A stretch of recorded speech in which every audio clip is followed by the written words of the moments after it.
Hello, everyone. Welcome to Rob's Gaming Table. I'm Rob. I'm Mel. And we're playing some Arkham Horror, the living card game this time. And we've forgotten our age, and we're going back in a temple. And if you're new here, and this is the first Arkham Horror video you found on our channel, because you keep dying on this scenario and you want to know how to win, you came to the wrong channel, number one. Number two, if you want to watch us play this campaign and other campaigns in order, there are playlist links down in the video description here on YouTube that you can find our other Arkham Horror videos, including future ones for this series if you're looking for those and watching this in the future, not right now while I'm recording this. But hello, everyone joining us live. Hello, hello, hello. Hello. Welcome. Let's see, there's a bunch of hellos there. Hello, hello, hello, hello. Welcome, welcome, welcome. So if you weren't here last week, we played this scenario and we had a chance at the end to basically go back into the temple or run away or not go back in or whatever the other option was. I don't remember, but we're going back in. So we're taking a second attempt at it this time. Hopefully we can do a little bit better and actually succeed. I feel like we're really close. We were a turn away. Yeah, we're like a turn away, a couple of better bag pulls away. Like, yes. Yeah, so hopefully we do better this time. Dealing with the snake monsters in the temple and trying to rush out, and hopefully we can find our way through easier without drawing all the treacheries from the Explore deck all game. We'll see. Yeah. Maybe we don't see as many enemies because we're faster. Maybe we see the enemies at the right time. We can deal with them. Maybe we don't see as many auto fail tokens. Yeah, that would be nice. That would be nice. That'd Yeah. be nice. Yeah. That would change things. That it would. That it would. So yeah, welcome. Just doing this.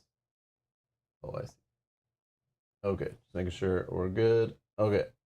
So Tara's talking about in Oregon today, it's going to be 113 degrees. I had to Google it because I don't know Fahrenheit very well. I don't either. But that is 45 degrees Celsius. So I guess it's in the U.S. I know a lot of places in the U.S. I've been seeing it online on the news and stuff. Like a lot of places are experiencing extreme heat. And I think some of that heat wave stuff is coming through our area up and coming soon. So yeah, we're hitting like 45 is what you said. I think we're hitting like 30s. High 30s. High 30s. Yeah. Like today or soon or I looked yesterday or something and it showed like a few days are getting hotter, but that's still, yeah. Hopefully you have air conditioning of some sort or a body of water that you can enjoy to cool off. Yeah, that's crazy. Yeah. Dice rolls. Poor things. Okay. Yeah, so we're going to get into the scenario today. Welcome, everyone. Hit that like button if you haven't yet on this video. It helps other people find the channel, find these videos. It helps YouTube be nice to us and share these videos with people who might be interested in Arkham Horror stuff and that kind of thing. So it does help the channel a lot. If you want to catch our live streams in the future, make sure you subscribe. And you can hit the little bell icon beside that to turn on notifications. So you get a notification most times we go live if YouTube's being friendly, and you'll know when we're live so you don't miss a stream. Yeah, and thank you everyone who supports the channel on Patreon or out here on YouTube by clicking the join button down below. If you'd like to support the channel, you can check the video description for links to do that. And thank you for the support, everybody. Oh, many cold showers though. Oh. Here's in Kentucky. Jess says 90 degrees in Kentucky, and I'm over here waiting for my hot tub to arrive. Oh. What? But I guess you don't have to turn it on. Yeah. Hot. That's true. Yeah, Weird. you can just sit in it. Weird. Okay. At room temperature. Yeah. That's weird. But yeah, okay.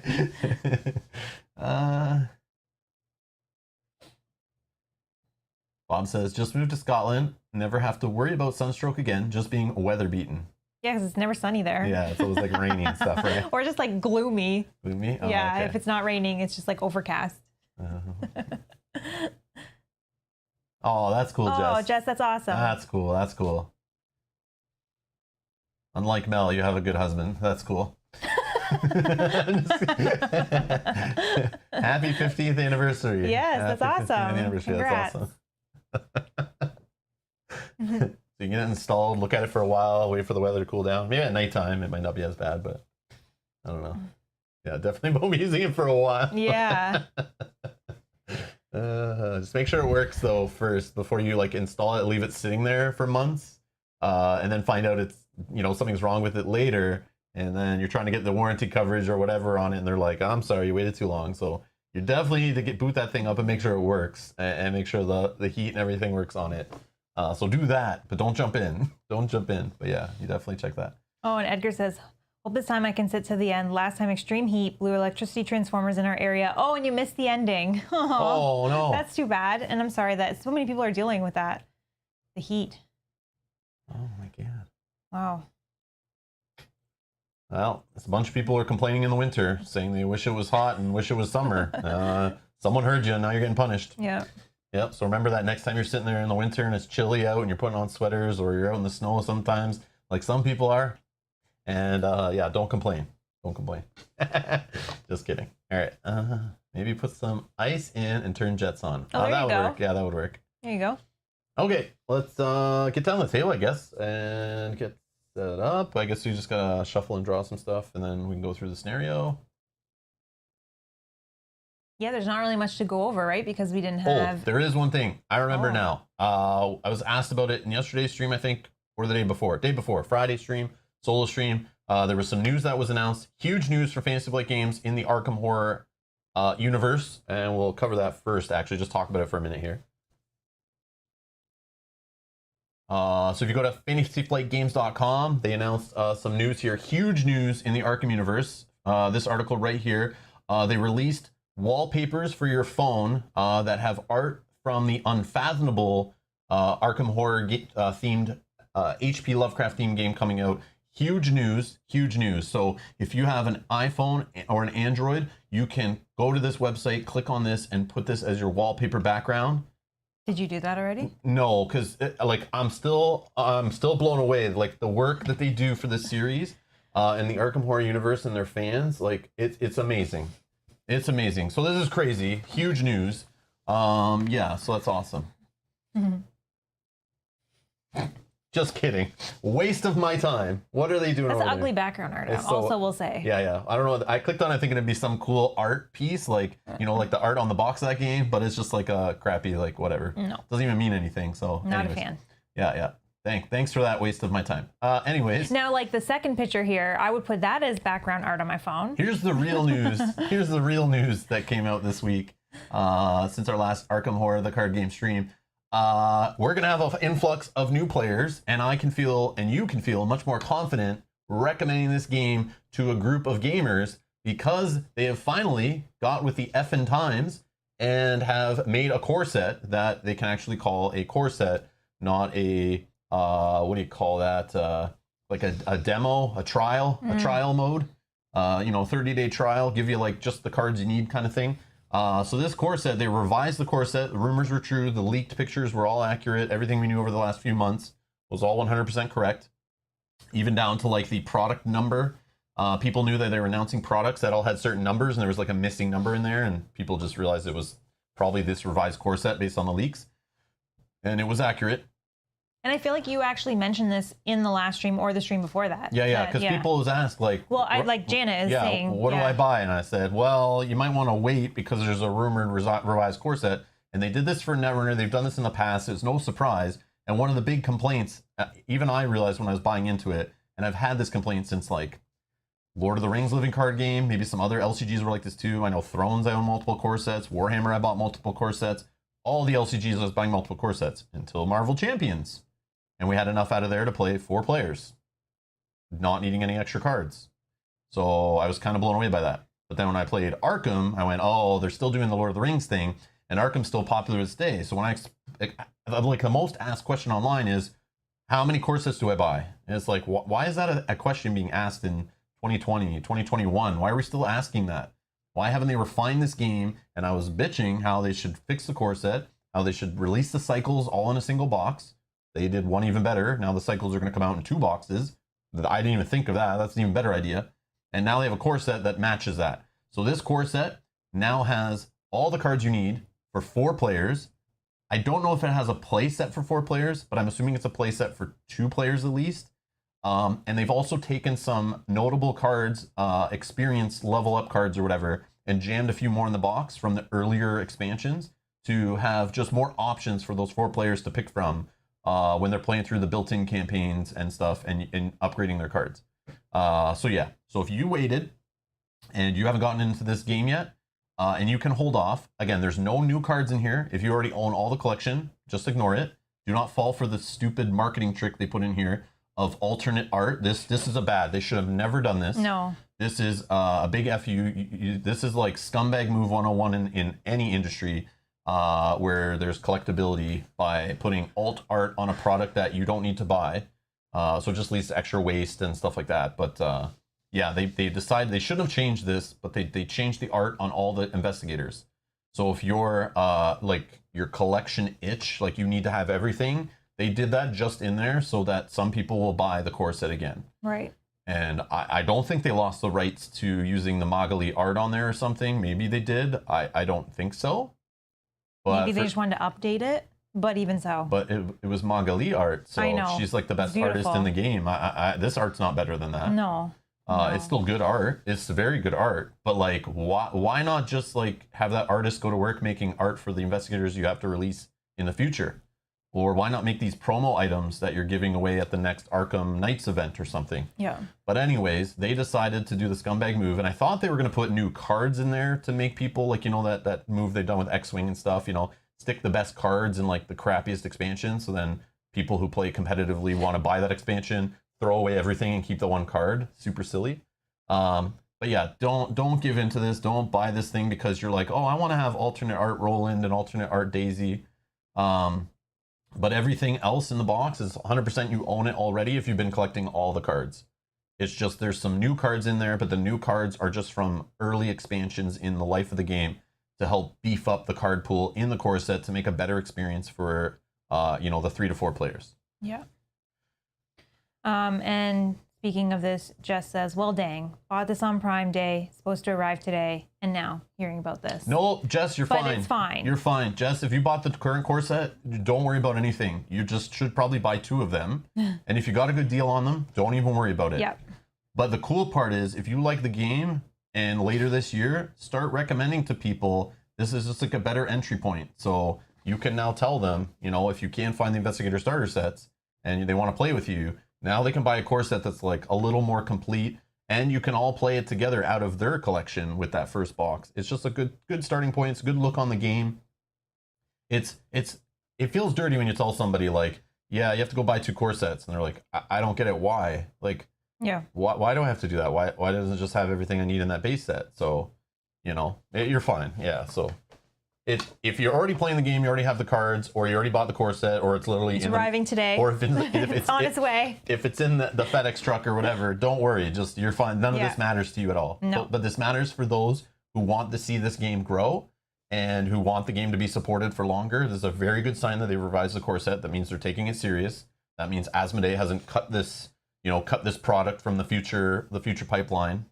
You know, it could still happen, but I don't think they put all this work into this, and it's an IP they have full control over, not like Netrunner. Netrunner, they put the time and effort into it, but then they lost the IP shortly after, and it like killed it, and it was a big waste of time. But at least with this one, they have control over it, and we just saw they announced new products, a new format of distribution. So this game is fine and healthy right now. It should be all good as long as FFG's and Asmodee's financial records on the back end and their books all look good. This is a good sign for the game. So if you were on the fence or you thought this game was going to get rebooted to a 2nd edition, this is a sign that it probably won't happen for a few years, is what I think. So they might just keep it rolling. They might keep it rolling. So anyways, so yeah, so it's just a good thing. So late for this Christmas, you think you have somebody that would like to play this game, go buy them a revised core set and put it under the tree. There you go. So that's just the news in the... And Cards and Dice has a question for you. Correct me if I'm wrong. This new revised core set will alleviate buying 2 current core sets. Is that correct? Correct. I think for 2 players, though. I'm not sure if a full 4 players is covered. It allows you to play 4 players out of the box. I don't know if it tells you in this article. Honestly, I didn't read it. I read like a Cole's Notes version someone put online. But I don't know if they've announced like everything that's in here. Yeah, I don't think they tell you how many. But I think for 2 players... I think for 2 players, you probably have the full sets, but maybe not. Maybe it's just like 1 collection's worth. But you can now play up to 4 players. But to play up to 4 players, you would need more cards. Yeah. So, but I have a feeling it's still like a sample for 4 players. So it's like, you know, those 4 players might break off and go start collecting the game on their own after this, you know? But there's what has changed. Maybe it's... Oh, right here, right here. To be honest, nothing about the game has changed. Still the same. I read this. Oh, yeah. Because it's like basically at the start, it's like just scroll down if you've already owned the game. Note, veterans of the LCG will already know the information in the next section, thus want to skip to the what has changed section. So this is just like, basically if you've never heard of the game before, this is what you do in the game, this is how, you know, tests work, blah, blah, blah. What has changed? To be honest, nothing about the game itself has changed. This is still the same Arkham Horror card game that many have come to know and love over the past 5 years, and none of the cards included in the revised core set are new to the game. The rules are the same, the campaign is the same, the experience is the same. Even the cards are mostly the same. Mostly the same. The only difference being the inclusion of a handful of higher level cards from some of the game's earlier expansions to give newer players more options when spending experience. But even then, these cards already exist as part of the game, which means if you already have all the existing Arkham LCG products, then there will not be anything in the revised core set that you need for yourself. However, yeah, the scumbag move.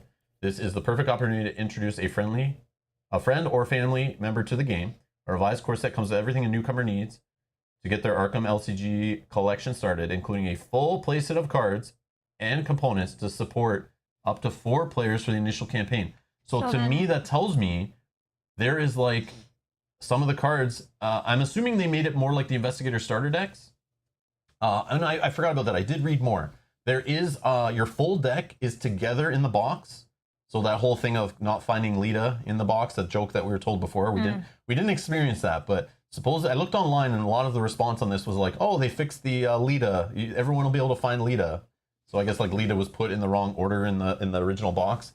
But literally the recommended starter decks are going to be like Marvel Champion style. They'll be all in an order. So when you unwrap your cards, you literally could hand a deck to this player, hand a deck to that player, hand a deck to that player, and you're good to go. But then there'll be a bunch of cards that you can then tweak your decks or upgrade your decks. Yeah. So I mean, that does make it seem like you don't need. Yeah, this does. You don't need to. Including a full play set of cards. Now, here's the thing. Here's the thing. A full play set of cards just means you get 2 copies of every card. So what I think is, this core set is still just going to give you a full play set for a single person. So if you wanted every card and one person is sitting down building any deck they want, they would have every card they need from this core set. They would never need to buy 2. But what I see here is like, there's not going to be like, if you decide, I don't know, like I guess all the neutral cards probably have a full play set for 4 people. So if they have flashlights and knives in here, they're going to probably have it so that every player could use 2 flashlights and 2 knives if they want. Okay, stuff like so that. The neutral cards, multiples. But all the Guardian cards or Mystic cards, there's only going to be 2 of each in there. They're not going to give you extras on that. So it's still only 1 full collection, but it still fits the full playset idea. Because like you don't need to buy a second core set is the issue they're solving here. And you still could play 4 players, but for example, if Roland wanted to play with like Lucky, I think Wendy would have to give up 1 copy of Lucky. I don't think they've included like enough for 4 players to literally pick from. Like, you know, yeah, that would be kind of crazy. 8 copies of Lucky, or whoever can put Lucky in their deck, you know, that kind of idea, right? So I just have a feeling a full playset just means, just like in a regular expansion, just like when you buy a Mythos pack, you get 2 of every card. No questions asked. Even if a card seems like you'd only ever put 1 in a deck, you get 2. And I think that's the mentality they're doing here. So every single card in the box probably has 2 minimum, and then some of the neutral cards to spread out will have, you know, could have like 8 copies so that 4 players can play and stuff. So that's how I think they're doing it. I think we could also probably judge it based on the price of it, right? No, it's there, including a full play set. And anytime they've ever mentioned full play set for any of their articles talking about expansions, it just means enough for 1 person to put all the copies of the card they're allowed in a deck. So in this game, it's 2 per. In another game, when they say full play set, it's usually 3 copies of the card are in there, no matter what card it is. Even if it's in Game of Thrones, I remember they give you like 3 copies of Agenda, and you're like, I would probably never build 3 copies of this Agenda deck, but you could if you wanted. But you didn't need 3 in a single deck, you only need 1, but they still give you 3 of everything. But yeah, so anyways, 4 players can start it out. 4 players can start playing, but then after that, I don't know if I don't think 1 pack of every expansion would satisfy you keeping 4 players going. It could, because technically you still have your decks built. Yeah. You just would have like it'd be a little hard to pull cards for everybody, and some of the big cards, you know, it'd be tough to share them and stuff. But that's cool. It's a good starting point. So you can get 4 players together at game night, standard board game player count, play the game from this core set, try it out, and then get some people hooked, and it's good for the game. It's just good for the game. And when people hear about a new starter set for an LCG, it's a good chance to jump in. So even though the card pool is so huge and scary, it shouldn't be for a cooperative LCG. But I do know that card games in general, doesn't matter what publisher makes them, when people find out there's a huge card pool collectability, it kind of scares people away. So if we're promoting this core set properly, you know, and pulling people in with it, you know, it'll grow the game. That's what I think, but we'll see. Well, Janet and Cards and Dice have both pre-ordered.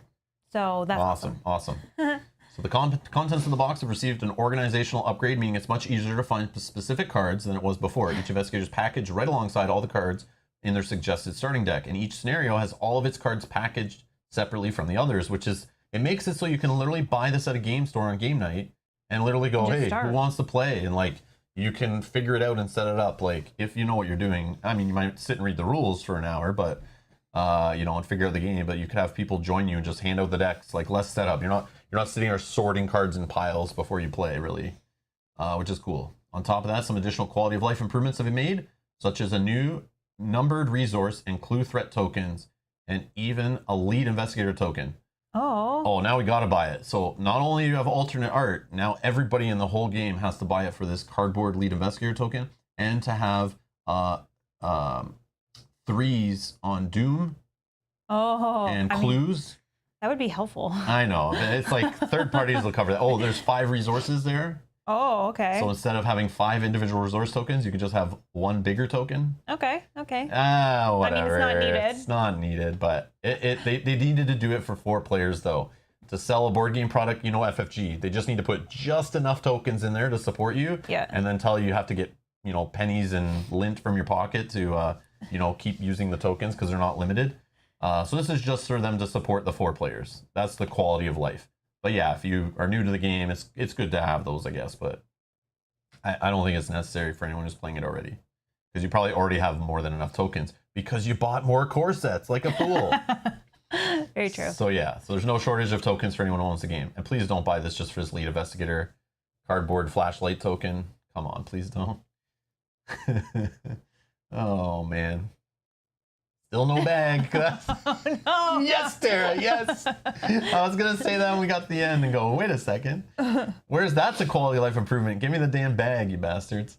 If you have already played Arkham LCG with a friend, but have been waiting to get your own copy, then you will love that you can pick up the revised core set and start playing just moments after you open the box. There's really no better time to dive in this fantastic game. And 2021 is already shaping up to be an exciting year for Arkham fans. And now, even more people will learn exactly why everyone is so excited. Do you have what it takes to stop the mythos? Find out when the Arkham Horror, the card game revised core set, releases this October. That's too bad that it's coming after the expansion. Well, no, we know the second expansion is like aimed for October. Okay, so maybe it'll come. So yeah. Okay. But it's the perfect time. So like, it'll come out. People will buy some. They'll probably be able to reprint it. Yeah. And have it for like after. Remember, people are going to buy this in October and play it, you know, throughout October, November, whatever, and then want more after. Yeah. So as long as that new box, the Alaska expansions, whatever they're called, as long as those are ready to go and are easily available, that should be a good way to people to get in the game. And who knows, maybe the repackaging, maybe they repackage Dunwich Legacy and have that ready to go shortly after this, like early next year. So then people can just start flowing into the game with a properly packaged and distribution model that they should have had from the beginning. So that's pretty cool. So I basically feel like we got into the game a year too early, is what I'm feeling. Yeah. So I'm just going to sell all this stuff, stop playing. So this will be the last stream until October, and we're just going to start over. Because that's the way. No, I'm just kidding. But anyways, but it's cool. It's good for the game. It's good for the game. So no complaining. Other than people who are mad that they still don't have a bag included. Well, apparently there supposedly is a chaos bag included. No. I saw that on I saw it last night on some site. Aaron says the box comes in a bag. Just use your sock. Just pull off your socks, and you got. Yeah, you just need one sock for your chaos bag. I'm surprised they don't have that in the book. Use the lid of the box, a mug, or one of your socks. Oh, it's on the German Asmodee site in the table of contents. Oh, imagine. Asmodee, Germany.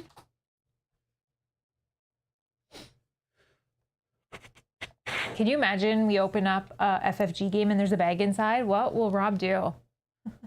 I don't know. I got nothing to complain about and look forward to. Okay, let's accept some cookies. Let's go games. Let's go. I'm assuming it's in this. Hardcore. Yep, I was right. Come on, I'm clicking the box. Okay, I'm clicking this. Clicking this. Clicking this. Come on, you bugger. I want it to go anywhere. I see the clicks. Yeah, it's not letting me click the links. Oh, don't know if links are allowed. Oh, no, in the chat, no. No, it's fine, it's fine. Copy link. Paste and go.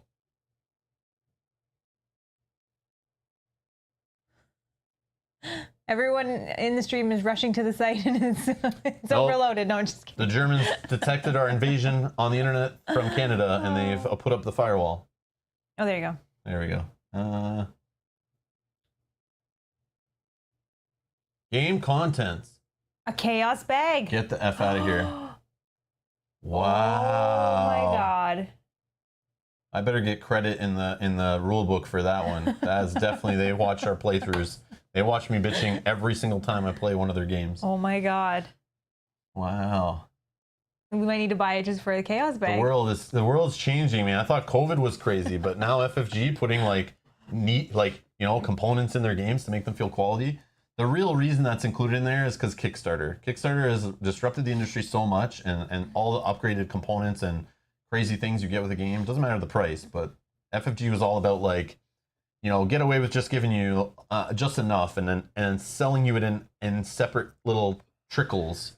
But now Kickstarter, just the games come out and they're just like, here's a beautifully produced game. May not be the best game, but it's beautifully produced.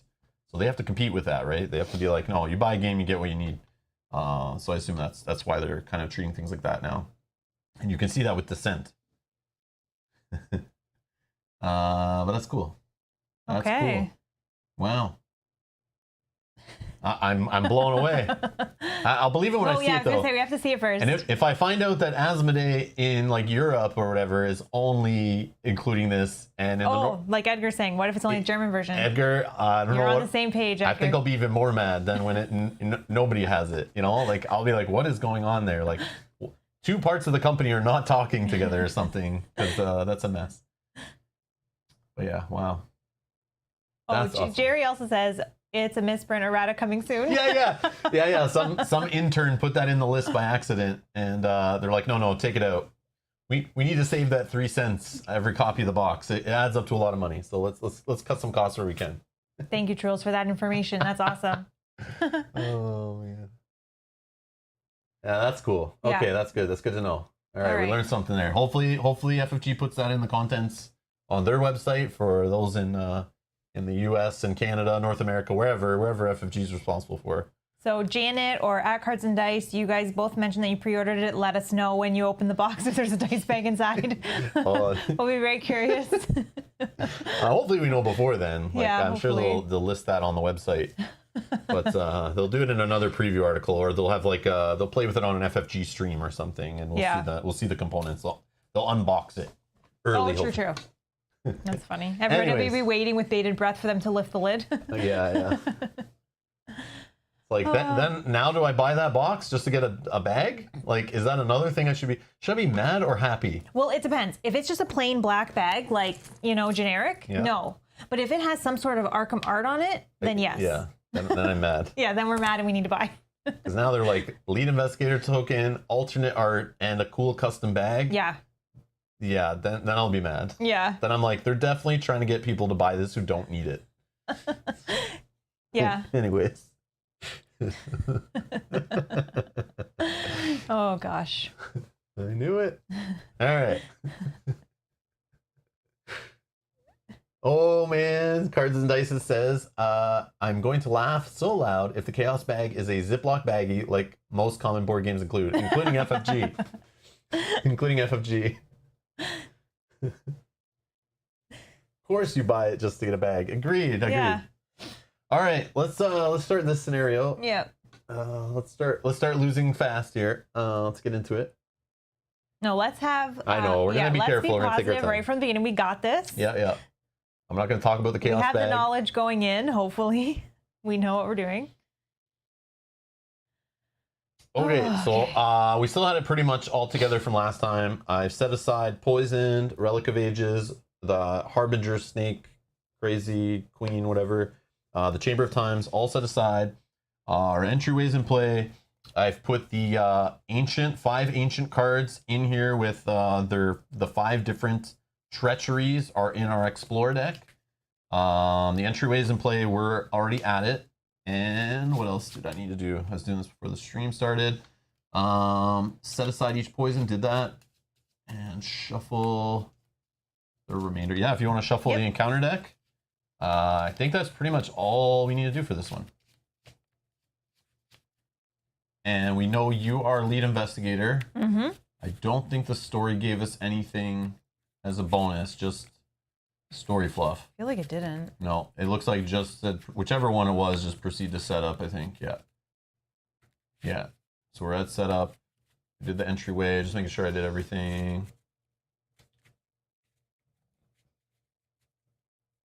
Yep. And then I think next is, yep. Okay. So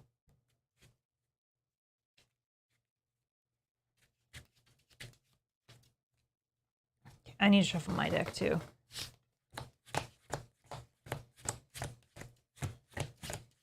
I need to put that Doom down the bottom.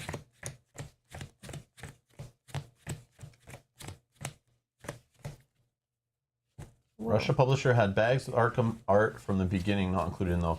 FFG used to have, this is one of their drawbacks. The art on the outside just wore off. But it used to be like, I think it was like a sword or blood on here or something. But they also had one with like a Cthulhu tentacle. They were from like, they're 9-10 years ago they started selling them. But they're not available anymore. They stopped selling them a while ago. Separate, or was this in a game? It was separate. Oh, they were okay. separate, yeah. Remember, I bought it at FFG's game store when I first went there for Days of Ice and Fire 2013, I think it was. And I saw them on the shelf. That's when I bought those. And you're like, well, they're not going to include them in the game, so I'm yeah, I buy was like, one. okay, these are really nice. So I'll buy them. And then when I got them home and started using them, all the paint on the outside started chipping off, or the vinyl or whatever it was. It just like chips off over time, and it was, yeah. But the bag is fine.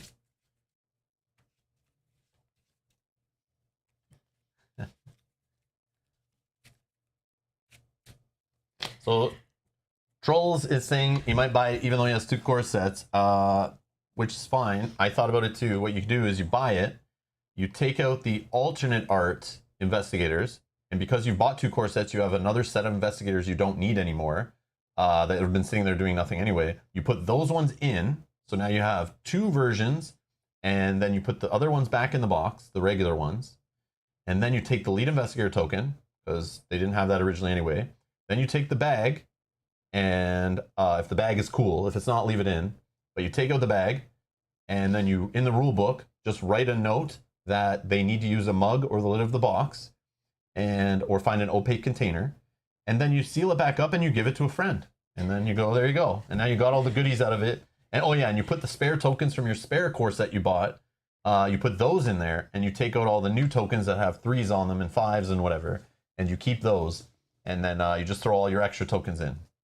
Yeah, only if the bag exists. Exactly. And it's cool. It has to be a cool bag. Yeah, not plain. And then you just turn that core set into a less cool core set, but they don't know any better. They won't know any better. The art's still good. Yeah, they'll never know there was a bag in there. Yeah, you just do that. So there's gonna be all these used revised core sets online later this year of all the collectors who bought them, took out the good stuff or the new stuff they took out, put their extra stuff back in, and then trying to sell them used.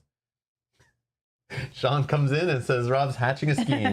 Yes, this is what you do. Yes. And Cards and Dice also says, I don't know if this is because of the revised announcement, but Asmodee lowered the price of the current core sets, which makes sense if they're trying to clear them out before the new ones come. But the cool part is you don't need to wait for the new one. Yeah. So if there is a really good deal or someone's getting rid of a core set, selling it online, to reduce waste and stuff, it's good. Just go buy it. Start playing the game now. It's all the same. There's no new cards or anything. It's just like cosmetic stuff, right? Like, it's so easy to buy a bag and, get all that stuff. So you don't need to worry. But it's just, to me, it's a cool Christmas gift I want to buy and give to some people I know. And be like, here, play this. It's a full game. You can play it up to 4 players. Have some fun. Do a little deck building. Try the scenario. Let us know how it worked out. And then once you're hooked, come over and start joining us for sessions. And, we've grew the community and got more people into the game. And it keeps the game going longer. The more new players who keep coming into the game, the longer it'll last. If no new players start playing, and the players stop buying product, that's when a game is the red flags. It's going to die. It needs to keep growing or it'll die. Yeah. So buy it as a Christmas gift, sell it out, send it to whoever, get some people hooked. It's a perfect opportunity to grow the game. Even if the people not playing with you, just buy the game, get people hooked at buying the product, and the game will keep growing. Assuming, they like the game. If they don't like the game, they could sell that core set to someone else. But it's a much better product, less embarrassing to get them to buy that than buy one core set and be like, you're going to want to buy 2, probably even day 1, and go buy a bag. Yeah. $120 later, you'll have just enough to try the game. It'll be great. Hope you like it. Yeah. Hope it's good. Stupid. Anyways. Okay.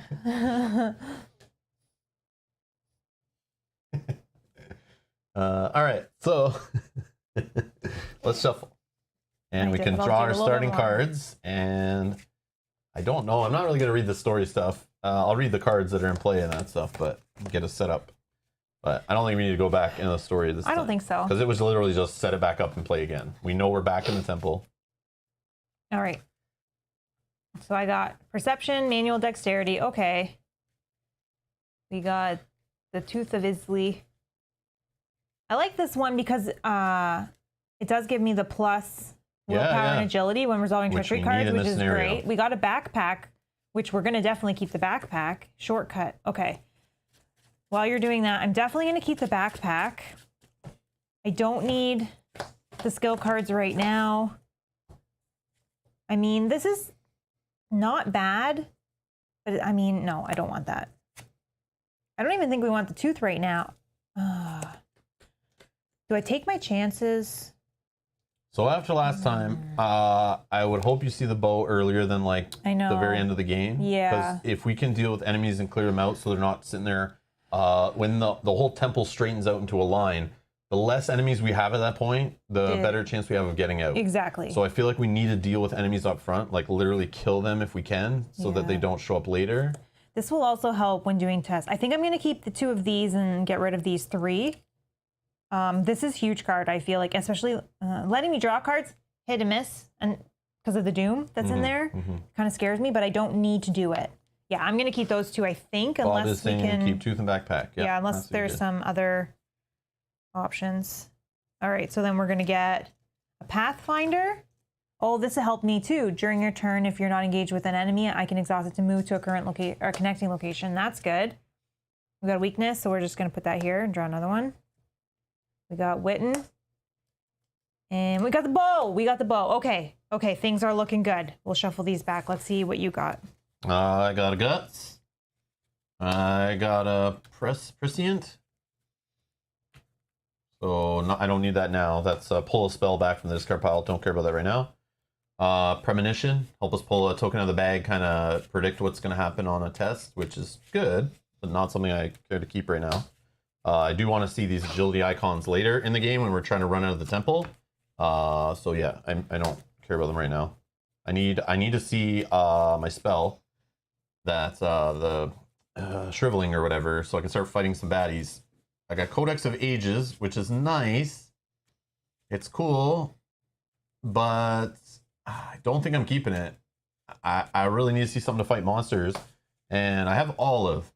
Now, Olive I'm debating keeping just because she's soak, and because we know the whole drawing lots of tokens thing is fun to do and supposedly better in the game. But yeah, so I could keep her, but the fact I haven't seen Shriveling makes me not want to keep her either. And Guts, I don't know. I mean, it's useful. I could use it for a test. It'll help me draw a card to dig, but I'm probably going to throw that away too. I'm literally wanting to throw away everything. That's fair. But any comments, suggestions, anything, but that's where I'm at. I'm thinking of throwing it all away just to increase my odds of seeing Shriveling, something I can fight snakes with. I think we need to kill some snakes. Dump it all? Yeah, that's where I'm at. Dumping it all. Yep. Okay. I'm down.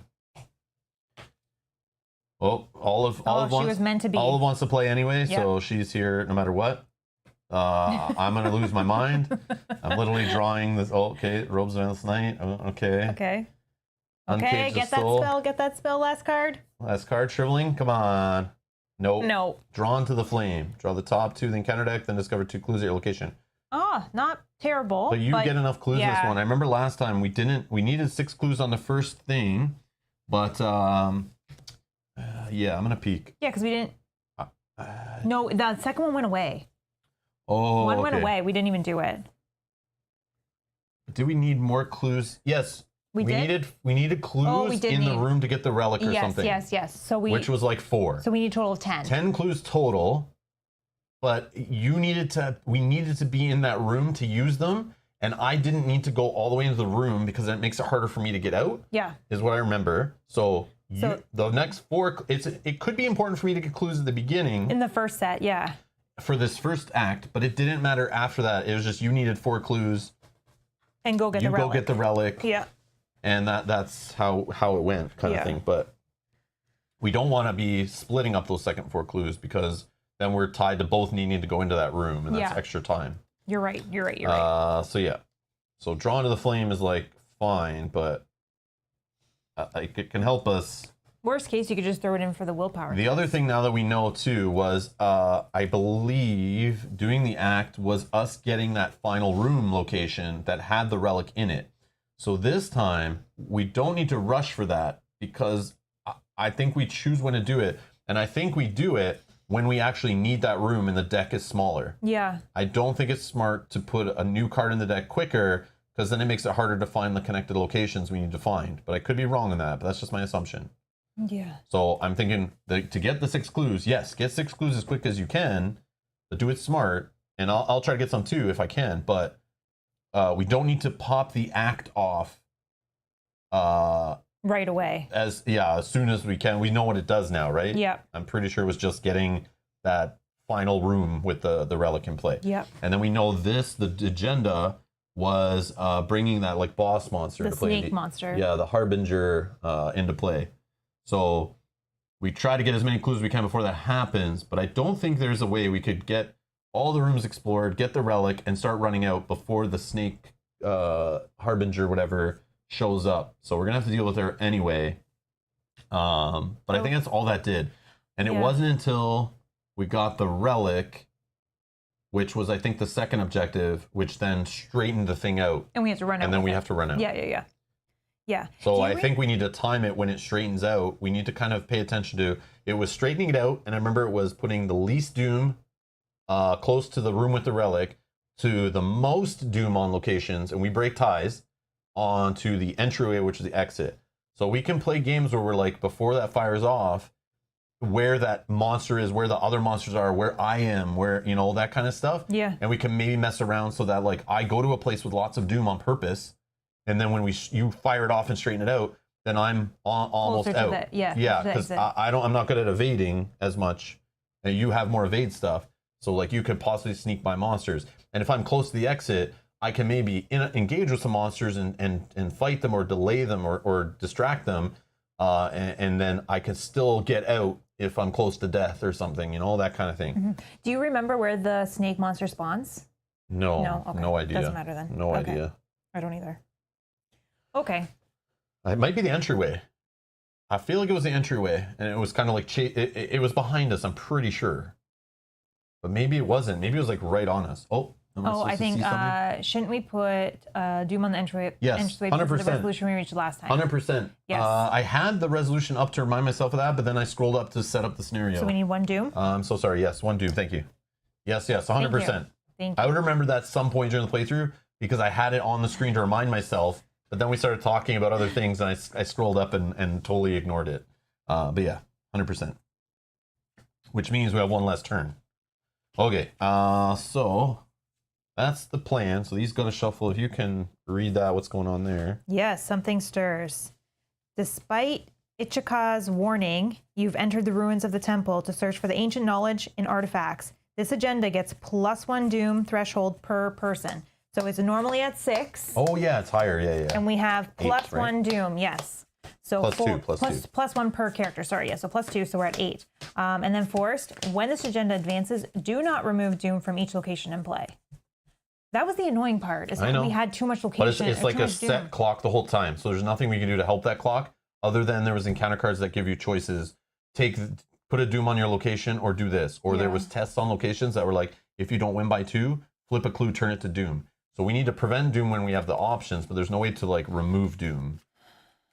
So that's true. Yeah. So it's like a set max clock that we could slow it down a bit, but we could also speed it up based on our decisions.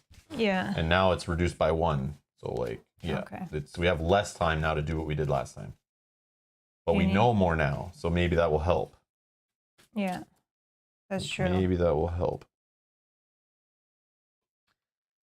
Do you need this one done too?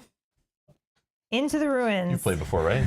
After your hellish journey through the jungle, the quiet solitude of the temple ruins shows paranoia in your mind. Serpent eyes glare at you from the darkness. Every drop of water and fallen pebble causes you to whirl about and search for danger. But the real danger is yet to come. As an action, we can explore the top card of the exploration deck. If it is a connecting location, put it into play and move to it. So yeah, it'll depend a lot on how nice the Explore deck is to us and if we can find what we need to get through this quicker, because that could add a lot of trouble. So the longer you're taking this one, the more treacheries come up, and then they really shorten your playthrough time. Yeah. Entryway.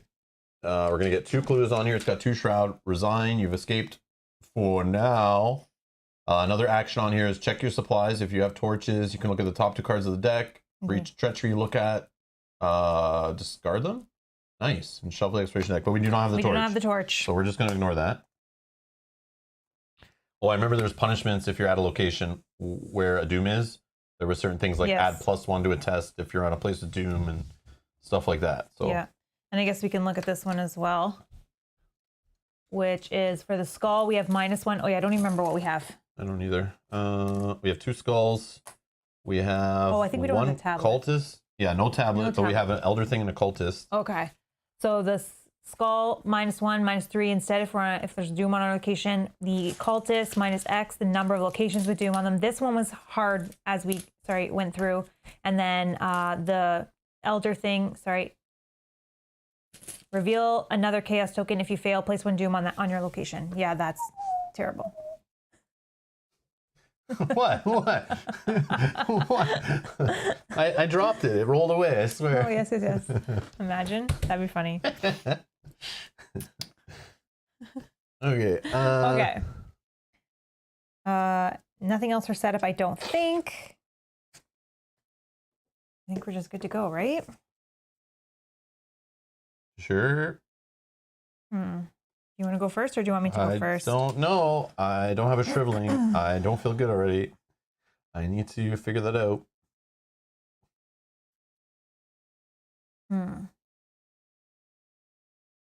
So originally I was thinking about getting the backpack and the tooth into play. Now having the Pathfinder, I'm thinking I want to get the Pathfinder into play right away because that lets me move for free. It's like a free action that one was every turn. Huge in this scenario. But then the bow, I want to get the bow into play, and if I put the bow in play, I can't put anything. You don't need the bow yet. We have no enemies, but obviously you want to have it in play before an enemy jumps on you. Yeah, and it's 4, so it's going to take me like a couple turns to get back if I spend my 5. Okay. So I'm really stuck on what to do here. And I want to for sure spend an action to check the deck. I probably actually should put the tooth into play, though, if I'm... Oh, man. I don't have any emergency caches, I don't think, in my deck, which I wish right now I did. Do you know what you're already doing if you went first? D. Miller, this is still a scenario from the deluxe box. This is scenario number 2. We had an option at the end of last one to replay it in the story, in the resolution. So we chose that option to replay it, to go back into the temple. So we're still not in the Mythos pack yet. I've scheduled that for next weekend, assuming that's where it goes or the campaign continues. But I'll change it if we have to replay this one again or something weird. I don't know what's going to happen, but... Oh, you need the tooth. But that is good. But Bob's also saying Pathfinder is better when you have some location. Oh, okay, I see. So you're saying, Bob, put these 2 in play first. And then we're going to save up for getting these expensive cards in play. Okay, we can do that. Yeah. Maybe we get something good off the backpack. You want me to go first then? Yeah, please. All right, so we're going to pay 2 for the backpack. We're going to draw the top 6 cards for an item or supply. Well, I'll draw them all first. 1, 2, 3, 4, 5, 6. And then we'll just look for... Oh, I do have emergency cash. Oh. Wow. Well, I can attach 3. So 1. 3 what? Cards? Items or Any supplies. Cards? Oh, okay. Not an item or supply, not item or supply, not item or supply. Weakness. No, and that's the only one. Ally, mystic. No. Ally. No, that's it. Okay, so we're only getting emergency cash, which I guess is actually perfect. And we're shuffling these back in. That's weird. Okay, and now I can play that out of my backpack. All right. I'm going to probably play it in a minute anyways, but... You don't care about exploring yet? I don't know. I don't know when. I don't know when the good time is to start it, but there's 5 bad cards in here, 5 locations. That's why I want to get this in play before I even explore. So we'll do that for action 2, putting in the tooth, because this is going to help me on tests. And yeah, I could explore once, which might give you more information. I'm just saying, like, keep that in mind. We need to do that. That's the only way we're going to be able to move away from here. Yeah, no. I can play Pathfinder. Otherwise, we're going to be stuck in the same spot. Monsters could all come here and everything. But we can help each other. I can't use Pathfinder right now anyways. So let's actually, let's explore as my last action. It's going to make me move to it, but then I can just explore for free or investigate for free. Play out what you get. Oh, we got a treachery. Revelation. Put Entombed into play in your threat area. You cannot disengage from enemies or move. Well, we're not moving yet, so that's fine. But you need to test agility to escape it, or 4 strength to break out of it. If you succeed, discard Entombed. If you fail, reduce the difficulty of this test by 1 until the end of the round. So you can try multiple times in the same turn. Okay. Well, that doesn't matter then. Okay. That's my turn done. I was hoping to get more information for you, but... I can't really help you on that test. Nope, that's okay. Agility, I have 5. Okay, so I'm going to... I'll start by drawing a card, actually. Premonition. Hey, Michael.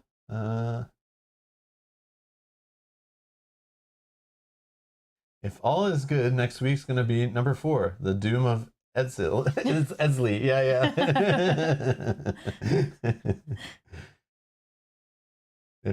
If next week is a different game or Arkham Horror Living Card Game, start of Circle Undone or whatever the next campaign is, then you know it didn't go well. We'll see though. Miller's waiting for Rob to say that he likes Arkham Horror LCG more than Mansions. I gotta stop. I got in trouble yesterday in the comments for whining too much. You did? Yeah, the Eldritch Horror fans did not like my rants, I'm sure. I shouldn't have, but I was just saying, like, because we were asked, I want to say Eldritch so far, again, I was new, but there was like discussion about like, because our strategy wasn't good and like, but that doesn't change what, I don't have to win the game to know if I like the game or not like the game. I lost a lot of Arkham or LCG before I spent hundreds and hundreds of dollars on it. I lost lots of Mansion of Madness Second Edition before I spent hundreds and hundreds of dollars on expansions. Same thing applies for Arkham Horror Third Edition, I think. No, I don't know if we ever lost that one. I'm not sure, but I still have fun. As long as I have fun and I feel the game is put well together and I want to play it more, then I'm in. But yes, I did complain a lot, but I left it till the end of the stream, I think, mainly so that I could just, people can stop the stream if they, or stop the video. But I want to be open and honest, and hopefully, my plan is, hopefully, we play Eldritch Horror again in the future with 2 investigators each, or 4 players around the table, or we get an expansion to use those focus tokens, which I was getting in trouble for not using them in the comments after again, and in the stream. Oh, yeah, I saw. But they don't exist in the base game. I don't know what this is. They didn't come out till expansions later, but people, I guess, just have played Eldritch Horror so much with those focus tokens. They're just a known thing. They assume that a new player is going to know what a focus token is, and that we were forgetting to do it. But no, the game is not as cool until you add them in later. So we were playing a crappier version of Eldritch Horror, and we know that. That's what I was saying yesterday. And I hope later we play it again and it'll grow on us. Like this game grew on me too. And yeah, I know the games get better. I know FFG is known for making a kind of okay game at the beginning, get people hooked, and then like start beefing it up and making it way more interesting with expansion content later. It's always the plan, right? So I'm not saying Eldritch Horror is like bad and you should never buy it and don't touch it. I was just giving my impressions at the time, and I was very open, saying that I'd only play this twice. We crushed it the first time. We lost the second time because I don't know how to understand my ability. I'm an idiot. It's my fault we lost. But it doesn't mean that the game sucks or not based on me winning. That was not the issue. It's just some of the, I'm not going to go into it more. But anyways. But yeah. Eldritch Horror, I do want to play it again. I was thinking of it all last night and this morning. I'm like, what do we do next for that? I do want to try it again. I want to try some different baddies in there. I want to try it with 4 investigators, whether it's with 4 humans or just 2 humans at the table. But I do want to play that game and try it out because I know people love it. I know they've pumped out expansions. I know it has a huge fan base. And it's in the top 100 of all time. I wanted to have Eldritch Horror grow on me. It's just, I'd rather play Arkham Horror 3rd Edition if I have the choice. If I have a choice. Yes, that was a rant. It was like a half rant. Yeah, but I'm trying to keep it to the end of the video. I tried to do that yesterday with Eldritch, but I still get in trouble for it. And it's like, that's okay. It's my channel. I do what I want. People ask my opinion through the whole stream. Yep. So I tried to hold off as much as I could till the end. But yeah, anyways. And Brian Walbridge says, if this week goes the same way as last week, I suspect the next stream will be coming from Rob's shiny new padded cell. I played too much Arkham games. No, because we're playing it over and over again. Yeah. Oh, yeah. Yeah. Minor wrinkles, Rob Rankles. Yes, it is. Yeah, that was minor. Agreed. But yeah, I maybe just need to slow down on the Arkham Files games too. That's another thing. But I agree with you that Arkham 3rd Edition is better than Eldritch Horror, what we've played so far. Yeah, just at the point we're at. We played the Arkham 3rd Edition a couple times, 2 or 3 times. We played Eldritch 2 or 3 times. Both only core set, so we were just comparing those 2. Yeah. And I think the 3rd edition is a better game. Same. But no one's ever told me that. Everyone's told me the opposite. But everyone is, I think they're comparing apples and oranges. Eldritch Horror with a ton of expansions against Arkham Horror with no expansions. When that came out, people were saying Eldritch was a better game. But I don't think they were like apples to apples, core set to core set. And I was specifically core set to core set yesterday. Yes. So... And 2-player to 2-player. Yes, Eldritch core set sucks compared to Arkham Horror 3rd Edition core set. Don't care. Sucks. Boom. That's it. But we'll try 4-player and then see if that changes. But yeah, I need to play some. We need to pull out some My Little Pony something or some Happy Care Bears Rainbow, fun time game. Okay. I think we need to do soon. Something more chill. Okay. That's not. So we need to go buy one of those? Not doom and gloom trying to kill us all the time, making me feel lost and hopeless. And it can't. Well, I guess those games would probably be loaded with dice luck too. But yes, they would be. Yeah, we're gonna play something. Maybe play like a deck builder that has no dice or something. Oh. Yeah, just to take a break. I need to cleanse my palate. I've been too deep in digging into these Arkham Files games, trying to experience them all in a short period of time. We have, that is true. And I feel like you're not supposed to experience them that way. They're supposed to be like every now and then, pull them out, have some fun. It's messing with your real sanity. Yes. I'm starting to hate the board game hobby, I think. No, I'm just kidding. Whoa. No, I'm just kidding. Everyone's everyone's gonna start freaking out. Hey Rob, want to play a board game? No. No. Does it have dice or cards? No. No. Is Cthulhu in it? No. Stop. Oh, so Bob says, so this war of mine for next Sunday then? I would love that. No. Too many depressing games. Oh, yeah. Play some Takenoko. Relax in the bamboo. Do we have Takenoko? But it has Cthulhu in that game. He's just a panda instead, right? Trying to eat your bamboo. And Janet says, also, don't we have some Aeon's End expansions to play? There's always Aeon's End to play. There's always, yeah. Always Aeon's End to play. Yeah, that would be more positive, I think. Yeah. We just need to like cleanse it. Marvel Champions though has been my palate cleanser. That's been my like, let's play the same, like same feeling of the LCG, but let's like punch some people and it's destroy some villains, smash some minions, knock them across the room into other minions and blow them all up at the same time. In this game, it's like, you get one baddie and I'm like, the game's over. We've lost. That's true. I get one little weenie in front of me. I'm like, we're done. I can't deal with this. We've lost the game. But in Marvel Champions, I'm like, oh, you have 3 in front of you. I have 4 in front of you. Don't worry. Yeah, we're good. I'm just do this combo and I'm going to damage everybody and play this ally. And how different your attitude is to that game. Love it. Anyways. Yeah. That's good though. Cthulhu Panda. I'd play that game. Maybe some Dwellings of Everdale. I think we want to play that 4-player, right? Next? Yeah, that's a game sitting in our pile of when we get everyone vaccinated who's going to come play with us. Yeah. Which I got a message this morning. If you guys remember back to our Dunwich Legacy, back when we basically started into the campaigns for this game, our Arkham Horror Living Card game, and we got the collection, Dunwich Legacy and Patrick Arcosa, and we got all those cards. And remember Shamar or Show and Tech, that YouTube channel, our friend, who gave us those cards to continue and play when we couldn't find any of them in stock. He just messaged me today saying he's officially fully vaccinated, and he's like, tell me when I can come and play games. So it's already started. We're already planning. We're getting there. Hopefully like late July after Mel's fully vaccinated. Which is hopefully sooner. Yeah, they're opening it up to getting it sooner, but I just have to try to get it. But yeah. So hopefully we can have some 4-player Arkham games on the channel, and I'll definitely look at them. I'm going to know a lot different when I can play some Eldritch Horror, Arkham Horror, the card game, Elder Sign, all these games, more players. I want to have more people at the table suffering with me, and not just that all feel like it's falling on me and Mel laughing at me. I can laugh at some other players at the table while they're having bad luck. So it'll help me, when I'm in my straight jacket in my padded room. People will understand more why.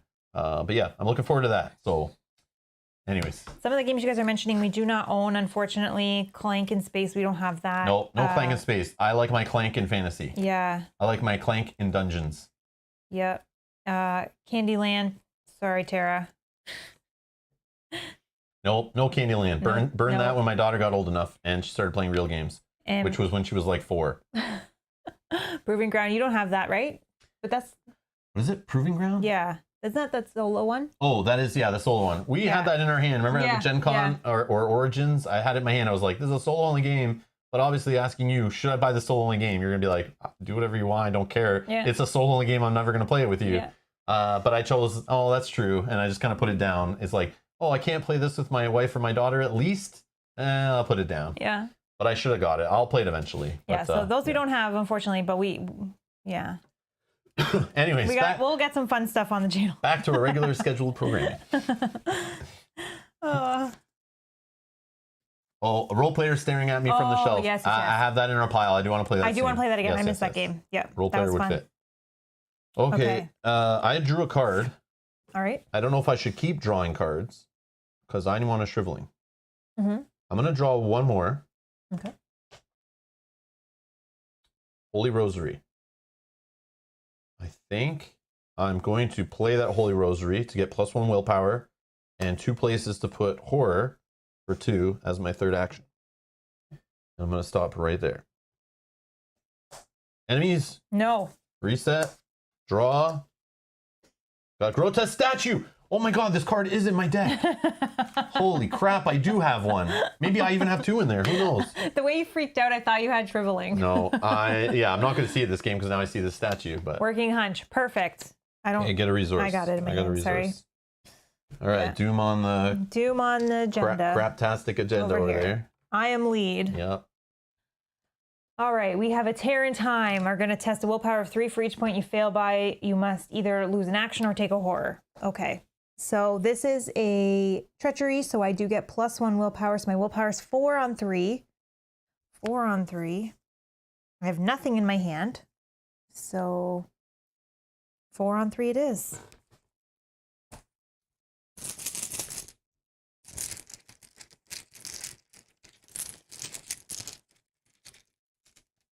We could play some. I'm looking at the family game shelf. We could play some Catan Junior. We could do some Doodle Quest. Oh, that'd be fun. Rhino Hero. Some Ice Cool. Ice Cool, yeah. We can flick some stuff around. Escape room games and stuff. Well, they're kind of stressful. No, they're not. They're fun. Splendor. We can play some chill Splendor. Oh, Splendor's fun, yeah. Splendor's nice and chill. I don't know. Star Realms. There's some Hero Realms. Yeah. Anyways. All right. All right. 4 on 3. -1, -3 instead if you're on a location with Doom. So this is -3. So I fail by 2. So you have to either lose 2 actions or. Well, you could choose for each point. You either lose an action or take a horror. So you could do like 1 and 1 or 2 of 1 and 0 of the other. Well, we do have to play Cartographers soon. We have 3 roll and write games we're gonna play soon on the channel. We keep saying that every week, and then we start playing other stuff and just forget. But we are gonna. I've never played a roll and write. We have 3, and Cartographers is one of them. We're gonna play them soon on the channel for some nice, relaxing weeknight chill streams. Yeah. So Cartographers coming soon to the channel for sure. Yeah. It's in our pile of the 3 roll and writes. Okay, I'm going. Oh, that's a 3. I don't want a 3. I'm gonna take 1 horror. And I'm going to lose 1 action. So on my turn, I will only have 2 actions. Okay. I probably should lose all the actions. All right. Oh, convenient. You shuffled this, right? I did. Damn. Sorry. Well, good thing I played extra willpower. Better. So I have 5 against 3. Yeah. I don't have anything to help you, sorry.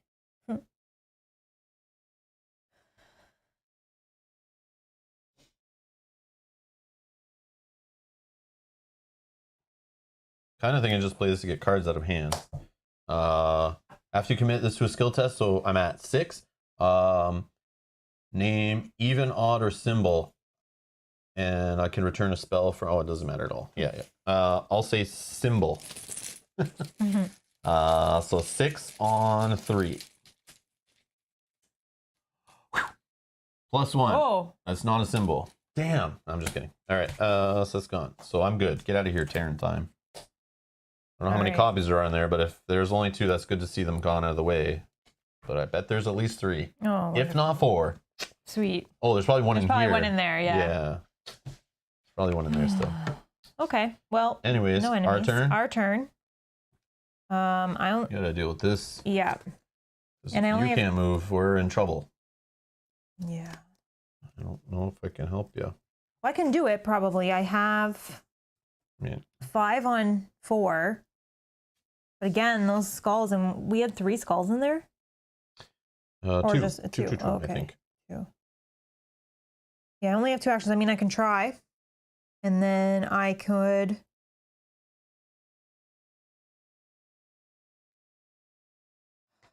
I'm just debating for my second action. So I could use the emergency cash.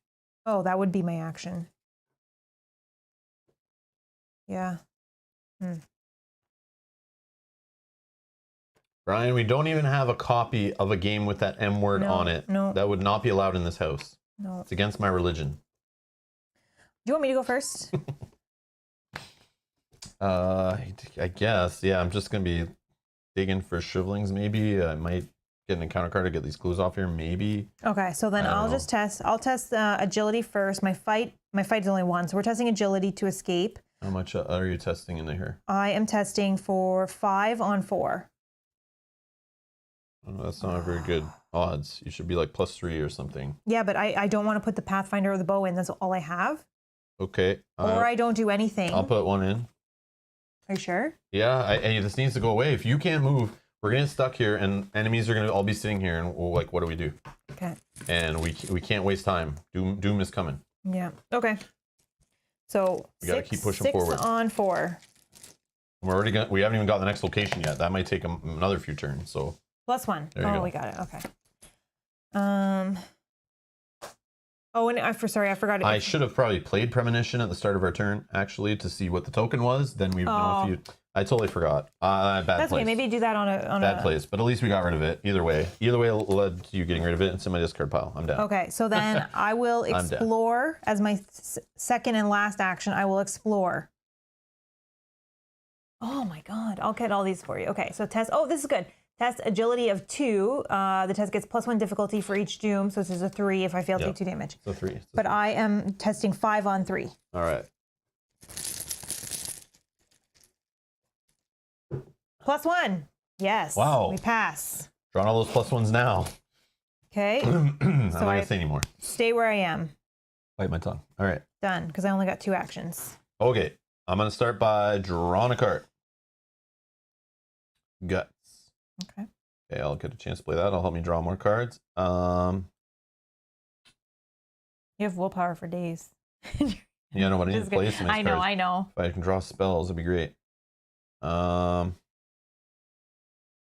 Oh, you know what? I'll save this one where I draw an encounter card and gain 2 clues, drawn to the flame. Mm-hmm. I'll do it on that location if we see it. The one that if you don't pass by 2, yes. I think you Something flip bad. them to doom or something. Yes. It was very bad.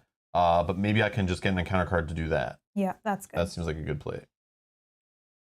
The only problem is that'll probably be one you explore, you move to, then you get a free investigate, and then one of them flips before I can even do that. I know, I know. But you don't have to do the investigate. You could probably explore. Yeah, I should do that because actually. I've already cleared 2 of the. Okay, so I drew. I'm gonna play 1 card to get something into play. Let's do olive for 2. Okay. Then the last one I'll do an explore. And hopefully you get a location. Yeah. So this one does connect the Grand Chamber. Okay. The Grand Chamber is a 2 clues, 2 shroud, forest when you invest. Oh, this is the one. This is the one. This is the one I was just talking about. Yeah, you have to succeed by at least 2 before resolving any other effects from the skill test. Flip one of the clues on Grand Chamber to its doom side. So there's only 2 on it. So, but I get to move to it. Yeah, you move to it right now, but you don't have any other actions currently. But yeah, but still, at least I'm there. Yeah, and then maybe you go first. So don't explore from here. No. Explore from here. Yes, I will. I will now. And we'll try to make that path because it was like, I looked at the stream and it was like we made this like path of. It was like these 2 paths of locations that led into like a middle location, but then the paths like kind of there was floors that like connected across or something. I think. Mm-hmm. But I think if we keep exploring from here, yes, it'll be harder to find a connecting one. But I think we do kind of because like then we might have less locations in play. Yes. Because right there's the idea that you draw and if it's not connecting, you don't take it. You just keep drawing. Yeah, and I think what we did wrong was maybe getting all the locations in play. We thought it gives us more room to dance around, but then when it turns into that long line of locations, that just makes it harder to get out. It's just like it does make the enemies closer to you probably, but I don't know. This is my theory. Only played it once, but this just remember that. Yeah, as long as we have enough. Yeah, that clues. might be helpful. It might be helpful to just explore from here. And if we see something that, I guess it still connects this way, so it doesn't change that. But then if we just connect to this thing, and whatever the next one is, we connect only from that, then we don't connect from the one that was down here. I don't know. You guys are funny. Okay. That's my theory. Yeah, okay, no, that I'm works. done. I'm done. Enemies, no. All right. Reset. Okay, great. Ready up anything. Draw. Oh. Okay. Ward of if I protection. investigate, I can get an additional clue. Remind me I have this. If I have money, fast. Play when you draw a non-weakness treachery card, cancel that card's revelation effect, then take 1 horror. Okay. I have places to put horror now, so it's like, but if it's like a very bad one that could like crush us, which I don't, or something that adds doom or whatever, maybe I could cancel that and take a resource. I gained 1. Okay, adding a doom to location, so we're technically at 3. 3 out of 8. Out of 8. Oh no, I got an enemy. Yeah, they're in there. I didn't get my bow into play yet. Oh man. He's a hunter, so we got to deal with him. We can't leave him running around. You can just evade him for now. That's fine, but. Yeah, to get my bow into play. How much does my bow hit for? Oh, it hit for 3. So this guy, Brute of Ye, gets +1 fight for each vengeance point in the victory display. There's none. So, but he's still only 2 to invade. But he is a hunter, so he'll. Oh, he's engaged with me. Sorry. Yeah. So if you want to evade him to move, totally makes sense. Well, I might evade him to put I'm not ready to fight him either. To put my bow in play. Oh, yeah. You do whatever. And then fight him. Or then move and then let him come to us. Sorry, I don't know yet. Final mistake. Revelation. Test agility 2. It gets +1 difficulty for each doom on location. There's none on mine. So 2 agility. I have 3 agility. With you.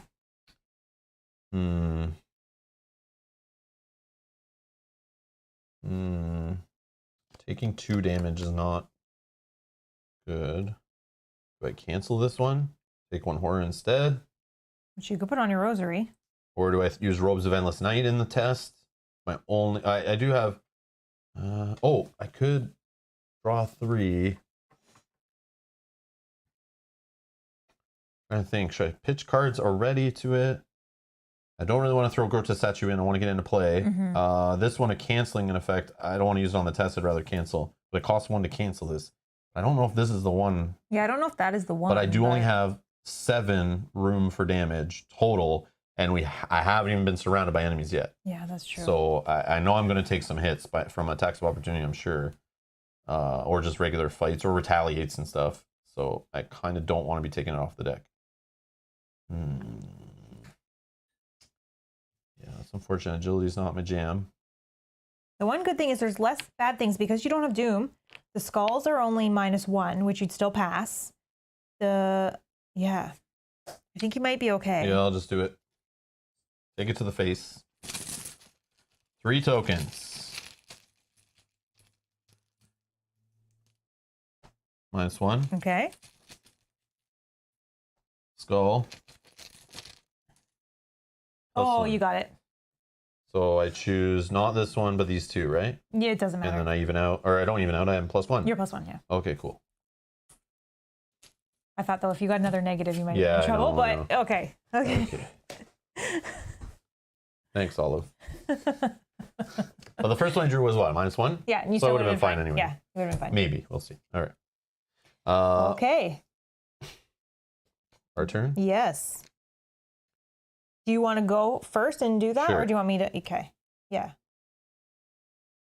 Okay. I'm gonna start by drawing a card. Yeah. Word of Protection again. Okay. Okay. I will play Drawn to the Flame. Draw the top card of the encounter deck, then discover 2 clues at your location. Oh no, this is not good. This is bad. And I can't cancel that, right? Yeah. Non-weakness treachery. Okay, so I got a dude with me. That's not good. No, this is bad. Okay. But yeah, so this is a Serpent of Yoth. Humanoid monster serpent, 3/5/3. While there are 1 or more vengeance points in the victory display, he gains retaliate. There are none. While there are 2 or more in the victory display, he gains Hunter. While there are 3 or more vengeance points in the victory display, he takes 1 less damage for each attack made against him. So we have none currently, so right now he doesn't get any of those. 3 to evade. Ooh, that's rough. He has a victory point though. With 5 damage, 3 fights. I only have 2 fight against 3. That's not a good look. Oh, and evading him is not really good either. I can't even. I can try. I can try. Yeah, I could probably get 1 good evade from him, but I don't have anywhere to go right now, so I could just go back here. But if you can get 1 good evade, then maybe I can come and help you. But I won't be able to evade him as well right now. We could leave him because he won't be hunting until 2 vengeance points are in the display. So he is one that we could leave here. And then we could go another way. But then he's there on the final run, and he's another thing we have to evade on top of the boss monster that is going to show up too. So do you try 1 evade? So I have my last action. Just so he but doesn't. I have no action to move away then. So that's. I know, but at least he won't hit you. But then I can't evade him again. If I use all my stuff on 1 evade, I only have 1 good evade out of me. So it's like, when do I use that evade? Right now, it'll hit me for 1 damage to horror.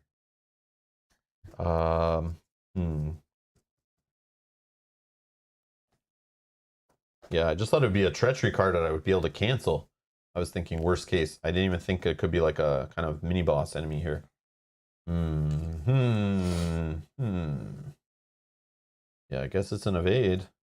Because if you can evade him, at least he won't attack you. Well, I might not evade him. That's the problem. Yeah, I know. So I will throw away like these 2 ward of protections to do a 5 evade on 3 and maybe still fail. And I don't have Olive to help me like grab extra tokens. So it's just a straight up 1 token out of the bag. There's no Doom on my location. No, so this won't be a -3. No. The cultist head is -1, which should be fine. And reveal another. Ooh. But then I'm just moving backwards, and that's not helpful either. You won't even move. You won't have an action to move.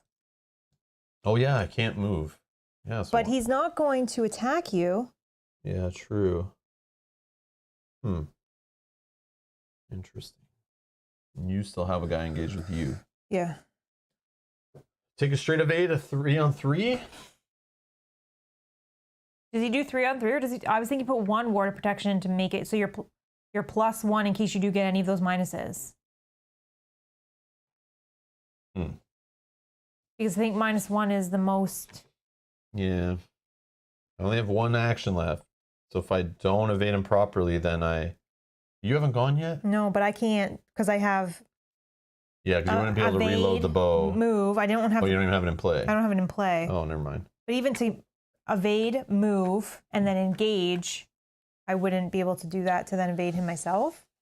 But if you can evade him, that's good. He won't hit you, and then we'll deal with him next turn. I'll just put 1 ward of protection in. 4 on 3. Oh. Whoops. 4 on 3 evade. Grab the wrong side of the bag.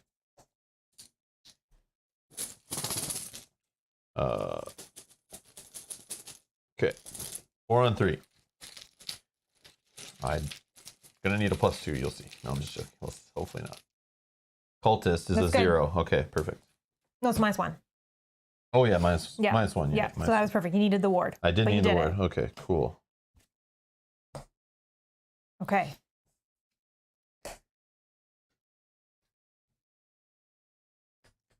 All right. Go ahead. I am evading. I only have 4 on 2. Yep.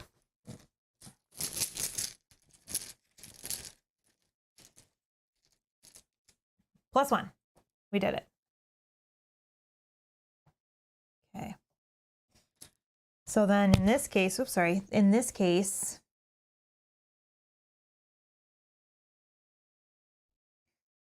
I need to move.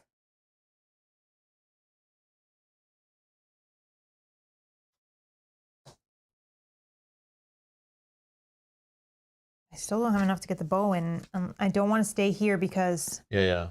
Maybe just pop that off to get the money. Yeah, maybe I just pop. And then just get ready. And then I'm just ready. The only thing is, who's this guy engaging?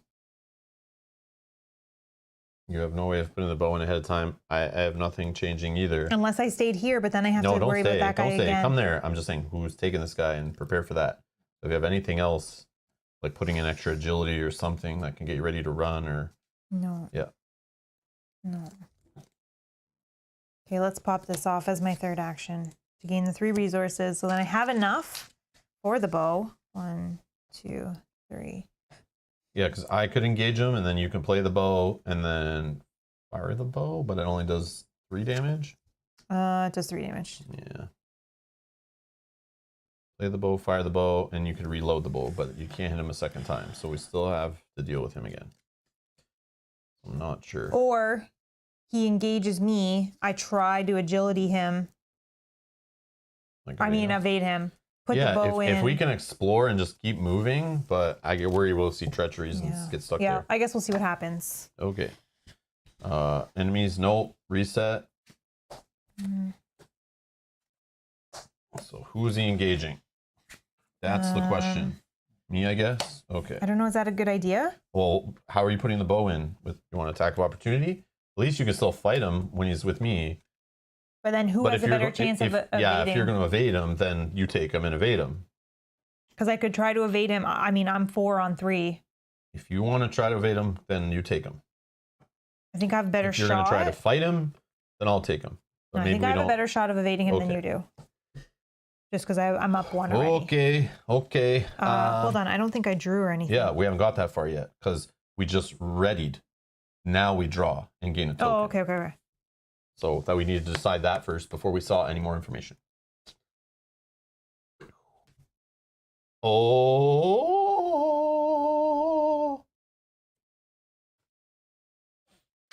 Question? Back. No, I was looking to see if, for a second I thought he was going to attack me, but yeah. Nope.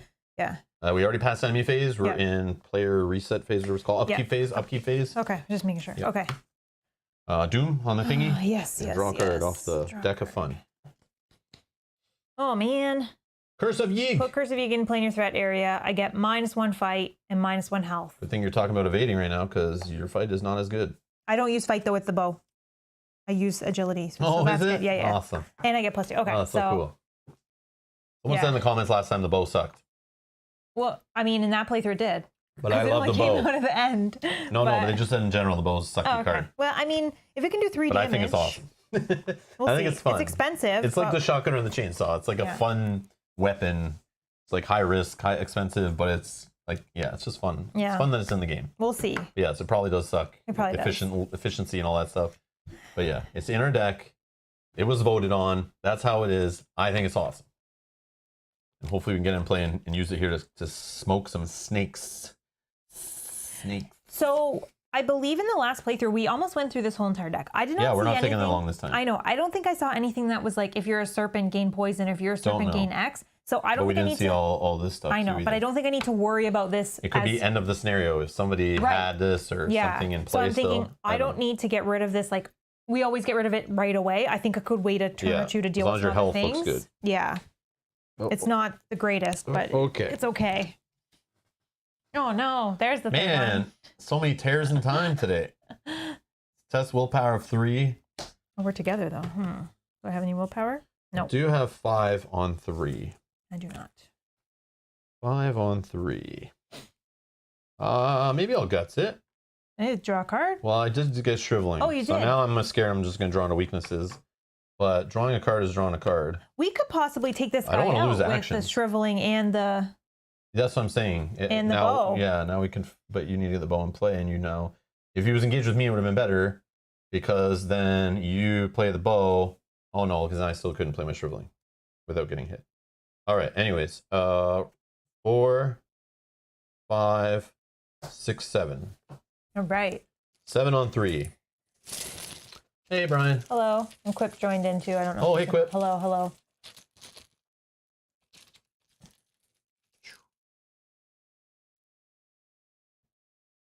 Is this where you want to do it?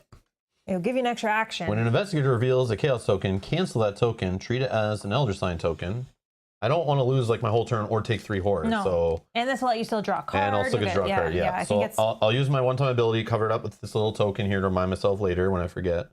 So now I win, and now I can do my other ability, but I first will resolve this, I think. Draw a card. Now I could draw a card and gain a resource, or it is not my turn, right? It's not. No. So I will draw a card and gain a resource. Another olive. Oh, okay. I can put a duplicate on her so if she dies, right? Like a bodyguard? If she dies, the bodyguard, I can give her a duplicate, and then she dies, and she can discard the duplicate to stay alive. If only. I wish. Okay. Okay. Our turn. Our turn. Sweet.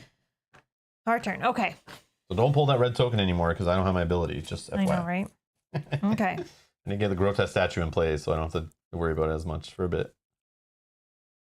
You could use a I could use a backpack for the agility. I don't necessarily need it at this point. I mean, it would be nice, but... So I could try to evade him so we can both just fire and do what we need to do on him. This guy's coming into this space as well. Mm-hmm. Yeah, I definitely have to get ready for enemies. Well, maybe not run. We need to kill this guy because we'll have to deal with him later in the scenario anyway. I know, but I'm saying he'll attack. Yeah. But as long as we get our weapons in and you get your bow reloaded. So I could evade, put the bow in and shoot. I could not reload as well. I know. But I can take him too and hit him with shriveling. But he'll hit you in enemy phase. Oh, that's right. Unless we're not there. I see. So maybe if you're not there. Okay. but like maybe you can explore to get out of there. Maybe. I could probably take, okay. So I'm going to try to evade first so I can put the bow into play. So we are going to do a 4 on 3. 4 on 3. I'm up 1. I'll put a backpack in. Okay, yeah, sorry. No, that's okay. For 5 on 3, I'm up 2. Can't put the Pathfinder in. Okay, I'm up 2. -1. Okay, we're good. He's evaded. All right, that's gone. That was action 1. So you could slam the bow down and you could explore on your turn. And maybe you get the location, or at least see something and get a treachery out of here to increase our odds to get away from the guy. Yep. Unless you do want to just kill him. He has a victory point. I don't know. I mean, right now. But then we're stuck here for this guy. But if we want to increase our odds of getting away from this guy, we need to explore to try to get off. And I can explore multiple times on my turn if I need to, but... Okay, let's put the bow in for... But yeah, you should definitely get the bow in case things don't go properly. Action 2. 1, 2... Whoops. 1, 2, 3, 4... And we don't have to kill him now. This guy doesn't hunt us or anything. No, I know. We can even hunt, or this guy can come to us and then we can fight him after, but eventually, okay. And then I could use my last action to explore. That is true. And if it's not, it's not, and I take this guy. Both guys. Yeah, okay, let's explore. Let's hope this is not a treachery. Oh, great. Underground ruins, not connected. Not connected. So draw a new card. Let's put it there for a minute. Secret passage? No. Oh my god. But that connects off of this one. So that's, yeah, no. Yeah. Oh, so I think this is like the opposite side here. And then this, yeah, I don't know. Yeah. Either way. Either way, this is like connected. The other side. This is like, I think it's the other side of the temple, but I could be wrong. What do you got? Oh, now we got a treachery. Okay, so these shuffle back in. Okay, choose a location where there's at least 1 investigator. Place 1 doom on that location. Each investigator in the chosen location takes 1 horror. I'm so sorry. So I'm at 3. And you have to take 1 horror. I don't know where you'd like to put that. Kanji's wiped out after playing some Explore It? No, I don't believe you. But yeah, hey Kanji. We're talking about you while we're waiting for the stream to start. Tara was giving us updates on your play. Here you go. Sorry, and unfortunately you have to take 1 horror. I don't know where you'd like to put it. Oh yeah. Let's put on the rosary. So that's unfortunate. Very, very unfortunate. That's my turn. I really hoped I was going to get something connected. I should have probably just fought the guy instead. But because now I'm stuck. This guy's going to come and this guy's going to... I know. It was a risk. This guy won't attack me. But I'm just going to have 2. Maybe I fire... I don't know. Maybe I just fire on this. I don't have to leave either, though. I know, so I could just get ready and take but if you can put the shriveling in and maybe do something to that guy before he stands, it'll be easier to kill. Yeah, true. I don't know. Or potentially you do 2 shrivelings on him and he's gone, right? No, it's only just 2 damage. Yep. Yeah, I should have probably fought him instead of trying to explore. Yeah, but you could have missed on that too. And that would have been a big waste of time. And then you have no bow ready for next turn either. So at least now you have a bow ready. Okay, so we're going to slap a shriveling down for 3. Nope. We're going to, we're going to uncage the soul. Play a spell or ritual card from your hand, reducing its cost by 3. That's what I really wanted to do. So 4? Yeah. So not spinning the 3. Forgot I've been holding that for a bit. Then I'm going to play Grotesque Statue for 2. I need 2 more charges, if you don't mind. Sure.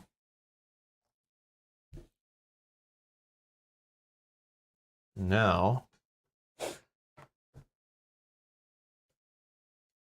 technically, if you did 1 fire... I know. I understand. I know what I'm thinking. I'm thinking of, firing on this guy, or what happens when this guy comes in? Do I go to him to stop him from coming in? So then you just have that guy, and then I can go try to deal with this guy.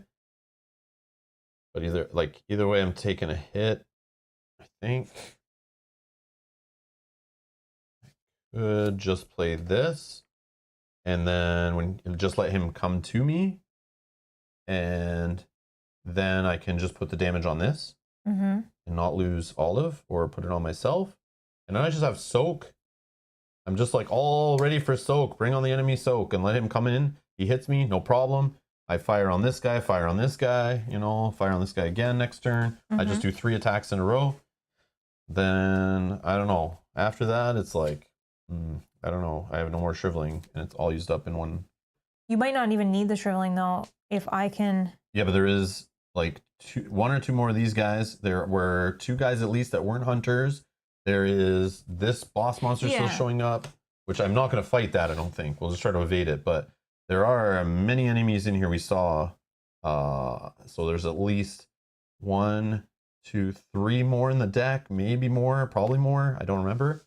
This guy is the worst, I'm pretty sure. So if we can kill him, great. We don't have to worry about him on the exit.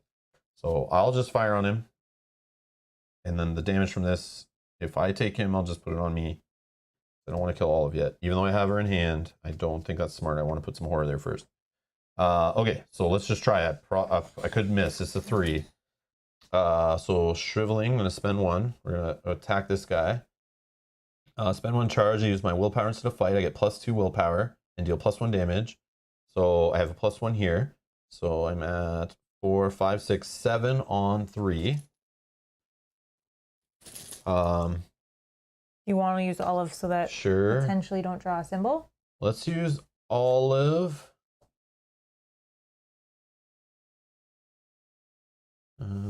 Yeah, I'll just use Olive for now. 1, 2. Oh no. 3. Okay. So I don't resolve this. This is a -2, and this one is a -3. Oh, -3. Oh. So that's a -5. If I had my ability still, I would do that, but yeah. -5. Wow, so in this case, Olive was terrible. Yeah, this is the situation why I don't like using her, but it doesn't happen all the time. So it's like, but yeah. I could have used a grotesque statue with it, chosen like token number 2 or 3 or whatever. You have to name it before I start using this. And then I could have revealed an additional on one of these. And then out of those, I choose one of them to put with the 3. And then but I still probably would have to resolve 2 like very bad ones. So yeah, I don't think grotesque statue would have been good there anyway. But unless I drew the blue. Unless I drew the blue, that's the idea. Yeah. Okay, so I fail. I lost the shriveling for nothing. He's not retaliate yet, right? No. So, okay. I think you have to take a horror for this. Yep, definitely take a horror. Yep. Let's put that on Olive. She earned it. Okay. So what's next? I think I'm done because that was my last action. So enemies, we know this guy's going to move up. Who is he engaging with? Okay, I'll take him. And then we'll take a damage and a horror, please. And we'll give it to Olive, and we'll give a damage here. Okay, that's that. Reset. I'll flip my guy, then we'll flip this guy up. Who's he engaging? Me. Okay. Me. And that's cool. We'll draw, and we'll gain a resource. I got the Codex. Oh, this is good. Manual dexterity, that's good. Got the Codex. Okay, and then add a Doom. Yeah. 4, 5, 6. We're still good. Test agility of 2. This test gets +1 difficulty for each Doom on your location, so this is a 3. I have 4, 5 on 3. 5 on 3. I don't want to use the manual dexterity. I need it for the evade. 5 on 3. -2. We're good. All right, we pass. Obscuring fog attached to your location. Limit 1 per location. Attached location +2 shroud. Okay. After it's successfully investigated, discard it. Okay. Who's going first? What's happening here? Okay.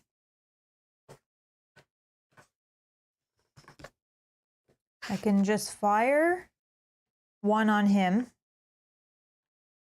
Then I can evade and reload.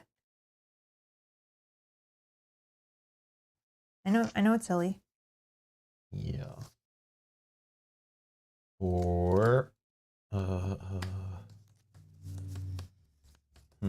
I go first. Kill this guy maybe, and still hopefully have 1 action left, and I can fire on that guy, but that's all 3 of my shrivelings. Hopefully they all hit. Maybe I hopefully don't take horror from every single one. Be a rough turn. I'd be pretty close to death, but or sanity loss, but yeah. But yeah. Or do you just fire twice and then try to explore to get out of there?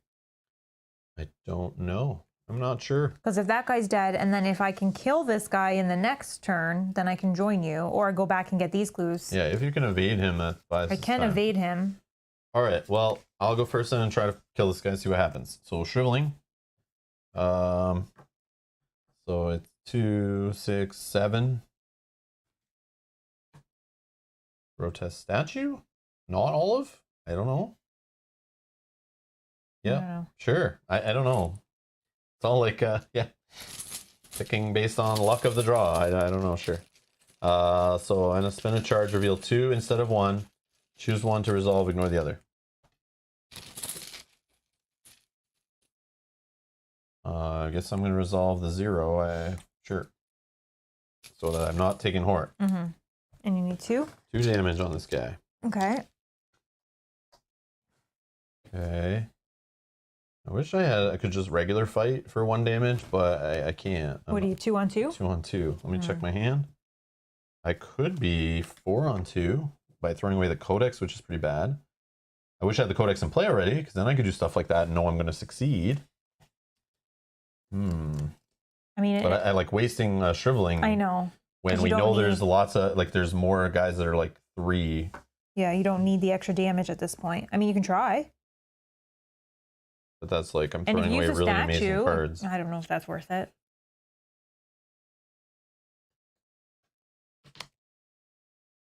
Yeah, let me just, like, yeah, wasting shrivelings it feels rough, but.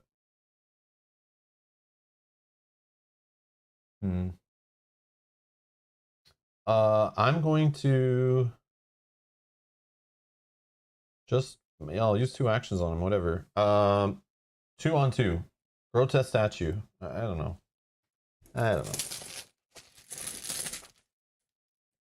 1. That's -3.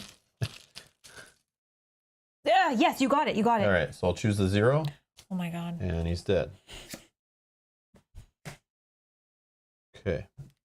I have 1 action. I guess I'll fire on this guy. And I'll use a shriveling. So I'm 7 on 3. Oh yeah, I forgot I could possibly return it. And it's, oh, I know what to do. Oh, if you guess correctly, right? If I put this into play, oh, then you know. And I know what it is for fun. I can put this into play, get shriveling back. Yeah. Yeah. Yeah, that does work. Or I just pull a crap ton of tokens. And then I take whatever it is. Do you have to succeed on the test for that to take effect? No. You just have to be successful in your after guess? this test ends, if the chaos bag of if the chaos token of the name type was revealed during this test. Okay. It's just revealed. That's good. Yeah, so even if it's just one of the ones I choose from Olive. I think that's how it works. I can get a spell back to my hand. Okay. So we need to get this out of play then. All right, so I think you already spent it. I already spent 1, yeah. So maybe it was, yeah, but I know I'll get another way to spend shriveling, I'm sure. Okay, so yeah, I spent it, so 7 on 3.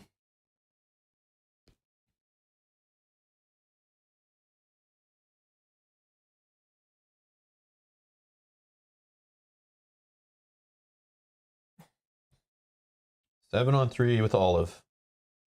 This is scary because it's could hit me, but oh yeah, but still, this should lead to maybe me getting extra action or succeeding. It could. You're right. Skull, Okay. which is Which is -3. Oh. But that's still fine. That's still pass. Oh my god. Oh my god. Okay, we have the same situation again. Awesome Olive. Olive's awesome. So 7 on 3, -5. Yep, that's a fail. Yeah. So you hit me for 2? Yep. And I take a horror. That was really bad. I shouldn't have put Olive in there. That's crazy. Yeah, this is the exact moments when I read her card. I was like, I will be so like down if that happens. And it's like, but I understand the idea. Is it because I'm not using Grotesque Statue to draw that 4th token? Is that like the problem here? I don't know. I don't know. But yeah, I've used Olive before. She isn't always that bad, but yeah, so far today she's like pretty very terrible. bad. So yeah, I'm just gonna use her as soak, I think, and not use her anymore. The true horror of Olive. Agreed. Yeah, I should stop using her. Okay. Okay. Done. Done. All right. We're gonna use the bow. We're gonna try to fire on this. Is it guy. 2 horror? Nope. No. I don't think so. Because I'm not. I don't think I'm reading the sentence twice. I would treat that as I read that sentence one time and go, if one of these was revealed, I take a horror. It was, so I take a horror. I don't think I multiply that. And no, maybe there's an FAQ saying you multiply that, but no, I'm okay. I'm just going to do once. Yeah. No. It doesn't say for each. Yeah. So that's how I'm going to treat it. Yeah. Since 2 tokens. I don't think so. I don't think I'm reading that ability 2 times and like double checking it. But I am answering yes. It doesn't say only 1. But it doesn't say. But it doesn't say like for each. And it doesn't say for every. And it doesn't say for any. I don't know. Yeah, I'm not sure. You might be right. I don't know. But yeah, I can look it up and we can take more. Sure. Okay, I'm gonna while you're looking that up. Because if that's the case, I don't know why Olive, if it increases your chance. Oh, you don't know? Okay, Sean. I thought you knew. Sean is like that's the ruling. I didn't know. Oh, okay. You're just like asking. Okay. Do you want me to do my turn while you wait? Yeah, go ahead. Yeah, okay, I'll look it up. I spent the ammo, so we're gonna spend 1 ammo. We're gonna fight. This attack uses agility instead of fight, and I get +2 agility. So I have 6. And deals +2 for the attack. So it'll do 3 attack, and I'm fighting 6 on 3. 6 on 3. Probably not even enough. -1. Oh, it is enough. Okay. So we're going to do 3 hits. That was action 1. Action 2, we're going to try to evade. So 4. I'm going to put manual dexterity in. So 6 on 3 again.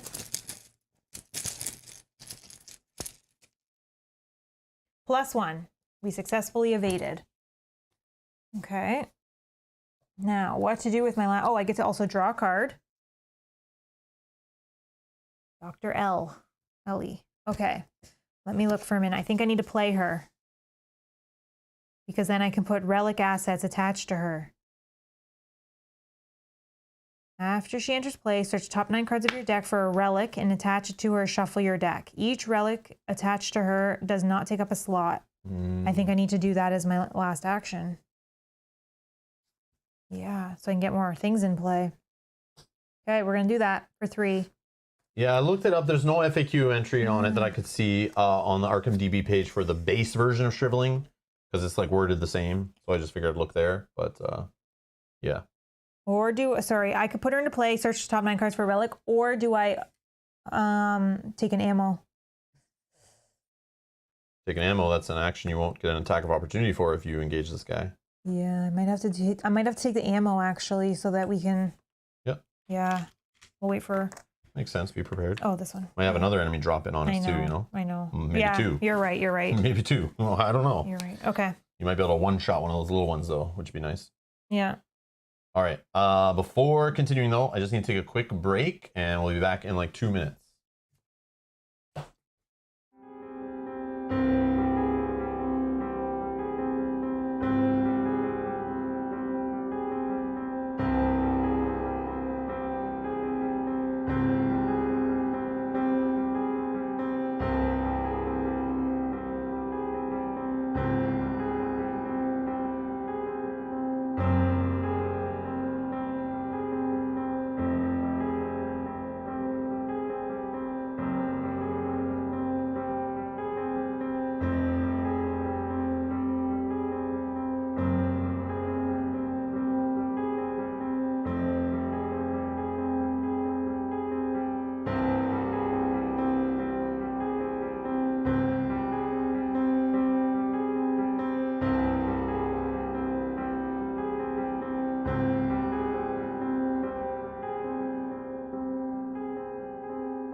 Okay. That's the end of my turn as well. Perfect. All right. Enemies? No. Reset. Reset. Okay, this guy ready up. Who's he engaging with? Me. Because I have the bow ready. Okay. Draw. Resource. Oh my god. All right, let's read this. So take one horror. Oh my god. Take one horror. In your campaign log, under the investigator's earned story assets / weaknesses, record that Doom approaches. If this was already recorded, which it was, remove Doomed from the deck, search the collection for a cursed fate, and place it at the bottom of your deck.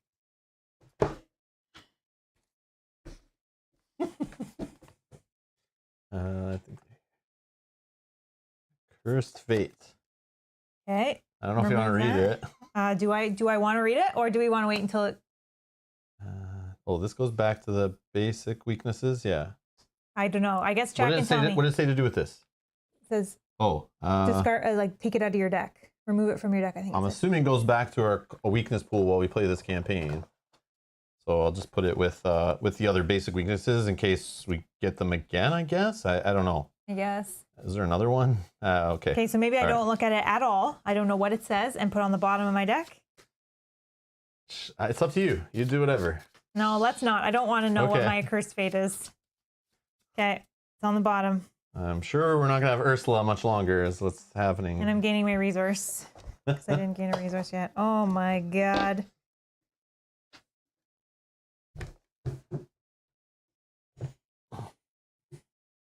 Okay.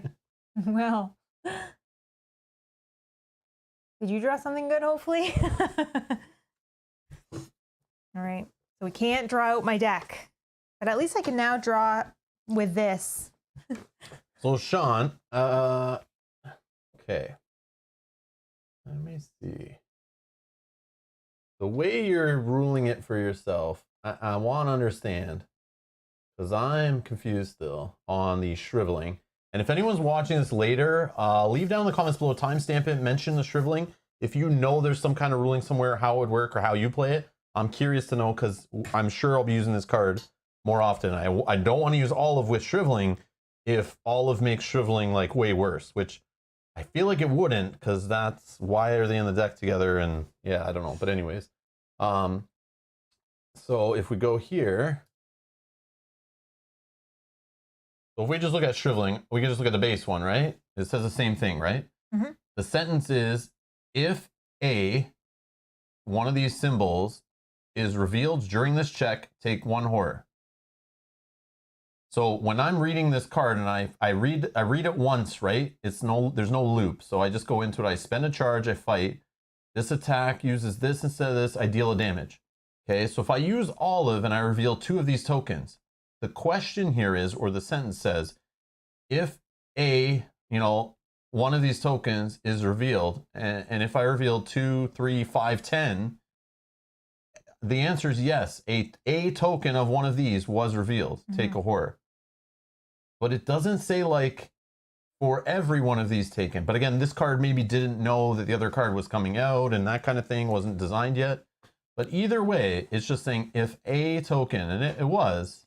So what Sean is saying is that not necessarily on this card, but on Olive, it says you resolve both tokens. But that's what I'm saying. So whether I resolve 10, 12, 2, 30, whatever, it's just asking me, A is 1, right? Yeah, Do we understand like English, right? I know FFG card English is different sometimes. But A, like if a token means if 1 was revealed. So can we say that if one of these was revealed, take a horror? And the answer to that is yes, 1 was revealed. Like we've satisfied the 1 was revealed. It's a yes or no, I feel. So you either take 1 horror or you don't take a horror.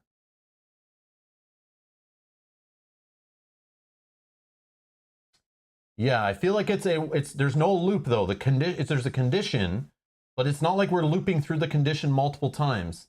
There's no English there to tell me to do that. Yeah, and that's what Baron's saying here. Revealing more symbols doesn't make it more true. Yeah, if it was a trait, if it was a reaction, if it was the little circle arrow symbol, that's like creating a loop. So it's like every time it happens, fire it off. Something like that, right? Yeah. But in this, I'm only doing this ability one time. I spend one action point. I read this whole ability from front to end. I don't go back in halfway and start reading the ability at if again and if again, and, you know, unless it said if for each symbol, take a horror. And it specifically doesn't. It's just asking if one was revealed, take a horror. Yeah. So that's how I would read that. There's no English there telling me for each, redo this ability again, loop the ability, check this condition multiple times. Yeah. And Sean is also saying, I'm good either way, not trying to be argumentative. Yeah, no. We're just trying to everyone understand. No, Sean, I'm not arguing. I'm not trying to like argue with you right one way or another. I'm trying to understand your side. And I love these rules come up that like, this is how ambiguous rules text or how games like this living card games that are literally have multiple designers designing separate pieces of paper and not following the same templating, how it can lead to like super confusion just by two pieces of paper being on the table beside each other because, you know, they weren't thinking about each other when they designed them. And this kind of thing comes up. Mm-hmm. But if I were just to go based on all the gaming experience I have and just playing this game and all the other LCGs, I'm only reading that sentence one time and it's a binary yes or no. Was one revealed or not? It's not, you know, for X symbols deal X horror. It's not like that kind of thing. There's no variables multiplying for each, loop it again for each trigger, reaction. It's not a reaction for each time a token's pulled, you know, get a horror. There's like many things in the game where they could have used that we've seen in this effect to make it increase the horror. But nothing in that straight sentence of me just reading the sentence one time. It's like if I reveal 12 of them, I'm still reading that going, if a cultist was revealed, well, I revealed 12 cultists. Was one revealed? Yeah, one was revealed. Okay, take a horror. Mm-hmm. You know, that's just how I would take it. That's how I would do it. But you could go either way. Yeah, I could be convinced that like, yeah, but I'm just nothing there from what I know is, but you know, there could be a ruling that says, oh yeah, whoops, we meant it to be more aggressive than it is. But I don't think there's a errata. Like I looked and there's no errata. So, but yeah. And don't anyone mention that Grim rule. No. I think, but Bob is saying check Olive on Arkham DB for clarification. Oh, Olive. Okay. Here. Yeah, she had lots of questions. Yeah.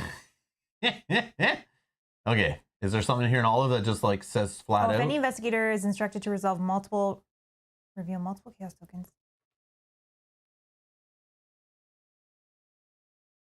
Okay, hold on. This might answer it here. If an investigator is instructed to resolve multiple revealed chaos tokens, any game or card effects which refer to the revealed chaos token in the singular should be construed to apply to each of the revealed chaos tokens. For example, when applying chaos symbol effects during step 4 of the skill test, or applying modifiers to an investigator's skill value during step 5 of a skill test, the effects and modifiers of all the resolved chaos tokens should apply, even though the rules state the revealed chaos token. Similarly, any card effects that refer to the revealed chaos token refer to all of the resolved chaos tokens. For example, an investigator plays Premonition, which says, put Premonition into play, reveal a random chaos token from the chaos bag and seal it on Premonition. So in this case, you get to seal multiple, right? Mm-hmm. That's what it's doing. Okay, you reveal 2 and instead choose 2 to resolve and ignore the other. In this case, both of them would be sealed on Premonition, like they were a singular token. Likewise, when Premonition instructs the player to resolve the token sealed here, additionally, yada yada, card effects would trigger. If the named chaos token is, here, this is more relevant, right? Where am I going? Additionally, when resolving multiple chaos tokens, any game or card effect which trigger if a certain chaos token is revealed, such as the text, if the named chaos token is revealed during the skill test, ... on Recall the Future, is that similar? When a skill test you're performing begins, if Recall the Future is ready, name a chaos token. If the named chaos token is revealed during the skill test, exhaust Recall the Future, then you get +2 skill value for the test. Well, that's an interesting one. But that's similar. It is similar. That's interesting. Okay. It will trigger if any of the resolved tokens meet the specific conditions. Such an effect will not trigger twice if 2 of them are revealed. So this answers... Yeah, I feel like that answers So this answers you would not take 2 horror. Because in the same respect that it would not buff up this other card, giving you +2, +2, +2 for revealing a whole bunch of them, I should not be taking +1, +1, +1 horror, right? I think this answers it. And note that this entirely entry only applies when multiple chaos tokens are resolved, which we're resolving 2. If multiple chaos tokens are revealed and all but one of them are canceled or ignored, this entry doesn't apply. But we're resolving 2. So it's telling me here, this one I think this one, Sean, answers it, that we only take 1 horror. Is this good? Yep, he's got, yep, oh, okay, he says, yep, okay. Yeah, this is good. So I'm sitting there so stressed on the sentence on shriveling, but I was focused on the wrong part. Sean, you're right before. We should have dug into olive. We should have dug into olive. Yeah, you made it harder for yourself, Sean. That's what I'm trying to get at. The game is horrible already. Don't make it harder. Let's try to tweak it a bit in the the right difficulty range and not make it harder for ourselves. But if we need to make it harder for ourselves, I want to do that too, right? Yeah. So I want to understand it's not because it's just like a one-time playthrough. Maybe I wouldn't have gone in this rules discussion. But with these LCGs that I know we're going to be spending hours and hours and hours, and I plan on teaching this game once I'm allowed to actually interact with other people in person. I want to teach this game, and I know there'll be a point where someone is using shriveling, or someone has olive in play, or including myself in the next, hopefully, knock on wood here, yeah. Knock on wood, that I'll be using olive and shriveling together many, many times throughout this playthrough series in many weeks to come. I just want to know these answers because it's a living card game. We're going to continue it. I would like to know the correct answers, and it just helps us when we start seeing new cards as we open the new packs as we go through this progression series. So that's why I kind of want to work these things out. That's why it was bugging me and I couldn't let it go, even though I was like, nah, I'm good. I'll just take 1 horror. We'll move on. But then I started thinking about it for a minute. It's like, what if it does work that way? I need to know that, not just for today. Yeah, but going forward. But going forward, like beyond the stream, like even. It's like I want to know, and it will help someone else out there too. It just helps Sean. You. Yes. It just helps Sean. Help me that I'm playing it right now at least. So yeah. But yeah, that's good. No, I appreciate it, Sean. I appreciate it. No offense taken. I hope I didn't tick you off or anything by calling it out or anything, but I like these rules discussions. They're good. We appreciate it. We figured it out. Sean says, now I have to replay my Mateo campaign with Olive. Yes, there you go. So yeah, she doesn't make shriveling worse. She could technically make it better, but I think she still increased the odds of pulling a symbol out of the bag. So I don't think she's good with shriveling. She's okay. She's okay with Mateo. I don't think she's amazing. It doesn't change shriveling too much. Just maybe a little worse. I don't know where we were. But we did. Sorry. No, that's okay. So we ended. We drew a card. I drew the Doom. All that went on the bottom. We drew. So we're putting a Doom on the location. 2, 4, 5, 6, 7. 1 away. 1 away from the boss lady. Ancestral Fear. Peril and Surge. You must choose either. You must either choose one. Place 1 Doom on your location and discard Ancestral Fear instead of placing it in the victory display, or place this in the victory display. As the Vengeance 1. 1 Vengeance. He gains Retaliate. Oh, Serenity now. I think I have to do that. What are you gonna do? It's Peril. You can't help me. I can either put a Doom on our location, or I put that into the victory display, and that puts 1 Vengeance in there. That will give him Retaliate. But I'm hoping that 1 shot will be able to kill him. Knocking on wood again. And this is going to gain Surge. We're going to put it in the victory display. I don't want to put Doom on the location. I'm sorry. Oh my god, I'm doubly cursed. I'm going to become a serpent for sure. How does that go away? I got to do an action. Oh, wow. So now I have -2 health. So 5. Oh, I'm 1 away from death. Yeah, no. I'm 1 away from death here. Yeah, I don't think Ursula's making it through this one. Oh my god. Because there's going to be other enemies dropping on your head, and if you can't deal with them right away, we're in trouble. Well, I can spend my whole turn with 1, 2, 3. I also just had a thought that I don't think I can. Maybe I can. I don't. Oh, we're having the big boss come out. I know. I don't know where it goes. That's the problem. This one. Either way, it'll be right next to us. Is a hunter. Yeah. Yeah. So we're like too close to the entry. Yeah, I think we're done. I think we took way too long to get away from the entry again. Like that one scenario. Yeah. Too bad. Yeah. Oh well. Okay. Well. Hey, Steph. You want to go first, or you want me to go first? I don't know. Did I draw a card and do something? What did I draw off the treachery? I don't know. Are we even at that point? Well, I don't know. Oh, your treachery card. Yes, yes, yes. Sorry. Or what's this? That's the vengeance for the victory display. Okay. Yeah. Is this where we're at for real? Yeah, because I drew the doom. Remember we put the doom on the bottom? Okay. I have the cursed fate on the bottom. Did I draw a card off my deck then? Because that's a different step. Yeah, I don't know what you did. I'm just saying that's what I did. I gained my resource. Maybe I drew this, or I already had that. I already had that. I don't know if I drew a card because that's why you're telling me we're in a different spot. Because I thought you already did that. That was before we went on the break. Because I thought you said before we move on. Yeah, but you were doing something. You want to go before the break?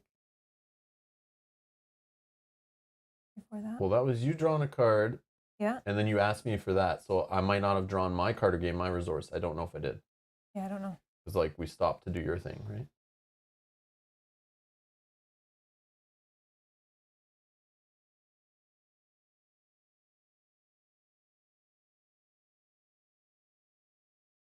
Oh, you went too far. It was right there.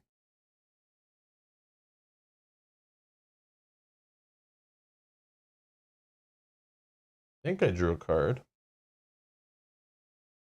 I don't know what.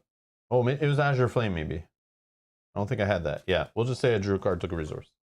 Oh, wait, 1, 2, 3, 4. Yeah, yeah, you did because you have more resources there. Okay, okay. Or you have more. I just know we stopped to go to the collection to get your thing. Yeah, and I thought you did it too. Okay, so then we came back. You put a doom on there. I did. You just drew a card from here. Yep. Okay, so I think I need to draw a card from here.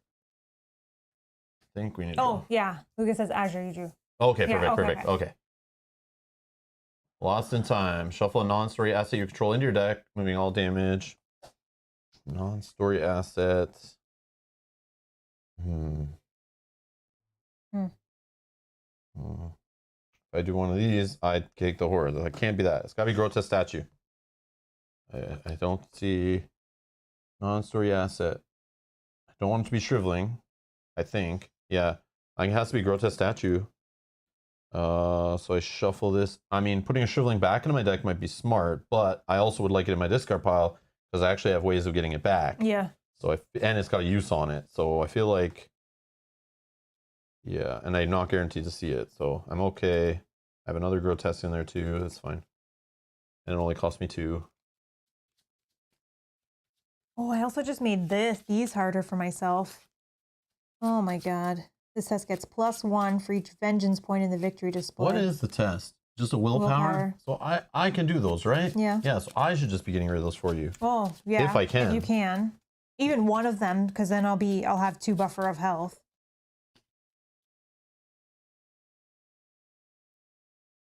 Yeah, I don't. Okay. Man. This one's gone. All right. It's our turn. Our turn. So one of us definitely needs to try to explore to get off of this spot. We definitely need to expand the map. Definitely. But you have an enemy to deal with. You got things in your way to deal with. So maybe I go first. I'm gonna try one of these. That would be wonderful. Yes. Yeah. Willpower. I just keep forgetting they're all the way over there. Okay, so I have a willpower of 5. So I'm just gonna do a 5 on. Let me check my hand. Maybe I have something to like. Or do I fire on this guy first? There's a chance I could miss.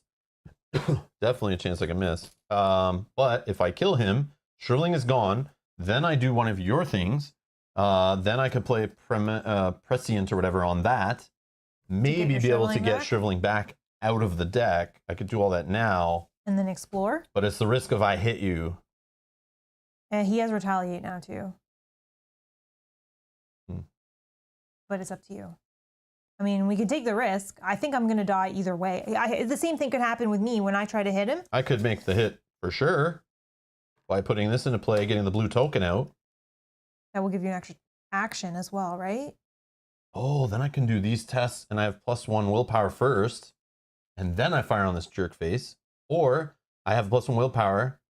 I do, yeah. Oh no, but I do those tests and then this goes away. So I only have 1 shot. But I could use it on the fight. Yeah, use it on the fight. For sure succeed on the fight. Because then you don't get retaliate and I don't die. Oh, no, but I choose when I use it on the test. Yeah. It can say that for... I think I play this.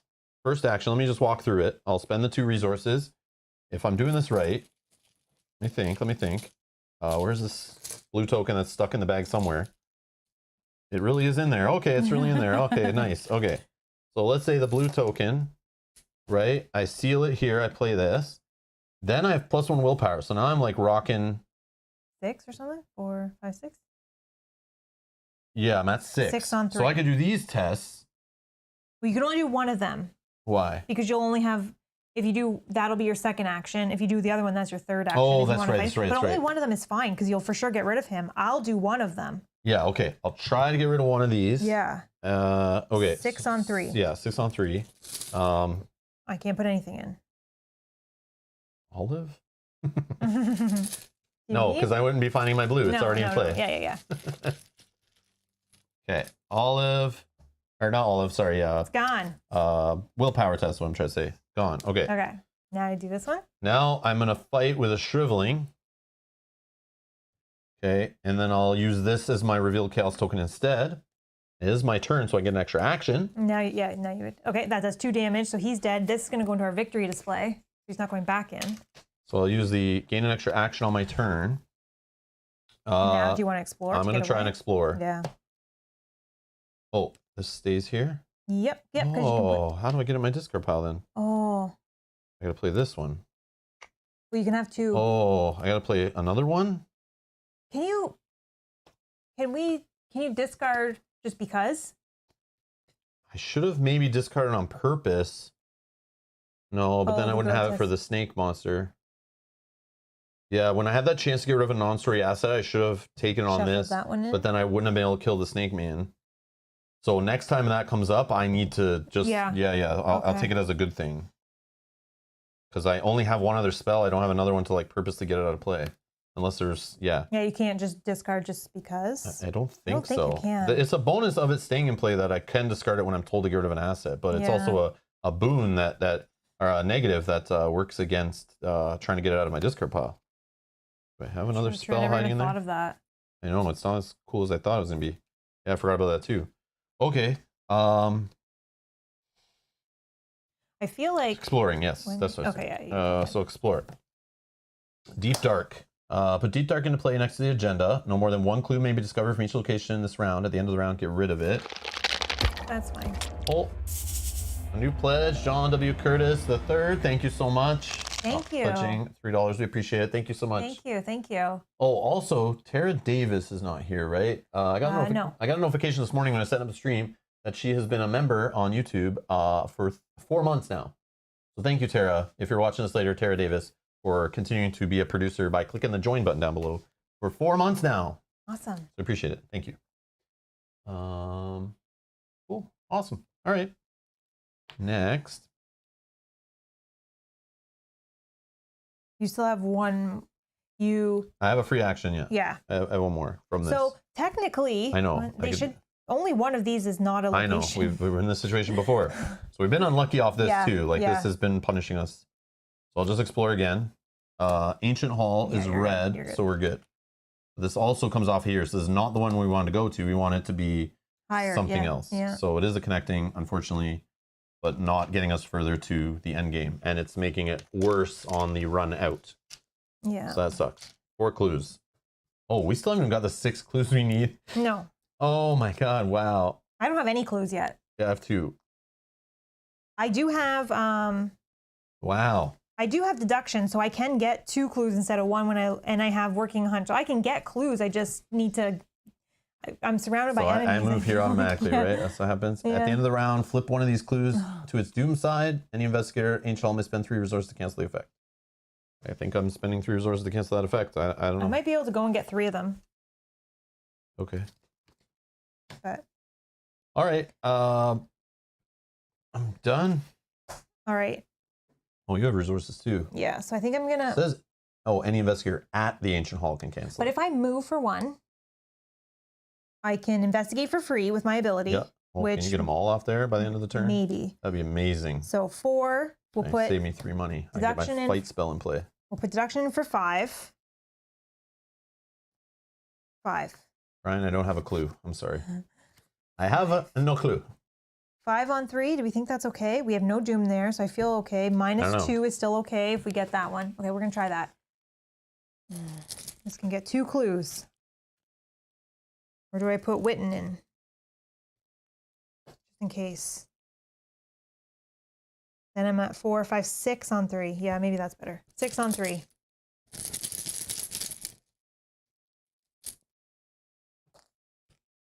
Okay, that's so annoying. So annoying. All right, well, that was free. All right. You have 2 actions Two left? actions left. Let's play. Oh, this is an event, but it's fast for 2. Play only discover 1 clue at your location. Oh, Nicholas is saying prescient helps get water protection back. Oh, okay. So that's what I should be trying to do for clues? In my head, I'm thinking like I need to be the fighter out of this situation. You do have the bow, but it's like you're also the clue gatherer too, right? So it's like, well, but yeah, that could help pick up some of the slack. You're right. When things work. No, it doesn't. What was it? Water protection. I don't have yet, right? Yeah, this one. Oh, I do. It's this cancel one. Oh, okay. I see. But then I take a horror. That horror cost coming in at 2 horror down. Yeah, I don't know. I could though. I still have 1 in hand. Maybe I do that. Okay, I have 1 more action, which I can either explore or I just try to investigate. I think I try to investigate. I still have to worry about Good morning, by the way, Nicholas. I think I just investigate to try to get a clue before they flip over. Can you get those 3 off there? No, with because 1 action or with the anything? deduction, if I pass on the deduction, I might have been able to because I would have got 2 off of that. Okay. But now I can only try for 1 more. And it's just a 4 on 3. Could explore. Yeah, that's what I was thinking. I could explore. But then nobody's here to clean these off. They need to be cleaned off. No, I can spend 3 money to stop 1 from flipping to doom. And then I can do next time. Yeah. Or I get that spell back. No, it's not a spell, it's insight. Never mind. Wrong one. All right, I will just try to investigate for a 4 on 3. Okay.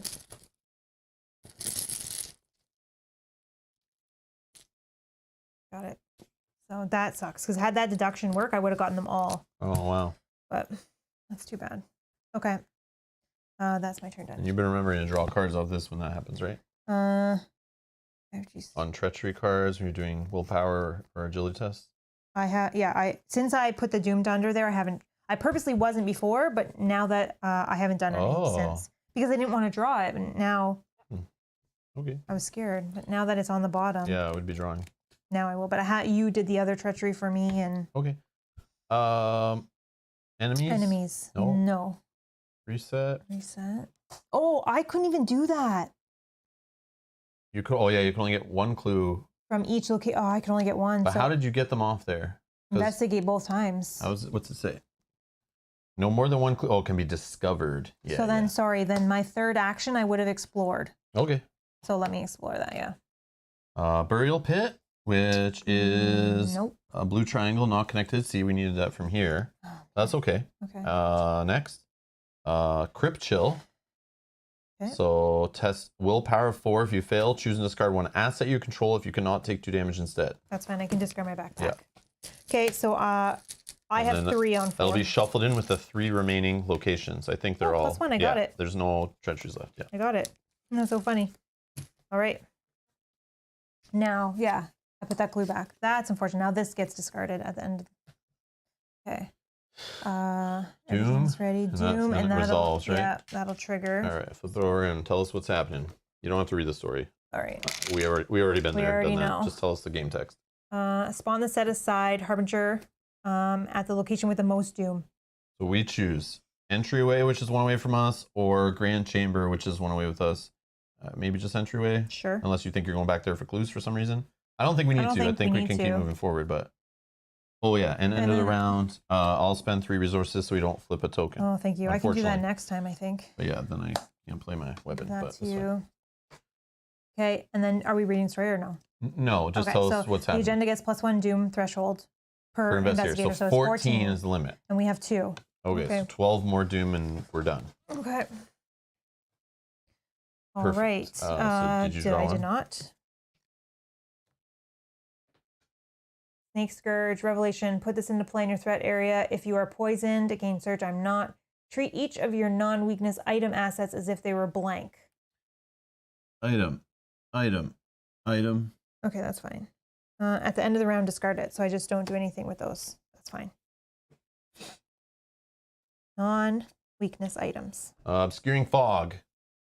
Attach your location limit. 1 per location gets +2 Shroud. After attached location successfully investigated, discard it. That's annoying. Yep. That is very annoying. Yep. Yep, that's a bad luck one. That's too bad. Okay. Who is going first? Can you beat a 5 Shroud? It gets rid of this on the first one. 5 Shroud. I don't think I drew. Did you? I didn't. Nope, we obviously skipped that. Sorry, I didn't draw a card. Perception, and I didn't gain a resource because that's why I was like, I'll be able to cancel it next time. Premonition. Okay, hold on. Before anyone goes, player window. You can put Premonition to player, reveal random chaos token from the bag, seal it on Premonition. Then forced. When the chaos token be revealed from the chaos bag, resolve the sealed here as if it were revealed instead. Then discard this. Yeah. So if we want to know what the next test is, we know how much to put in. So let's play this in our fast player window thing. Come on, blue, or +1, or 0, or something. But it's going to be, no, I'm not going to say it. Skull. What's a skull? On that space, it's only -1. Okay, so you now know if you want to do a successful investigate, we have to put 6 in to investigate, or some way of doing that. Oh, I have perception. Or I can do it. I have 6. There you go. That's what the point of that was. So you're going first then, and you're doing the first test. Okay. Because no matter what the first test is, this is the token that's applied to it. Okay. And then that doesn't matter because that's this. Okay. So I'm going to investigate. I'll put in perception. I have 4, 5, 6 on. Yep. And you drew this. Yeah, -1. So I successfully investigate. This goes away. This lets me draw a card, which is when your action begins, gain 2 resources. Okay. What's this guy? He's an event. When this action... Oh, because you fire off and investigate with it. Yeah, which I will do. Okay, I'll do that. So investigate, but before it begins, I gain 2 resources.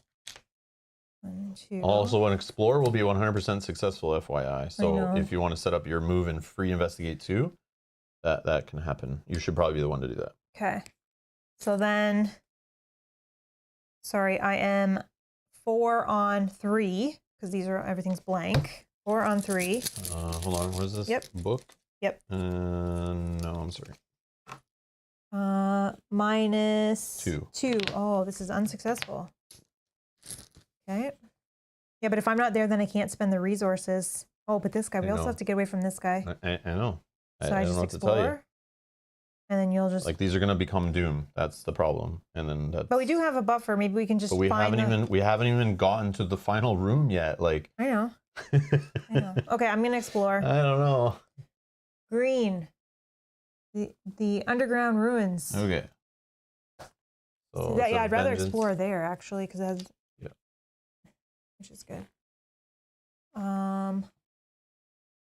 Yeah, sorry, just trying. What does it say? While there's an enemy at Underground Ruins is considered to be in the victory display for the purposes of counting vengeance. Oh. Forced. After an enemy in Underground Ruins leaves play, place 1 Doom on Underground Ruins. Okay. And then I get to move to it with the explore. Yep. Then I did not do my ability yet, so I will investigate here. Mm-hmm. For 4 on, what do I have in my hand here? 4 on 2. Oh, what does this do? Reveal another token. If you fail, place a Doom on your location. Oh, look at that. +1, so I pass, so I'll get the token first. And then after this test ends, you may move to a connecting location. No, I don't want to do that. So that is my turn. I believe I investigate, yeah. Done. We only need 1 more. All right. Guess I'm moving. I guess. Is this at the end of my turn or at the end of the round?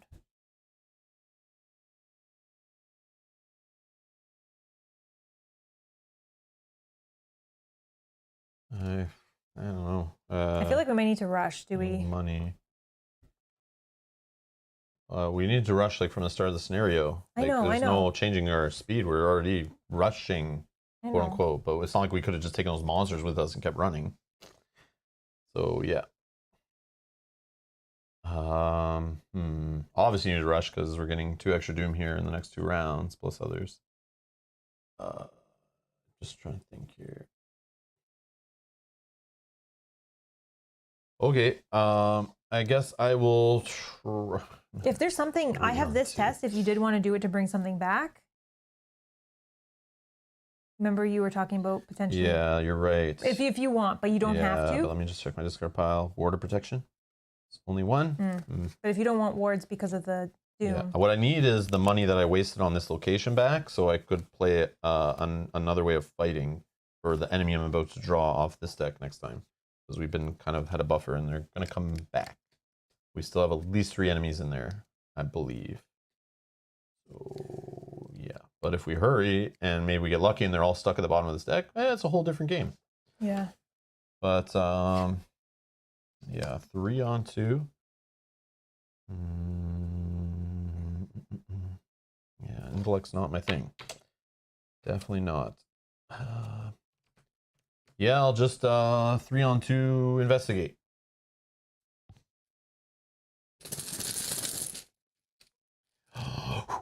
-3. Okay, my second action, 3 on 2 investigate. Or my third action, sorry. Last action of the turn. Hoping to gain money for that, but that's okay.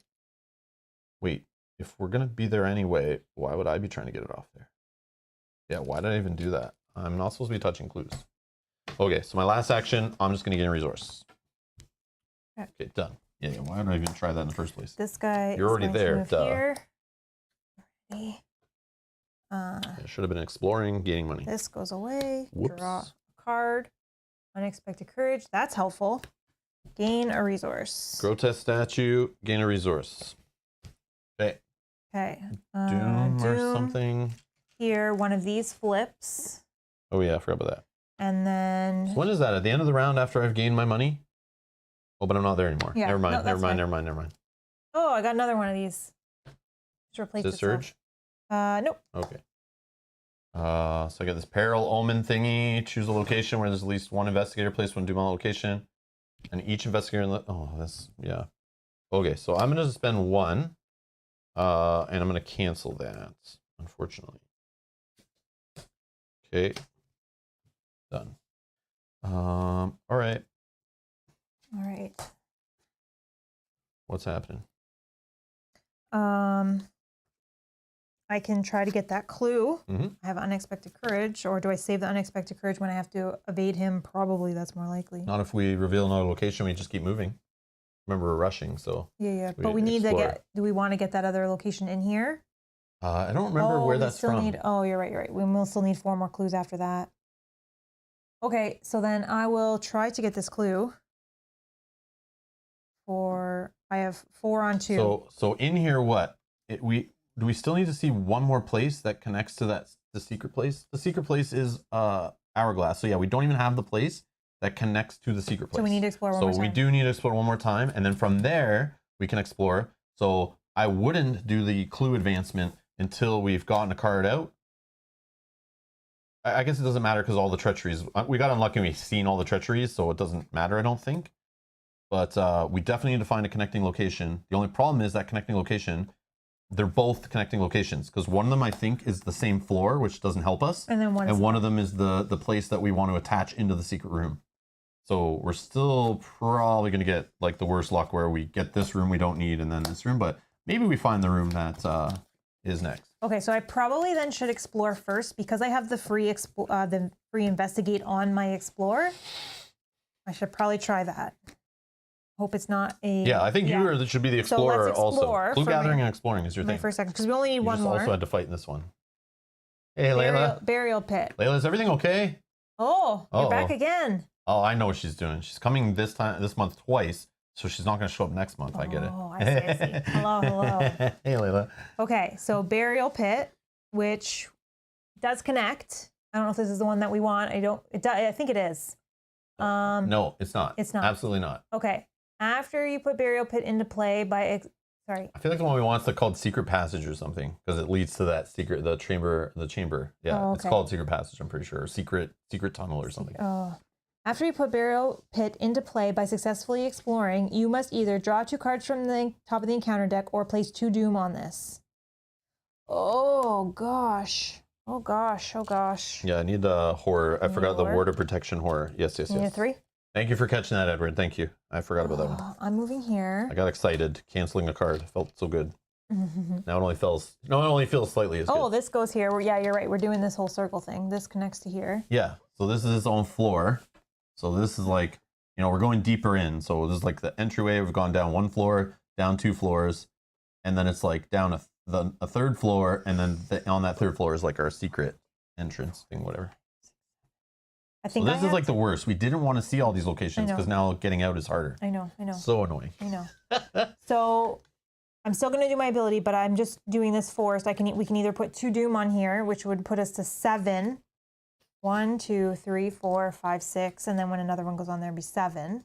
We're half. The cool part is, remember, I need to, at this point, I need to start thinking to go where the most Doom is, but you're still not in the room and you don't have 4 clues ready or whatever it is. This is going to be the most Doom because I'm going to add 2 Doom here. I know. So I may have to go there, so I got to make sure this guy's not there.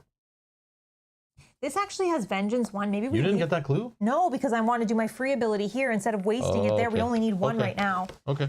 I don't know. Yeah, but we need 4 more after that or whatever, right? I know. Which you can get in the final room, I think. Yeah, but I think the Shroud was 4. Shroud. Yeah, which I have an Unexpected Courage, but I want to leave it for when we need to evade this guy, potentially. And I need to get Pathfinder into play. But this is still my first action.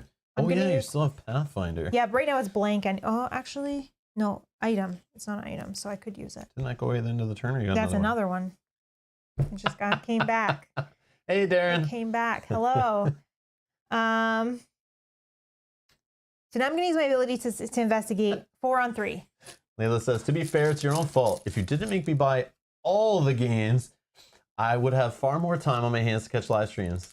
No, I feel good about that. That's fine. No, if you're playing games with people and spreading the hobby and just having fun time playing games, you don't need to watch my streams, so you're fine. That is an excuse I'm okay with. That's why a lot of people send us pictures or tell us that they watch while they're playing games. Even that's the best one. If you're playing and you have my stream on while you're playing a game, or or you're showing somebody us playing it and trying to get them into the hobby, then I feel like I did my job. Yeah, that's great. All right, 4 on 3. I have 4. Got it. Okay, so we have 6. I still have 2 more actions. Do we want to spend the 6 to get that in or not yet? Or make it so it's the only card? Because I can explore one more time. But then it won't be connecting, so I think we're fine. It's just going to shuffle it into this, right? Yeah. But I just want to show you. So we can look as we played, but so if this comes up, this would connect to here. This one wouldn't, right? Yeah. So it wouldn't matter. Yeah. That's what I'm saying. So sure, do whatever. Okay, well, let's spend the 6 first. I need to spend 2? Yeah. Okay, done. So we'll shuffle it in, right? Okay. I think. You read the back. What is it? Not all the story. I don't care. Shuffle the set aside Chamber of Time into the exploration deck. Check your supplies. If any investigator has chalk, remove this act from the game. Otherwise, place this act in the victory display Vengeance 1. So we have 2 Vengeance in there right now for whatever that does for us. He's gone. That guy's gone. No, but there's lots of cards in the game that come out and say if there's Vengeance. Yeah. Oh, no, there is one. There was this enemy. He got worse with Vengeance, but he's gone. He's gone now. Okay. So now we can explore, draw the top card of exploration deck. If it's connecting, move to it. And objective, only investigators in the Chamber of Time may spend the requisite number of clues as a group to advance. Okay. So I think I need to get this clue first. 4 clues, right? Yeah, so, I need to get, so maybe I try to get that clue first, and then I know. Those still are haunting me, sitting there with 2 Shroud, and we left 2 clues at the entryway. The game was trying to give us free clues, and we just laughed at them and left. I know. Darren, it's okay. You took a nap. That's not a good excuse. I'm sorry. Time out. No, I'm just kidding. You're not welcome here. How dare you? It's all good. It's all good. Oh, Buell is playing Madara while watching Flash listening to the stream. Coming soon. TM to Rob's Gaming Table. Madara, coming soon. TM. Maybe sooner than you expect. Bob, Mel, since you drew Doomed weakness at the start of your luck has turned. Okay. Luck drain cycle has been terrible. Yeah, it has been terrible. Okay. I've only done one action technically. I need to get Pathfinder into play because I'm going to have to move out of here quickly. But you have to explore. We need to explore first. Yep. So second action, we're going to explore. Or not explore. I want to get the clue first, well, because those are 5 and 4. Investigate. So yeah, so sorry. Investigate. I'm saying the wrong words because I'm getting excited. 4 on 3. Oh, draw another one. -1. Got it. Okay. So now my third action will be to explore. I've already done my free abilities, so I won't get to not connecting. So we draw this one, it connects. This one goes back in. Forced. After you enter Secret Passage, you must either take 1 horror and 1 damage, or place 1 Doom on Secret Passage. Check your supplies. If an investigator at the Secret Passage has rope, ignore this effect. Do any of us have rope? No. Okay. The victory one. And I think this one is the one that connects squiggle here. And then this one goes squiggle here. And then this one goes back to blue triangle, green. Yeah, this one's like that. Top, yeah. Okay. And then it connects into from there goes into a secret passage. Or into the chamber. So then I move here. Yeah. Then now you take a damage and horror, or you place a doom on the location. 1, 2, 3, 4. Still don't have an ally to throw anything on, eh? No. Wow. Well, oh, you do. I do, but holding it. I see. I think we might be okay to put a doom. 1, 2, 3, 4, 5. This is going to flip to 6, 7. We get then to go up to put 14. 1, that's 8. So in our next round, that'll be 8. Mm-hmm. Need to get more clues though. I need to go there.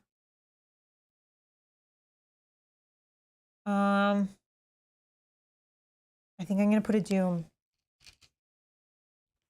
Where'd you say you need to go? Here, because I don't think I can get the 5 shroud clues. Oh, okay.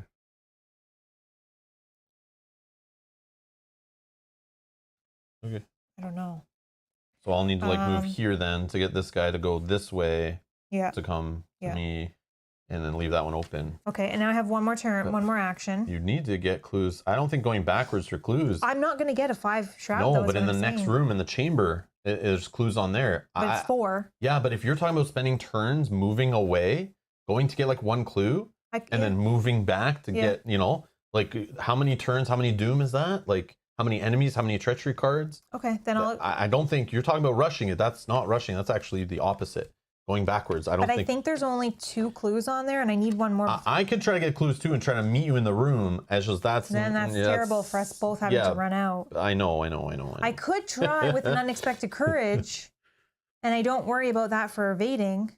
Maybe I do that, because then I would be 4, 5, 6 on 5, but there's doom on that location, so. I'm not with you to help, but. Yeah. I'm afraid to play Dr. Ellie now because she's going to shuffle my deck.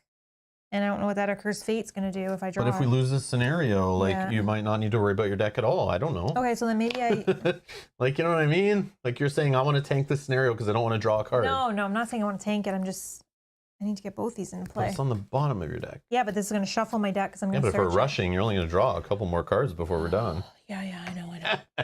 I know. How many clues does that chamber have on it? 2 or 4? 4. 4. Okay, then I'll... That's what I'm saying. You could... We knew this last time. You could have just sat in the room digging. Yeah, I would rather try... to find a way out. I'd rather try 4 on 4 than 5 on 4. That's probably not good either, but maybe I'll draw things that will help me. Okay, so then I'll explore. But that's why the girl that you're talking about putting in play, doesn't she help you get stuff out of your deck that maybe could help you on this stuff? A relic asset. I don't know what your relics are and what they do. I know this one is one. Yeah. I saw you attach that before to her. It also has that disc, which lets me evade enemies. but only when they come and play and land on your head. Yeah, exactly. But that is going to happen. That is going to happen. The treachery deck is. There are enemies in here, and if we're taking turns running out, we're going to have a couple of snakes drop on our head, I think. I think I only have one more action, anyways. I could put her into play, but my items are going to be blank, but it won't matter.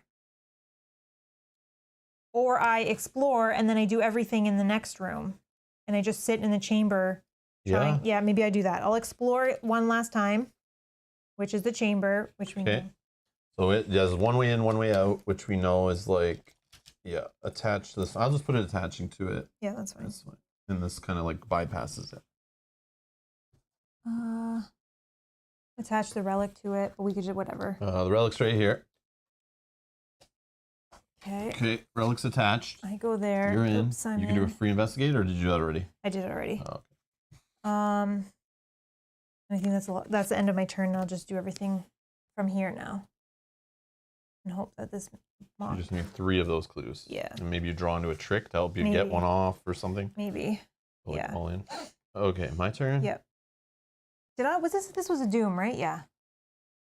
I knocked it. Oh, okay. Yeah, because I placed 2 Doom there. Yeah. All right. I am going to. What's your plan? I get a clue maybe, and get in the room with you. I don't know. And then we both try to get out. Yeah, like, or maybe I just. Or you just lure this guy around. Yeah. Because like even if I try to sneak down here somehow, go around, get these clues, I still need to get all the way up there to help you. So it's like literally you need to be the one, and you like I don't know. I know. I'm gonna try. You could just die in there. Like if an enemy lands on you, like yeah, you have the bow, but it's like. Now it's another turn, and more treachery cards you're drawing, more dooms coming out. Don't go far then. But if we hurry, maybe that's less treachery cards, less chance of enemies dropping. Yeah. And then all we have to do to get out is run by 1 enemy, maybe 2. Yeah. I don't know. So if I want to get that clue and move 1 space, has to be done. How do I make that happen better when I only have 3 intellect? You're on a place with no doom, so your chances are better. The only bad token will be the cultists, because the cultists 1, 2, 3, 4, 5. So I could play grotesque statue first for 2, and then put 4 uses on it. And this way I can pull 2 tokens and choose 1. Mm-hmm. So I'm going to investigate. Okay. I don't have anything to help me. This would have been a help me, but I think it's better to put this in play. Spend a token. I'm going to draw 2 tokens. And I'm doing a investigate of 3 on 2. 0. Okay, so I think we're good. Mm-hmm. I was about to say, unless I find the blue, then we're amazing. And I like put it out. I was like, no, that wasn't supposed to happen. So that's awesome. I love your grotesque statue. Not you, Olive. Screw you, Olive. But Olive's good because Olive can die at this point now. Yeah, I have another olive in hand too to meet shield. Okay, so it is my turn, so I'm going to do the extra action thing. Get the clue though. Don't forget the clue. Obviously. Okay, so it looks like I'm coming to your room. You maybe don't need to, but at least it's backup in case I can't get the 2 or it's a 3. We'll see what happens. Maybe I should not do an extra action. Maybe I should draw a card and gain a resource. I could draw into weakness. I've been lucky. I don't think I've seen any, but I don't know. Do I have 2 of the card that just gets me two clues off of a thing like that? That would be amazing. Yeah, Drawn to the Flame. I don't know if I have 2 in the deck, and I'm not going to bet on hopefully getting it, but I don't know if I have anything else clue related. Drawn to the Flame. Yeah, I do have 2. Oh, I have a spell too, right? That helps me with that. No, maybe. Yeah, Rite of Seeking, which I don't think I ever see that card, or maybe I don't realize. But my Rite of Seeking, I only have 1 copy. That's the problem. But yeah, that's my only like real clue spell. I never see it. I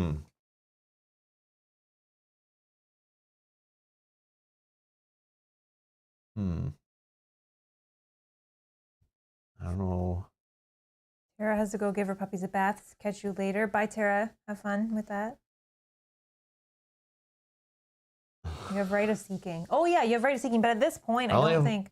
Yeah, but I only have 1 copy of it. So I that or the 2 clues. So I basically have 2 cards out of 1, 2, 3, 4, 5, 6, 7, 8, 9, 10, 11, 12, 13, 14, 15, 16. Do I have any more working a hunch? The 2-cost event? That will just let me get a clue for 2 resources, which I have.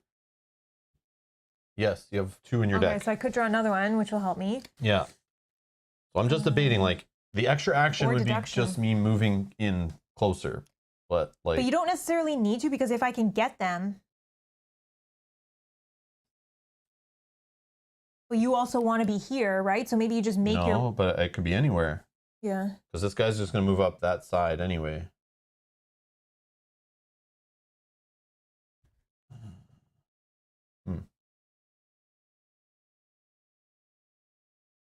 So the extra action, I have 2 actions. So I could move and just be with you. So enemy comes in, we're both there to help take care of it. Oh, I need to play my fighting spell still. Maybe I do draw a card and gain a resource instead, and then just do 1 move. Mm-hmm. Yeah. Yeah, that's fine. Set yourself up in case. Yeah. I'm going to gain a resource, draw a card. Arcane Initiate. After your enters play, place a Doom Honor, exhaust your top 3 cards of your deck for a spell and draw it. Shuffle your deck. That would have been nice earlier. Okay. So then my last action definitely needs to be moving. Oops. After you enter, you must either... Oh, yeah. Oh, you don't want to do that if you don't have to. Move to this side. No, and I'm see fine. Oh, you're fine? Okay. Bye, Olive. Oh, bye, Olive. Bye, Olive. Damage and horror. Bye, Olive. Nice to know you. Bye. See ya. What's the shroud on the last one? Sorry, it is a 4. Yeah. Okay, done. Okay. Enemies. He's going to move. Okay. Ready. Draw. Oh, a second unexpected courage. These are good. These are good. Resources. Holy Rosary. Okay. I only have 1 in play. I have 1. So I can put a horror on that. It doesn't matter. Kind of. Okay. This Gain is going to go resource. away. Doom. What do we got here? 2, 3, 4, 5, 6, 7, 8. Okay. 8 out of 14. Drawing a Crypt Chill. I need to test a willpower of 4. If you fail, choose and discard 1 asset you control, which is fine. I thought that was the attached to a location one. Because I will do the backpack if I fail. So I am 3 on 4 test. -1. I fail, we will discard the backpack. That is an asset. Serpent's Call, Revelation. You must either choose one. Put a set aside poison weakness into play in your threat area or draw the top 2 cards of the encounter deck. I'm just going to draw the top 2 cards of the encounter deck. Oh, but it could be enemies. Poison is limit 1. Well, what do we have? We have medicine, which did let us get rid of poison in the first one, but we didn't have poison. So we do have medicine to get rid of it. I just don't know if it does something bad in the meantime. I don't know. Because it's going to draw enemies. That's the problem. I think so too.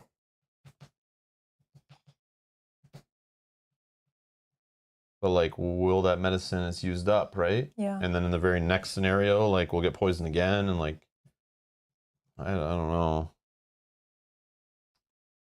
I don't know. I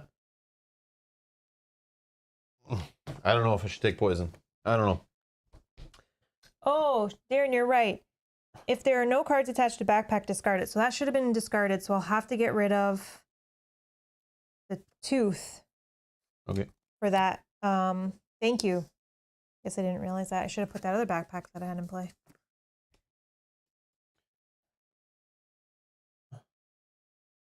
Yeah, that's true. So the Harbinger, where the Harbinger is, right? Yeah.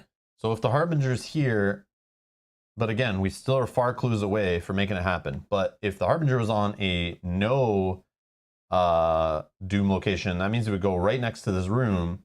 And if I was on a non-Doom, or even the most Doom, I would be like way at the other end. I don't even have to worry about this guy. Mm-hmm. Well, I have, like I said, I have unexpected courages that I'm going to hopefully use to evade him. Oh, yeah. But you probably need to use them to get clues. That's... I might. I don't know. I'm going to try. Like attack of opportunity. If you can just get an ally in play that just takes the hits and you can survive, that's other option too, right? You just need to run by it. Oh, but then you got to use it on every location. Mm-hmm, yeah. Mm-hmm. I could evade him and then run. That's I just true. got to get the Pathfinder into play to give me the extra move. Okay, so that's true. But we're still not at the point where we can even choose whether or not to... I think I go first then. Because if I can get 2 of the clues, all right, so then you know I'm avoiding poison. Oh, sorry, yeah. And I'm going to do 2 cards. I forgot. Yep. Root of Yeeg. Oh, that's a big guy. And Deep Dark. Put it into play next to the agenda deck. No more than 1 clue can be discovered. Oh, yep. That's the worst one. Yep, I know. Yep. But that was the risk, right? I think taking poison there should have been the play, but you're looking, even before, like looking back, I thought, but yeah. Bob's saying we want to avoid it in capital letters as long as you can. Okay. Okay, so then here, maybe what we do... Oh, and this is the hunter one too. Oh, man. No, maybe I come out there. I have no way to fight it. Okay, I have an idea. If I move out... You get a free... I won't do that yet. I'll move out to you. I will fight using my bow, which could kill him. Yeah, 1 shot. One shot. Then I move back in. Now I would use my free clue gather. I would have 2. You would have 1. I don't know how we get the other one. Unless I... Yeah. But maybe that's fine. Maybe that's fine. You want to try that? Because then maybe you can try to get a clue. I don't know if you can or not, but... He's only 2 to evade. I have 3. But if we get rid of him... We do need to get rid of him because we'll have to evade him on the way out. Yeah. So if I come out, then I can come back in. Because of this, it changes my whole turn anyways. Yeah, true. Yeah, true. You can't just farm clues. Yeah. So I can try the bow and see if it can one-shot him. Yeah. What is it? You test agility? Yeah. And I have... no, I can help with that. Oh, I could put the Pathfinder into play too, maybe. Okay, so you want me to go first and see what happens? How much is Pathfinder? 3. I can put it... I just need an action. Yeah, if I move... Doesn't it give it an action back right away? Yeah. So I would probably get into place so we can start getting free actions every turn, right? So spend 3. Yeah. And you're not engaged with enemies right now, so now's the time to use it. Yeah. Then I can exhaust move to a connecting location. So that's free. So I've only done 1. Action 2, we'll use the bow. We'll remove that. Are you okay that if it might hit you? Hey, sure. Yeah. Okay. Just kill him. Spend fight using my agility instead of fight. I get +2, so I'm at 4, 5, 6, and it does 3 damage. So 6 on 2. 6 on 2. I think that's good. Should we do one more? I think +5 might be done. I'm going to throw Robes of Endless Night in there. Okay. So 7 on 2.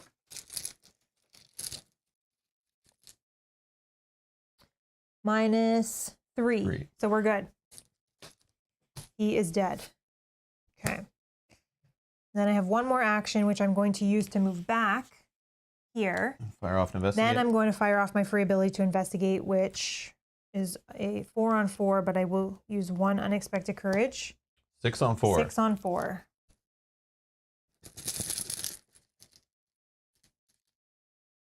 Got it. Oh.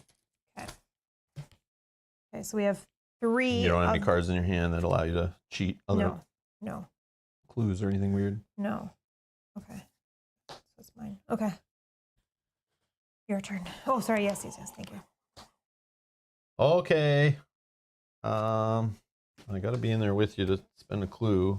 If I could get a clue magically, I would like, geez. I mean, I do have the 1 unexpected courage, which I could play on yours. Oh, but I only still do a 3, so that'd be a 5 on 4. But that's like, I don't know, with all these -3s, -5s. I'm also thinking that we will need to evade this guy at some point. But I do have Grotesque Statue. I mean, it's not a harm in trying. Nothing's gonna punish you. Maybe I don't put the stone in, or my courage in. I think I need the courage for the evade. All right. I'm going to move.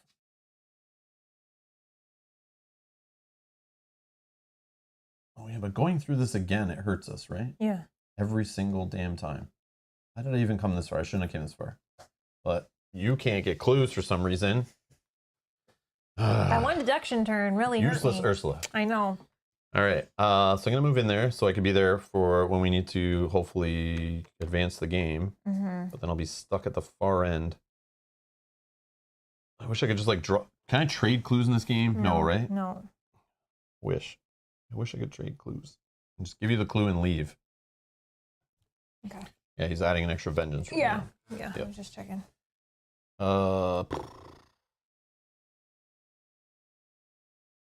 All right, I'm gonna draw, I think.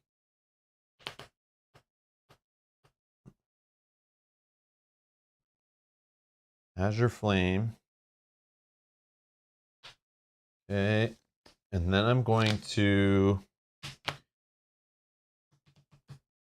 investigate a 3-on-4. No, I won't get a +1.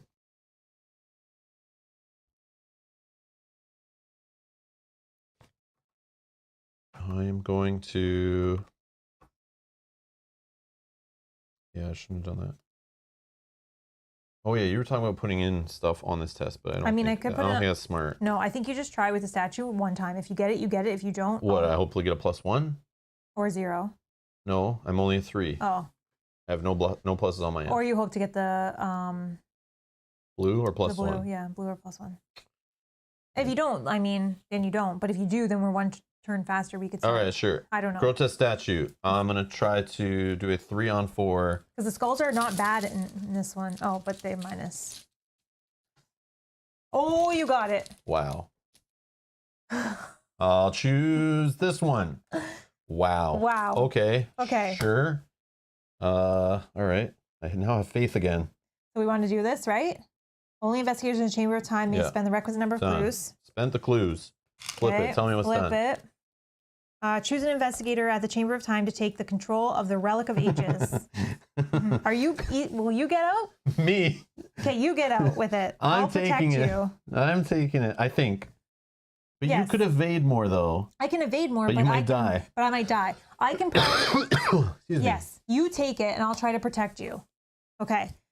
Move the placement of each location to form a straight line with a Chamber of Time to the left of the entranceway to the right. Okay, hold on. So let's... oh, shoot.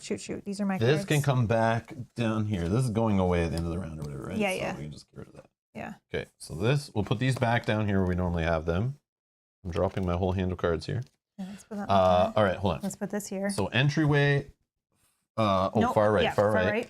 This one where we are on far left. Okay. Each other location is placed from left to right in between those two locations in order of how much doom is on them from lowest to highest. So bad dude is for sure 100%. The only one without doom on it is right beside there, us. So he's coming in. So yeah, unfortunately. And he's going to hit somebody for 2 and 2, which will kill me. Yeah, so it has to be me. I can take it, but he has to be evaded and we GTFO ASAP. Okay. And just pray that we do not draw more enemies that are also in trouble. Okay. That's our shot. I don't know. And then everything else has, and then this one. But now we got to choose. This one's going here because it has the most.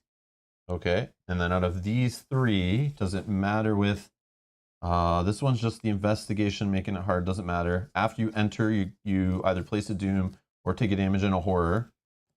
Maybe that's like further away. Yeah. Because then maybe that's on our last turn. And at the end of the round, flip 1. Oh, we forgot to do this flipping at the end of the round. Oh, okay. Oops. So we should have more doom.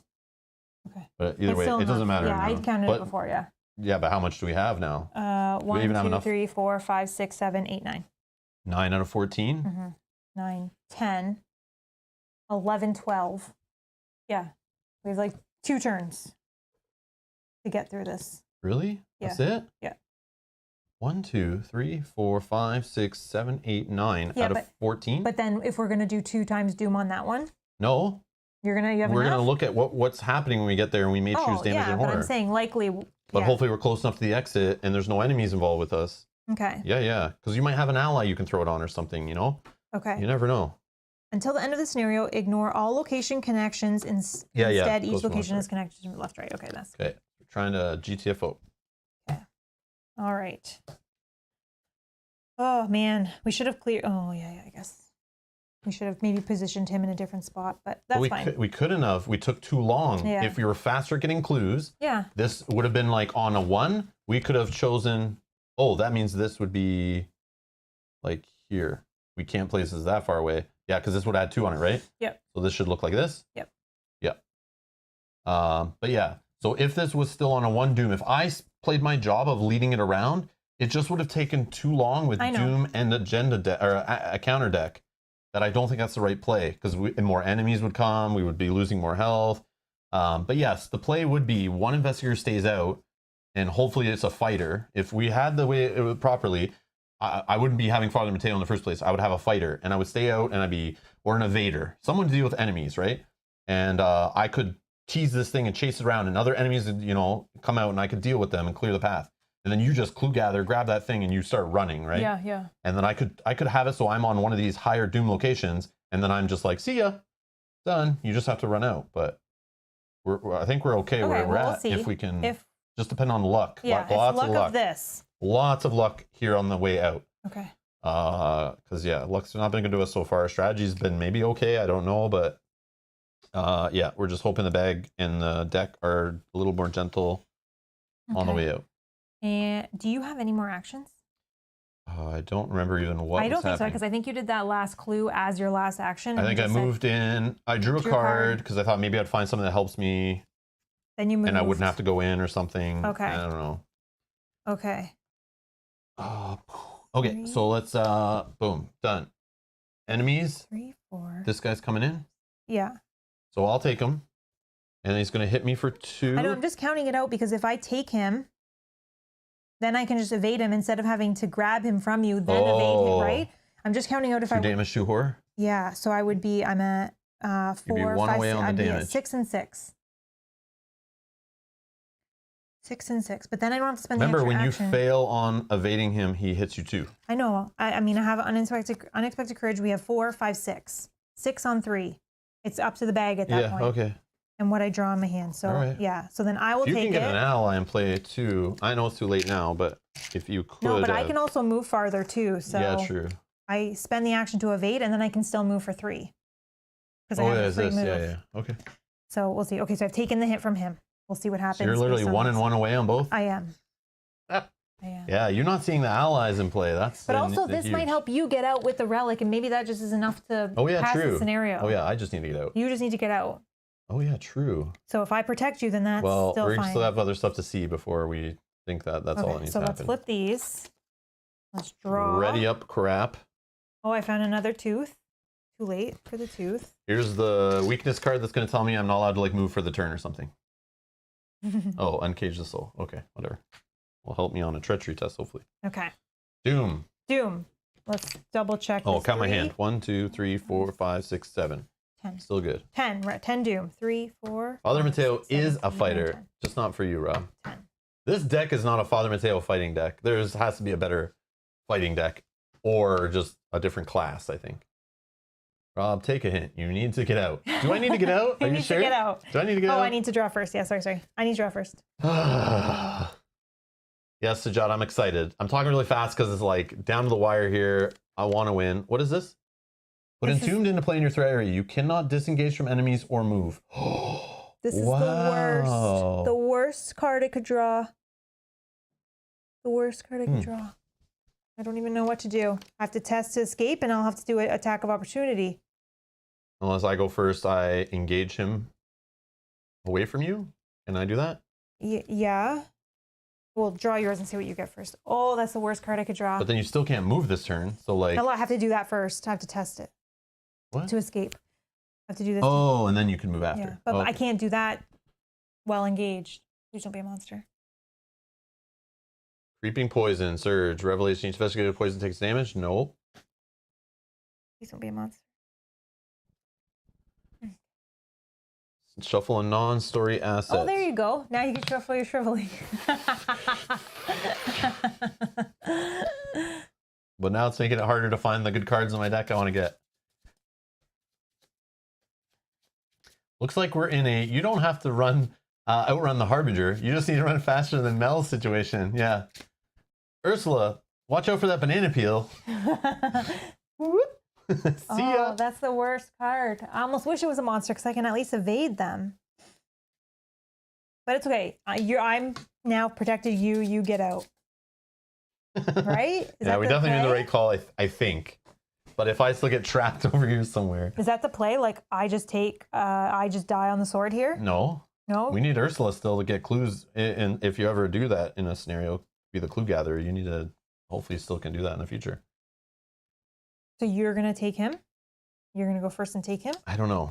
I'm thinking. Let's look here. What did I draw? Oh, the tooth. I don't have anything in my hand to help me on an evade test. Not a single card. I have unexpected courage. I will put that in for you. And then I could grotesque statue. Because I was going to play this on my evade test. Mind you, if I grab him, that evades him. But then I'm doing a 4-on-4 test to see if I am still entombed. But even so, he won't attack me this turn if he's knelt, so it's fine. And then I try to do all of this next turn. Yeah, I'll put this in for your evade. Rob can test entombed for Mel. I can, but I like. He doesn't have agility. But even on the the fight I have a 2. Okay, I already was thinking of this. A fight I have a 2 against a 4, and I have 2 cards in hand to add in. Do you have punches to add in? No, I have unexpected courage that I can add into some tests. So if I go first and I help you become unentombed, then I don't know how I'm evading because then my evade is 4-on-3. I mean, it's possible, but it's not likely. Then you're stuck with him anyway. And I've wasted time and I haven't moved away really. So the other thing is if it's agility, I have a 3-on-4 and I have nothing in hand to help. So I would do the fight, which would be 4-on-4. You say you put 2 in. I don't think a +2 is enough right now based on the bag. I would rather put +2 in on the evade on this. Yeah. As a for sure. Yeah, I have no way of doing evading, so taking him or doing the evade off this is no good for me. The best thing is the fight, I think, but that's... Each test is reduced by 1. Oh yeah, you have this crap too, right? Oh, I'm dead. I forgot about this. Oh. That will kill me. We couldn't have done this. You get -1 fight, -1 health, and gain the serpent trait. Oh, so you would have had to take him and take the 2. Okay, so or I would have died. I took him. And what am I doing? Holy Rosary. Sorry, I forgot about that. There's -1 health. Holy Rosary gone. 1 more horror here, and then 2 more damage. Can I have a 3 for damage? Yeah, that's actually maybe better. Yeah, so I had to take him. Thank you. I forgot so that. So you that for sure unwound everything you took, right? For sure, I'm back to 4-on-4 instead of 6-on-6. Okay. Yeah, I forgot that I had -1 health from that. All right. So I have him now. Blah. I still can't move, but I can help you evade him. Yeah, this is bad, but I don't know what to do. You do evade. You go first. You evade. But I fail on evades, I get hit. I'll throw this in. Okay. Okay, so I'm trying to evade him then. 3-on-3. I'll put in 2. Okay, I have nothing to put in that I know. And I think you use a statue. Yeah. Yeah, I have nothing else to put in. So 1 statue. And I'm going to reveal 2 tokens instead of 1. So what are we? So we're at 5-on-3? 5-on-3. Both were good. Okay, so he's evaded. All right. Get him out of here. Now you run your 2 actions. You run. All right. And if I can't run, I can't run. Okay, so I'm going to draw some cards and gain some resources. I was like, I'm just kidding. Oh my god. Run. Hold on. There's the enemy. Okay, good. And then do I need to go that far though? I would. Yeah, I'm just thinking if I need to get my fight spell into play, I can't even do it right now anyway. So yeah, I'll just move another one. I need 1 more money to do it and an action. So, oh no, I don't. Where is it? Do I have the free? Oh, yeah. I'm gonna play Uncaged Soul and get Azure Flame into play. Just in case. For fighting purposes, right? Yeah. Just in case something drops on your head. Yeah, I think so. Because whether I'm here without a weapon or here with a weapon, I'd rather be here, I think. Because the deck's small, there's still enemies. But hold on, if I'm here though, I have no way of evading enemies though. I'm like, I suck. You still need 2 turns to get out, even if you were here. That's what I'm trying to calculate. Yeah. So if I'm here, it's 1, 2, 3. Plus another turn. If I'm here, it's still the same 2 turns. But then I'd be fighting, I'm still stuck. So it's like. Yeah, if you're there, you have exactly enough turns. Still 2 turns. So this just protects you in case something jumps on your head. Okay, so 4 charges. Uncage the soul. And I'm here. Done. I don't know. I think it's a little more prepared. Okay. Or it could do... No, Olive can't help me if I'm running with an enemy. But it could help me on an attack of opportunity. Yeah, it's okay. Okay, you're good? I think so. Okay. So I need to test, but here's my question. Oh yeah, I'm not with you to help you on the test either. That's okay. You don't have anything for agility anyways, you said. Yeah, no. I could put Dr. Ellie into play, which will give me a little bit more health and sanity. Potentially in the top 9 cards, I have something that will help me. Or what I could have done was help you with this. Because if I find a tooth... Hold on. Maybe I don't do the flame. Maybe instead I help you with Curse of Yeeg as my other action. Oh, I'm not doing... Oh, okay. I don't know. To give me another health? But if... I don't... It's up to you, but I think... I don't know. I think that protects you. Maybe. Either way, I'd be here. I have a tooth in my hand. What am I talking about? I can just play that. That'll give me +1 on that. Yeah, that's what I'll do. I think it's fine. I think you just run. I think it's fine. Yep. Okay, so I just realized I have a tooth in my hand. So I'll play that as my first action. That'll give me +1 on this. So now I will test to see if I can move to escape the tomb. I have 4, 5 on 4. I have nothing that will help me in my hand. 5 on 4. No, Darren, it wasn't me staying where I am. It was just me, instead of using that action to play Azure Flame, instead before I move, I use one action to try to get rid of something in front of Mel, then still move. But instead I moved and used an action to play a spell. That's only, I'm debating that one action of, do I spend it before I leave or do I spend it after I leave? Shoot bow, reload bow, shoot bow, then Pathfinder to move. My bow's not reloaded, so I'd have to reload my bow first. Oh no, don't worry about the Harbinger. Don't shoot it. No, don't shoot it. We're putting the tooth in. We're not trying to damage it. That was action 1. Action 2, we're doing this. I have 5. It's 20 health on this thing. I know. Like, shooting that thing is a waste of time. Yeah. Big waste of time. Okay, so it is... You need to shoot other enemies that come in. If they come in. 5 on 4. Got it. 0. Oh my gosh, I got it.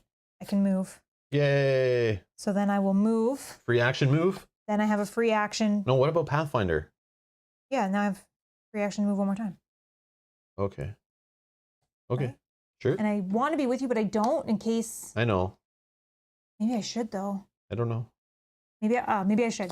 Okay, so we use Pathfinder to move. So I'm saying, use Pathfinder first no matter what. I don't have enough to pay for her.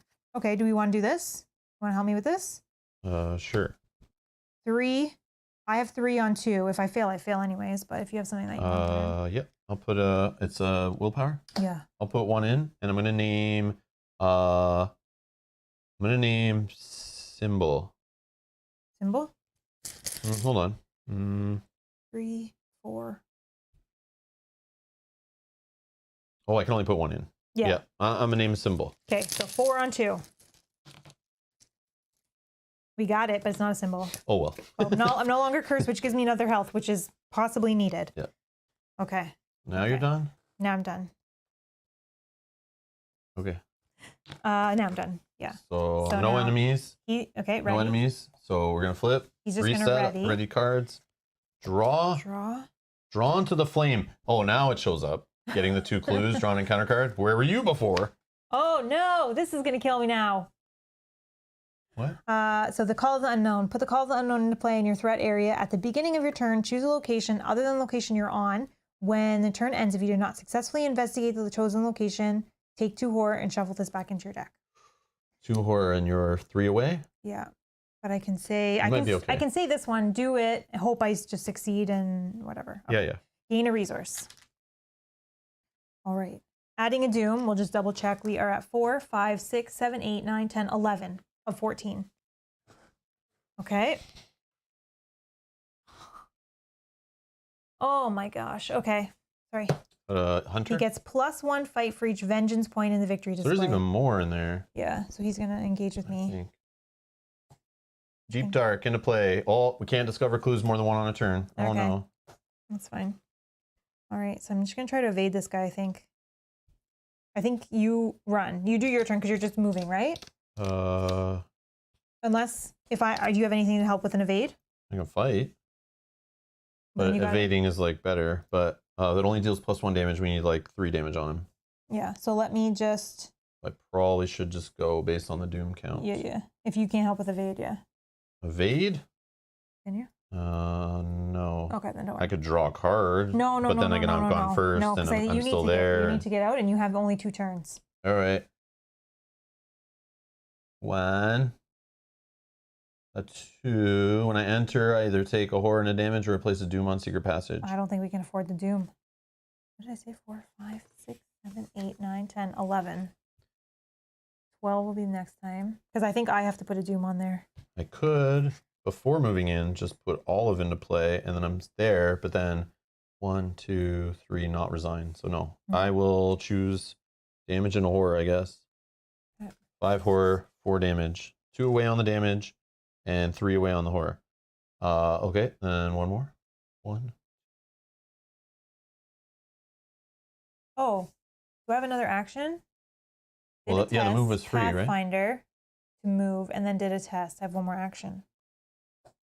Okay, then I will load the bow because I didn't have enough to pay for her anyways. Yeah, that makes sense. Loading the bow. Loading the bow. Yeah, because that's why when you were like, I'm going to move and then I'll decide to use Pathfinder, I'm like, no, use that first. It's like, get it out of the way. It's free. Yeah. You never know what's going to happen after. You might become engaged with an enemy or something weird. I don't know. So then I should probably fire the bow versus try to evade. Whatever's more chance of being successful. So if I try to evade... And remember, he has +1 fight for each vengeance in the victory display, which is 2. Oh, and then is there another enemy? This one, while an enemy... it's considered to be in the victory display. So we are vengeance of 3. So he is a fight of 5. Fight of 5 versus I think I can evade for 4. Which we may have forgotten on the last time we were fighting one, but I don't think we fought him there. No. Oh. But in general, they have that text. So when I had one and I was fighting it or something, it maybe was harder to fight.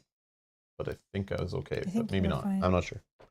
Don't remember. Don't care. Don't want to go back that far. 6. So yeah, 6 on 5 versus 4 on 2. I think we go to the 4 on 2. So we're going to evade 4 on 2.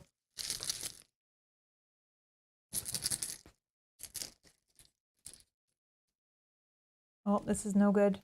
This is +5. Number of locations. Oops. 1, 2, 3, 4, 5. Yeah. -5. So we'll try evade again.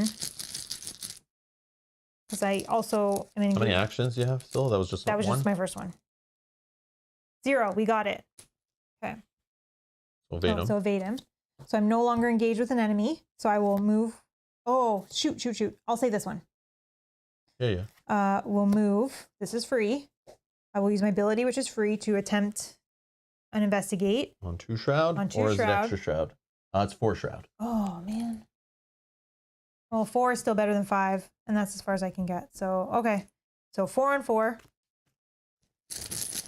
Oh, this might be bad. Oh, yeah, that's very bad. Okay. I could also put her in just to soak up the 2 horror that I get. That'd be good. Good money? Yeah. Okay. Okay, so then my third action, I'll just stay good there. In general. And then you get to grab the relic or something. Yeah. This is gonna search your top 9 cards of your deck for a relic asset attached to her, but it could be something amazing that could help you. Each relic does not take up slots and considered to be in play under your control. Okay. Which is relics? Yeah. Look for relic traits. Oh, what's this? When a non-elite enemy spawns at your location, discard this to automatically evade it or deal it 2 damage. Wow, if only that was out earlier. I didn't have enough money. That is the only... So that's amazing. So if you get another snake jumping on your head, you're good. Okay, so now we are shuffling that card in. That bottom card, that's now... Whatever. Okay. All right, so then that's my 3 actions. You're dead anyway. You're dead. If it kills you, you were dead anyway. I don't know if you're getting out, but... Okay, so I have to take 2 horror then, which is still 4, 5. Okay, so... Or you just want to throw it on her. Or well, one I don't on necessarily her. want to kill her yet in case another enemy jumps on my head. Okay, throw 1 on her then. Oh yeah, throw 1 on her. Sorry, go back to that. 1 on me, 1 on her. You're at 5 out of 7 horror and 4 out of 7 damage. And then take 2 horror and shuffle this back into my deck. Okay, and then you can flip me. Oh, that's so stupid. I know. But we just got to get you. So that shuffles you anyway. So like. I know. Yeah, playing her is great. Okay, so enemies. Just this guy is gonna move, and then reset. So ready up any exhausted cards. Okay, draw. Protest statue. Still not a weakness. I don't even have a hand anymore. During your turn, choose investigator at your location and move that investigator to a connecting location. I can move you 1 space forward then. So if I am trapped with an enemy, but then I would take an attack of opportunity or not? We'll see what happens here. I don't know if I would if you made me move. I don't know. Okay, so 2, 4, 5, 6, 7, 8, 9, 10, 11, 12. So this goes away at the end of the round, right? Yep. 12 out of 14. Surge. We're Each not investigator poisoned. who is poisoned. Okay, we're not. See, yeah, you're telling me before take a poison, nothing really happens, but. We got an enemy. Okay, so what does she say? When a non-elite, this is a non-elite enemy, spawns at your location, discard her to automatically evade the enemy or deal it to I'll automatically evade it. Okay. Oh, I'm discarding her there. So this one says prey, poison investigator, it has retaliate, a 3/3/3. While Fang of Yeeg is engaged with a poison investigator, that investigator cannot play cards or commit cards to skill tests. Yeah, you don't want to be poisoned in this freaking thing. That's crazy. No. That's crazy. No more card draw. I know. But the problem is I have to draw one more. Here we go. Uh-oh. Peril and a surge. Ancestral Fury. You must either choose one. Place a doom on your location to discard this, or place it in the victory display as a vengeance. Where are we at for doom counts? I believe we're at 12. 2, 4, 5, 6, 7, 8, 9, 10, 11, 12. We're at 12. 12? I need one more turn. I can't get out this turn. So if I put a doom in, you're dead. Yes. Oh, I'm not supposed to talk. But I need to know the doom count. You're just helping me count. Oh, yeah. All right. Victory display it is, unfortunately. Frig. Surge. Oh, no. Fang of Ying. Yeeg. Okay, I have... Maybe I can... 3 of 8. I think I need to go first. Yeah. I think I need to go first. Because maybe you can... 1, 2, and I can shoot him. Oh yeah. So I have my bow. True. Okay. All right, we're good? Sure. Okay. Must either take 1 horror, 1 damage, or place 1 doom. And I think I can just kill her at this point. 100%. For that. So you're taking a damage and a horror. Taking damage and horror. Bye-bye. Okay, that was action 1. Action. Oh, no, this is free. We're going to move to you. So still just 1 action spent. Just 1 action spent. Action 2, I'm going to shoot. Will you be okay if I miss? What is the test? An agility? Agility. Oh, I can put 1 more in. I can put 1 in, so let's do it. Okay, but are you okay if I miss? You just have to do it. What else am I doing? I can't fight the guy away. I could fight him away with 2 actions as long as I succeed, but I could take damage off of this thing, and then it's like, so yeah, I would just hope this works. All right, so I am hitting for 6. On 3? On 3. You're putting in that, so 7 on 3? Sure. Okay, so I want to keep this because I can push you forward 1. Okay. But if you push me forward, does this guy attack of opportunity me? I don't know. That's what I don't know. Play only during your turn. Choose an investigator at your location. Move that investigator to a connecting location. You're being told, Mel, you can get out this turn. I suppose not anymore. How could you have got out this turn? I was here. Yep. 1, 2, 3. Free move. Free move, but I still need the resign action. Yeah, she doesn't have an action to resign. Yeah, I didn't have the action to resign, so I need 1 more turn just to resign. Yeah, David, I don't think she could have got out this turn. Unless we're missing like a free action she could have generated or something. I don't think so. Or a free move or whatever. I don't think so, because this can only move Rob. Oh, choose an, maybe I can move myself.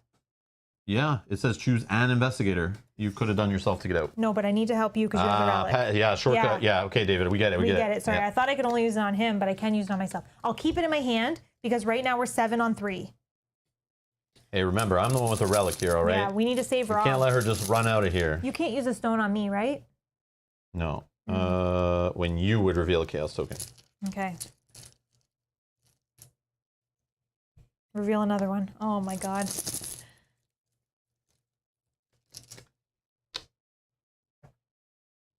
-3. -3. 7 on, we're good. So he's 7 dead. on 4. Boom. What happens when this empties? Is it right away? Would we have been in trouble? Are we in trouble? What happens? I don't remember. Oh, okay. That's what I'm asking you. It doesn't happen very often. Nobody said anything yet, did they? No. But we probably asked this in the last one. I know, and I always forget. Do we put a doom or something? I don't think so.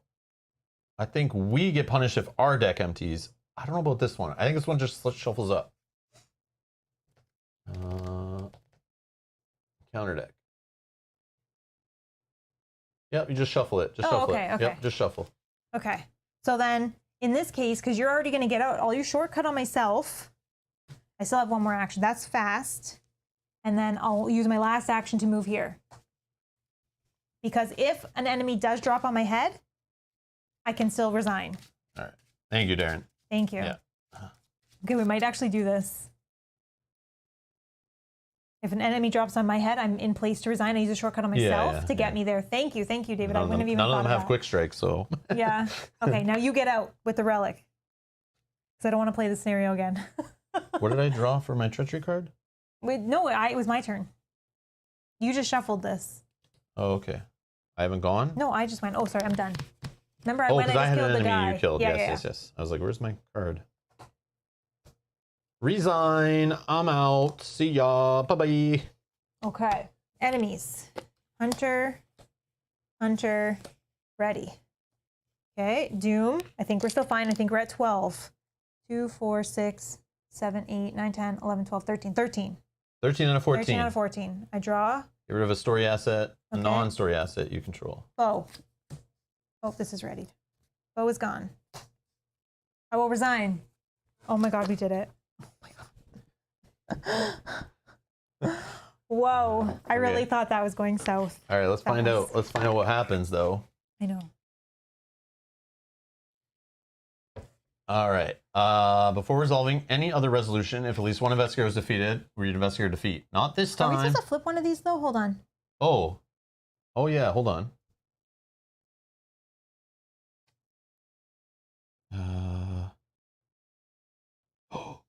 What? There's also other text. No, what is this? Is this the one we were working on? I don't know. What are we supposed to be doing? Escape the ruins. Oh, yeah. While there are 3 or more vengeance points in the victory display, each serpent enemy gets +1 evade. I don't think it mattered. This was added. The one I evaded was a free evade, which was this one. So that didn't matter. That doesn't matter. And then this one we evaded. That was a long time ago. That was before this. Yeah. Okay. So we're good. That didn't matter. And the one you just killed, so we didn't evade it. Objective. If each undefeated investigator is resigned, advance. Okay, that's weird. Sorry, we're getting too excited. I don't even know what resolution I'm reading. I'm just already in it. I'm just like, we're done, get out. As soon as you cross the threshold of the entryway, something inside the temple begins to change. If an investigator resigned with the Relic of Ages under his or her control, the floor of the temple stops shaking, and the dull humming in the walls goes quiet. Without the relic in its chamber, the ruins appear to be sleeping once more. You still have no idea what the object is or what its purpose may be, but you dare not tarry any longer to find out. Resolution 1. Oh yes, so resolution 1. This game is stressful. Yeah, like we're done. All right. So no defeat. So we're going resolution 1. Each defeated investigator should resolve investigator defeated first. Nope. The following is scrawled below the previous journal entry. The outside of the temple ruins appeared Aztec in origin, but once we breached the interior, it became clear that these buildings had a very different and inhuman origin. The ruins were alive. The grooves in the walls are illuminated as though powered by electricity, and a faint hum of energy reverberated throughout the halls. In spite of the serpent creatures, we were able to reach a hidden passage that led deeper underground. In the central chamber of these underground halls, we found our prize. A steel orb of unknown origin, gently humming and glowing with a dim blue light. It was attached delicately to a bronze frame,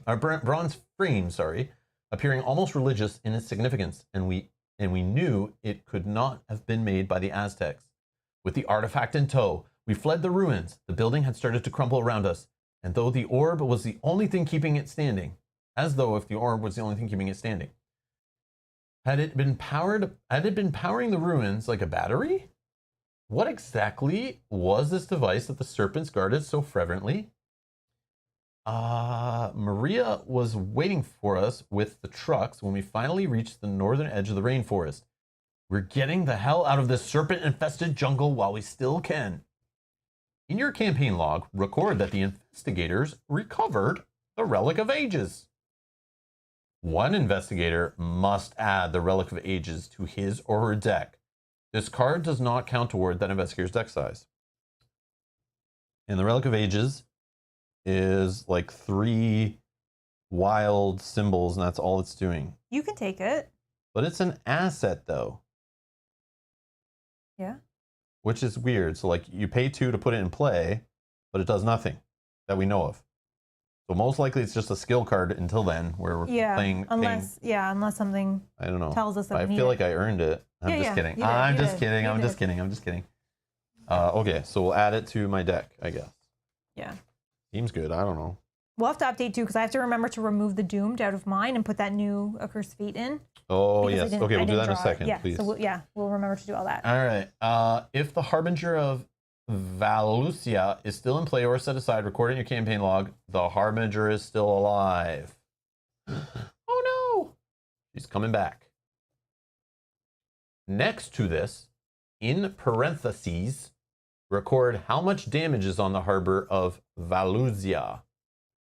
Oh, can we make her our friend like we did for Ichitaka if we didn't hurt her?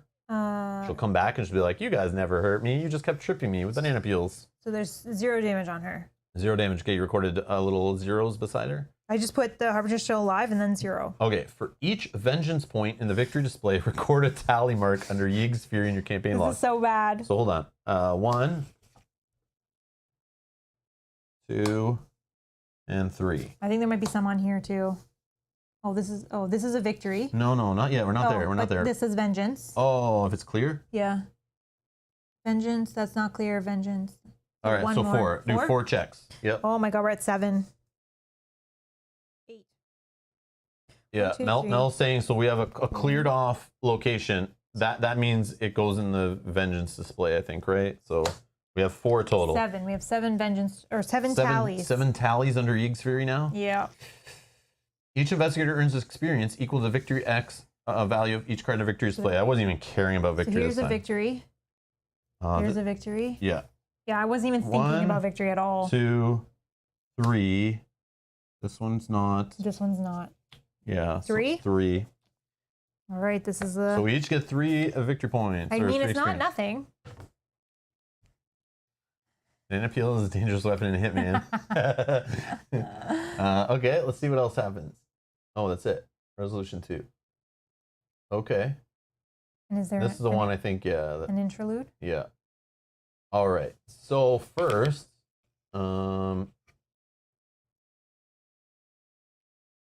whoops, sorry. First, I want to edit our decks.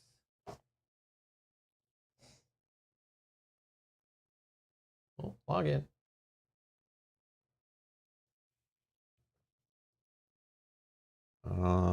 Relic of Ages. You see it?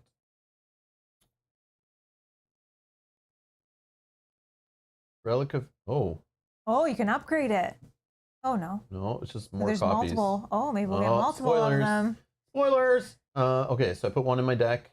Save. And we'll go to Mel's here. Edit. Yeah.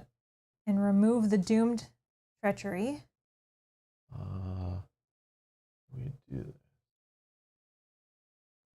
basic weakness. Doomed.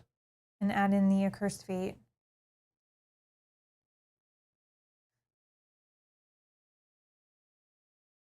I don't know where that is, but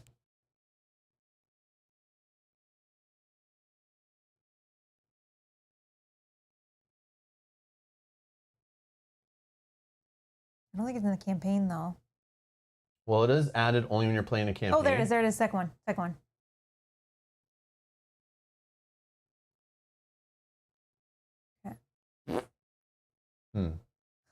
Okay. Save. All right. I just want to get that done before we moved on. Okay. So now, Interlude 2, Expedition's End. Check the campaign log. If the investigators recovered the Relic of Ages, read Expedition's End 1. We did. We just did. Okay. Here we go. Friday, July 17th, 1925. We finally made it back to Arkham. Our expedition is a success. Alejandro is excited to report his findings to the university. How he maintains his starry-eyed idealism after the hell we went through in the jungle is beyond me. His attention is fixated on the strange relic that we discovered in the ruins. I wish we knew a little more about the artifact's origins. It unsettles me greatly. It hums at all times and pulses with an otherworldly energy I can scarcely describe. As we travel home with the artifact in tow, our nights were plagued by bizarre nightmares, dreams of other worlds and civilizations. Alejandro wants to bring the relic to the Miskatonic Museum to put on display along with the other Eztli artifacts we discovered. My feelings are mixed. At the museum, it will receive proper care, and historians will be able to study it and perhaps even discern its purpose. But then the investigators will have to play a dice game called Elder Sign to try to protect it against monsters by rolling dice and placing them on little boxes while it's at the museum. However, I fear that the relic may be too dangerous for the public. After all, we still have no idea what the damn thing even is. Alejandro would hate it, but perhaps it would be better to keep the relic somewhere safe, where Harlan and I can study it in private. I'll have to decide tonight. After tomorrow, there won't be time to change my mind. Oh, lead investigator Melanie will choose. It belongs in a museum is option 1. Alejandro and the museum staff will be able to study it and learn more about its purpose. Proceed to Expeditions End 2. Or you can choose, it's too dangerous to be on display. We should keep it hidden safe until we know more about it. Skip to Expedition End 3. My gut says hide it until we know more about it. That's what your answer is? Yeah, I don't know if Final that's answer? right. Yeah. I'm okay with that. Yeah, that's my suggestion. Okay. I want to keep that's my gut. I want to keep the give it loot. away yet. Yeah, I want to keep the loot. I feel like they'll just laugh at But us. it might punish us. It might. This is the thing. We always got warned that this playthrough is very, very harsh to blind players or new players. So I feel like when things like this happen, that's like, oh, a card with 3 question marks on it. Well, I think I'll get to keep it based on this story, but maybe it's not. Maybe it's like we want to get rid of it because we'll die if we have it. Yeah, but if that's the case, that's still fun too. So. Okay, let's go with my gut. My gut is we're going to go to Expedition End 3. Expedition End 3. Where is this? Oh, right here. Sunday, July 19th, 1925. I decided to keep the relic hidden for now. Alejandro was not happy with my decision, but until we know what the orb is capable of, it's important that it stay somewhere safe, where it won't endanger others. Harlan agrees with me and has offered to take custody of the relic and keep it in his private office. There, we can study the artifact in secret. Alejandro is staying in Arkham for the time being, recording his notes about the expedition and helping the museum put together an exhibit displaying our other, less dangerous discoveries. As for me, I hope to find answers to other mysteries, like how have the Eztli people remained undiscovered for so long? Why did they appear to be guarding the jungle, and from what? And who really built the temple ruins we explored? My thoughts are constantly in the jungle, serpentine figures in the shadows, obsidian arrows embedded in skeletal bodies, malformed voices shrieking in the cavernous depths. Each time I leave Harlan's office, I find myself longing to head back and gaze upon the relic once more. My precious. There is a nagging sensation in the back of my mind, as though we have forgotten something important. What must I do to rid myself of? The journal entry ends abruptly. Record in your campaign log that the investigators gave custody of the relic to Harlan Ernstone. Oh, okay. I thought we were keeping it for ourselves, but now we've given it to some other random person we don't know. I don't know. I don't like this one either.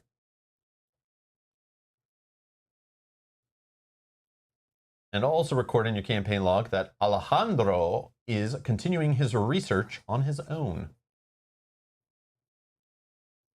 Oh, and if Alejandro Vela is currently in an investigator's deck, which I don't think we got him, right? Nope. Remove him from that investigator's deck. Ah, cool. Proceed to Expeditions End 4. Oops. Alejandro what? Oh, it's there. You drop your pen as a loud knocking at the door startles you, and you jump to your feet. It's almost 2:30 in the morning. Who could possibly be at your door at this hour? Your thoughts wander again to the jungle, and you are faced with a vision of serpent creatures attacking you in your own home. Shuddering, you find a weapon and approach the front door carefully, ready to strike if need be. You take a long breath and open the door. On the other side is a familiar woman with brown skin, long brown hair, and piercing yellow eyes set in a hard glare. Though her attire has changed, you recognize her instantly as Ichitaka. Hey! The Eztli warrior you encountered in the rainforest, wearing a long coat and bowman hat. She is visibly uncomfortable in her shoes. Her jaw is set in anger. You are about to raise your weapon in defense when she lets out a heavy sigh and walks slowly over the threshold of your home, shutting your front door behind her. Whatever you did, you have to reverse it, she intones darkly, or we'll all cease to exist. The story continues in Scenario 3, Threads of Fate. Let your local friendly game store in stock once a year, and you might be able to find the pack and play it. If so, go ahead and continue. So what she's saying there is what you did, you have to reverse it. So maybe we shouldn't have... We have to go back in! No. But maybe we shouldn't have hidden the relic. Maybe we should have put it out on display. No, she's saying reverse it. Go put the damn thing back in the temple, you idiots. We have to go back. I'm not going back in there. We have to go back in. No, I'm not going back in. Tune in next week as we play the damn same scenario over and over again. No. Scenario Threads of Fate. So that's all that's there. And the next scenario, Threads of Fate, will be next week. Okay, so I don't have to change the thumbnail or title or anything. That stream is already scheduled. So tune in next Sunday, noon Eastern probably. You can go set a reminder, youtube.com/Rob's Gaming Table, and tune in next week to find out on the same bat time, same bat channel, to see what happens. That was intense, and wow. Wow, I didn't think we were going to win that one, to be honest. I didn't think so either. The start was pretty rough. Your luck, horrible. It was horrible, especially in the begining. It turned around a little bit. My play, bad choices. I made some cards I forgot in hand that I should have played at certain times. Yeah, I'm trying not to beat myself up too much, but the whole time I was getting frustrated in my head of like cards I had in hand that I could have used that I didn't use at the right times, canceling the wrong treacheries and things, even though I knew certain treacheries existed, but I would forget about them, and then they would show up and I'm like, oh, I should have saved that card to cancel that. The whole like trying to get that back out of my discard pile, I wish I figured that out myself. I feel dumb not realizing the power of that card, that I saw both of them, and I saw both the return from my discard piles, so I could have canceled technically 4 treachery cards. Yes, I would have taken a bunch of horror, and yes, I lost my horror soak, and maybe I would have lost it faster and I wouldn't have had so much to be able to take that guy at the end. So maybe it all worked out for good anyway, and maybe those plays would have led to us dying, but I just feel like efficiency, I maybe didn't do some things right with the cards I had and stuff, but I don't know, we still won, so, but yeah. It was by the skin of our teeth, but yeah, we did. Yeah. We did. But, Jerry's saying before, R1, do the scenario again. The tongue out. Could you imagine? I didn't see that. I try not to look at the chat. It's like, I don't even want to know. Is this Alien versus Predator? It feels like it. Bob says Yig is pissed. Yeah, we got lots of tallies against him. Yeah, 7. Hope he was not dreaming of an icy maze. Oh my god. I've already pocketed it. There's nothing to choose. I know, you already sleeved it up. You already changed your deck list. As soon as you let me leave that room with it and take it, you knew what was going to happen. Yeah. You weren't prying it out of my hands. Yep. For some reason, we gave it to this Harlan guy, which I'm not impressed with that. Well, I didn't know that was going to happen. Nope. I want to take it home. Yeah, that was tough. But even having the knowledge we did of playing this a second time, it was still challenging. Things still came up in orders that we didn't want, and we still pulled the wrong tokens out of the bag. Yeah. Bob says, Rob, is there any point giving you a finesse deck, Rob? You really want a deck full of shotguns and chainsaws, don't you? But just the problem with that, I always get 1 chainsaw or 1 shotgun. It goes in the deck. I never see it when I need it because it's only 1 copy. Yep. But if somehow early in a campaign I could get like 2 shotguns in a Guardian deck, get 2 of the extra ammunitions, and the preparation one where you get to like dig 9 cards in to find a weapon. If you build the deck around getting that and reloading it and using it and playing it, some empty caches or whatever, or emergency caches. If you had like all these ways, like cards that help get in, but then building your card around, your deck around like kind of 1 card is like also a no-no. Mm-hmm. But yeah, no, this deck is cool. I like this deck. It has what it needs. It's just, it relies on luck. Quite a bit, obviously, but it's part of the fun of like it's pulling from the bag, manipulating the bag. I still think it's super fun. I like this deck a lot. I'm not driving it as good as you could, but I'm still having fun with it at least. It's cool. Losing or winning, I still like the idea of like the pulling out multiple tokens. It's just exciting, but it's scary and it's stressful but yeah. Anyways.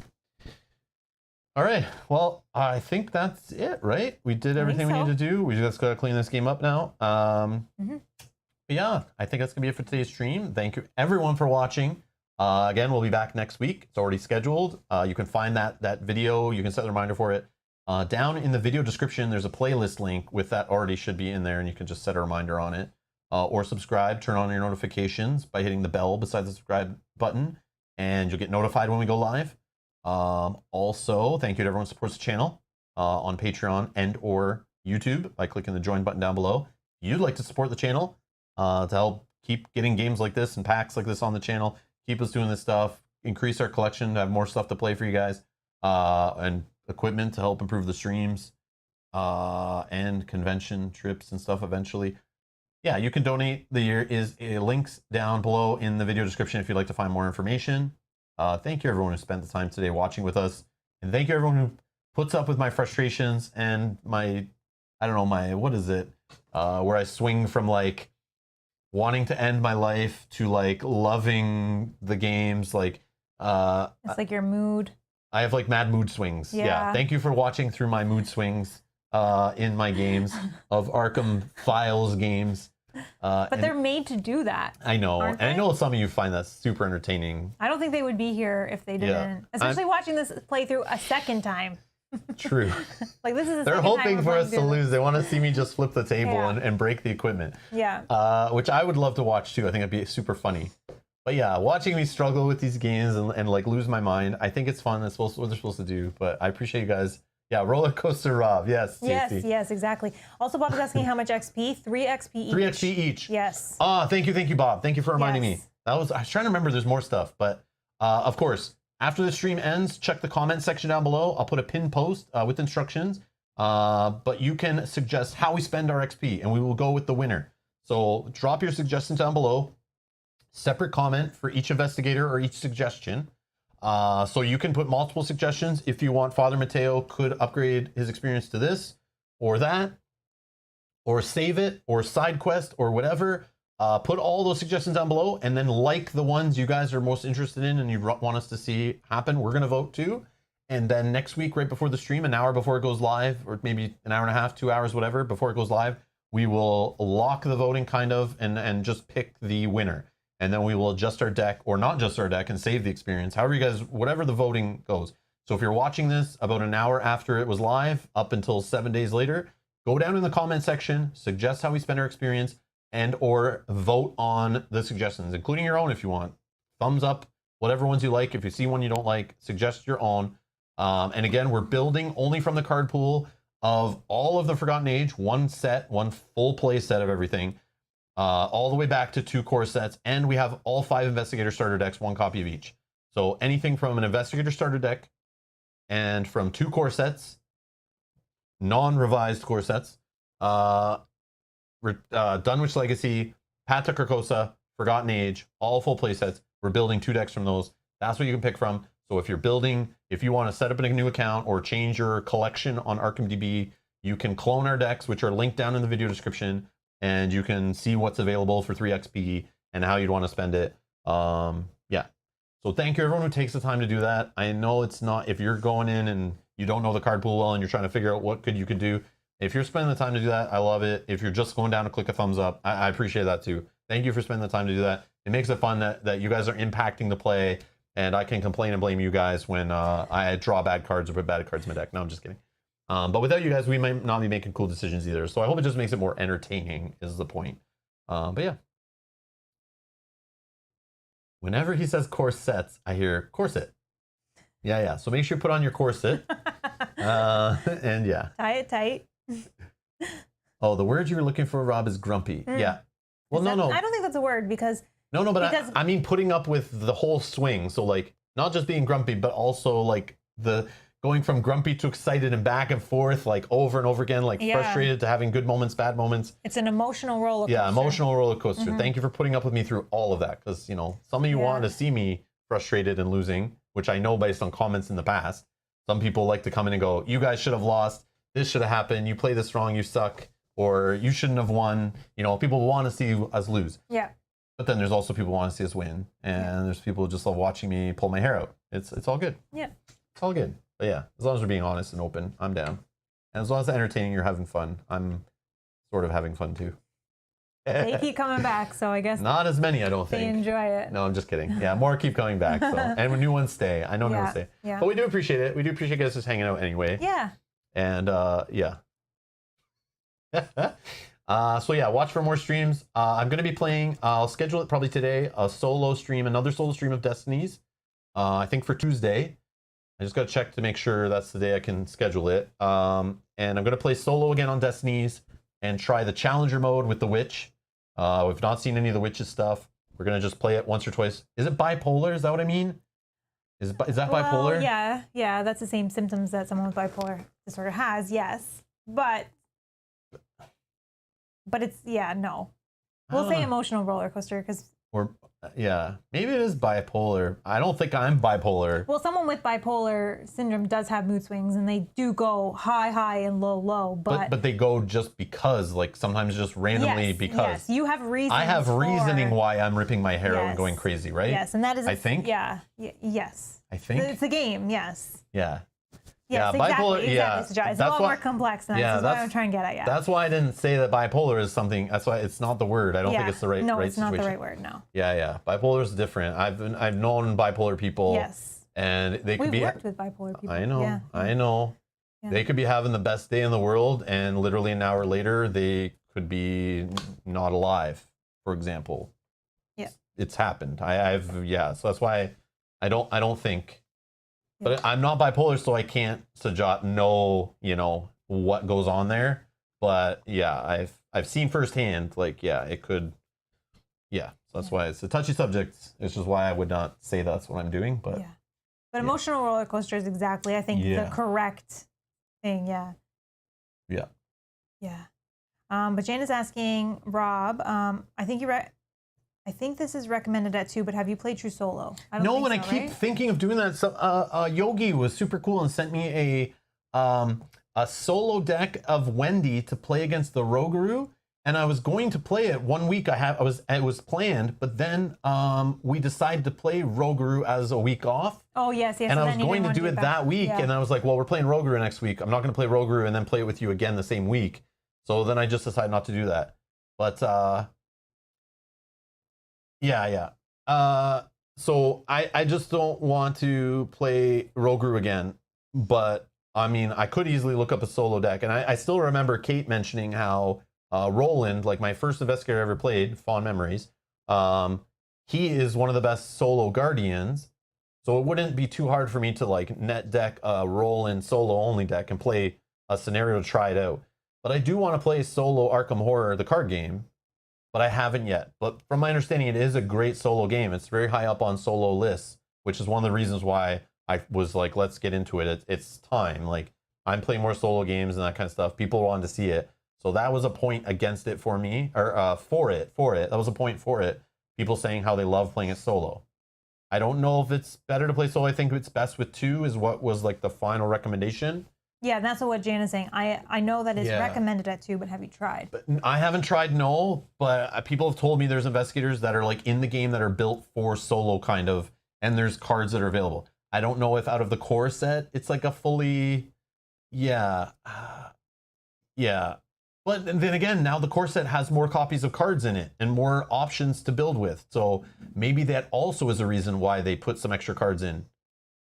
Yeah, Lucas says Wendy is great solo. Oh, that's the first character I played. Yeah, very. Yeah, Wendy's awesome. So John's saying, let's put it this way. I think if you like it multiplayer, you will like it as solo. If you don't like it one way, you won't like it the other way either. That's pretty fair. Yeah. Oh, Jacqueline Fine. Yes, there's a starter deck. Jacqueline Fine is supposedly great solo. I did hear that too. Yeah, thank you, Lucas. But in the base set, you have Wendy. And you have Roland, who now we're hearing, again, Wendy is good solo, and so is Roland. And I assume that all of them would be pretty okay, because then, you'd want... they got to understand they're putting on the box, it's 1 to 4 player now. Yeah. So you would hope out of the box you could, Marvel Champions almost, kind of. Marvel Champions has some weak and strong soloers in the core set, too. So as long as you have a couple in there, you can technically be yeah, it's a solo game, but... And you'll have fun playing with the stuff, but you can't play with everything or else it's going to be really hard. Yeah. Yeah. Janet, you can totally play solo for sure. I just haven't. But I need to. That's maybe something that you can I do. need to. Yeah, just I go do through need that to. first Dunwich, which is just the 3, right? Or Knighted Zealot or something. And the other thing is, the reason that's stopping me from going back solo is because I don't want to play anything you haven't played with me together. Right. And then I'm not as excited to go replay things we've already recently played. Right. but I could go back to the starter one and just play it the way it is. Or you could technically run through one of the Return 2s. But then you haven't. No, but that's me playing it for the first time without you. Yeah. And then I'm seeing spoilers and things. Yeah. I don't know. Yeah. Yeah. So you'd have to just run through the... Yes, they have heroes in corsets. Corsets. They have heroes in corsets. I think they are wearing corsets, I'm sure.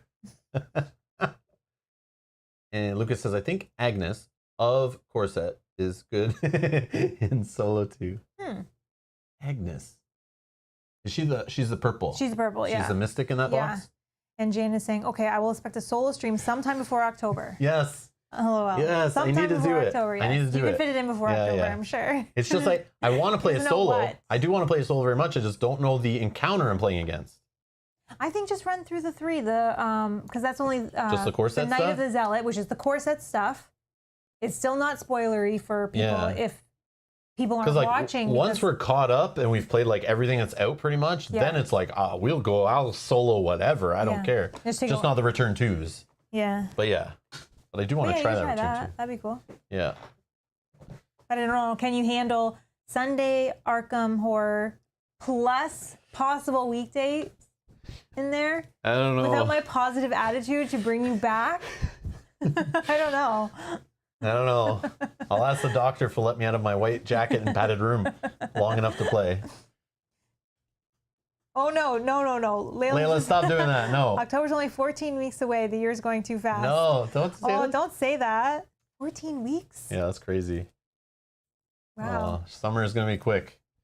Anyways, we're going to get out of here. Thank you all for watching. We'll be back next week, or I'll be back in like 2 days, and then we'll have some other streams that'll pop up that we're planning. So subscribe, stay tuned to the channel, and thank you all for watching. See you in the next one. Bye-bye.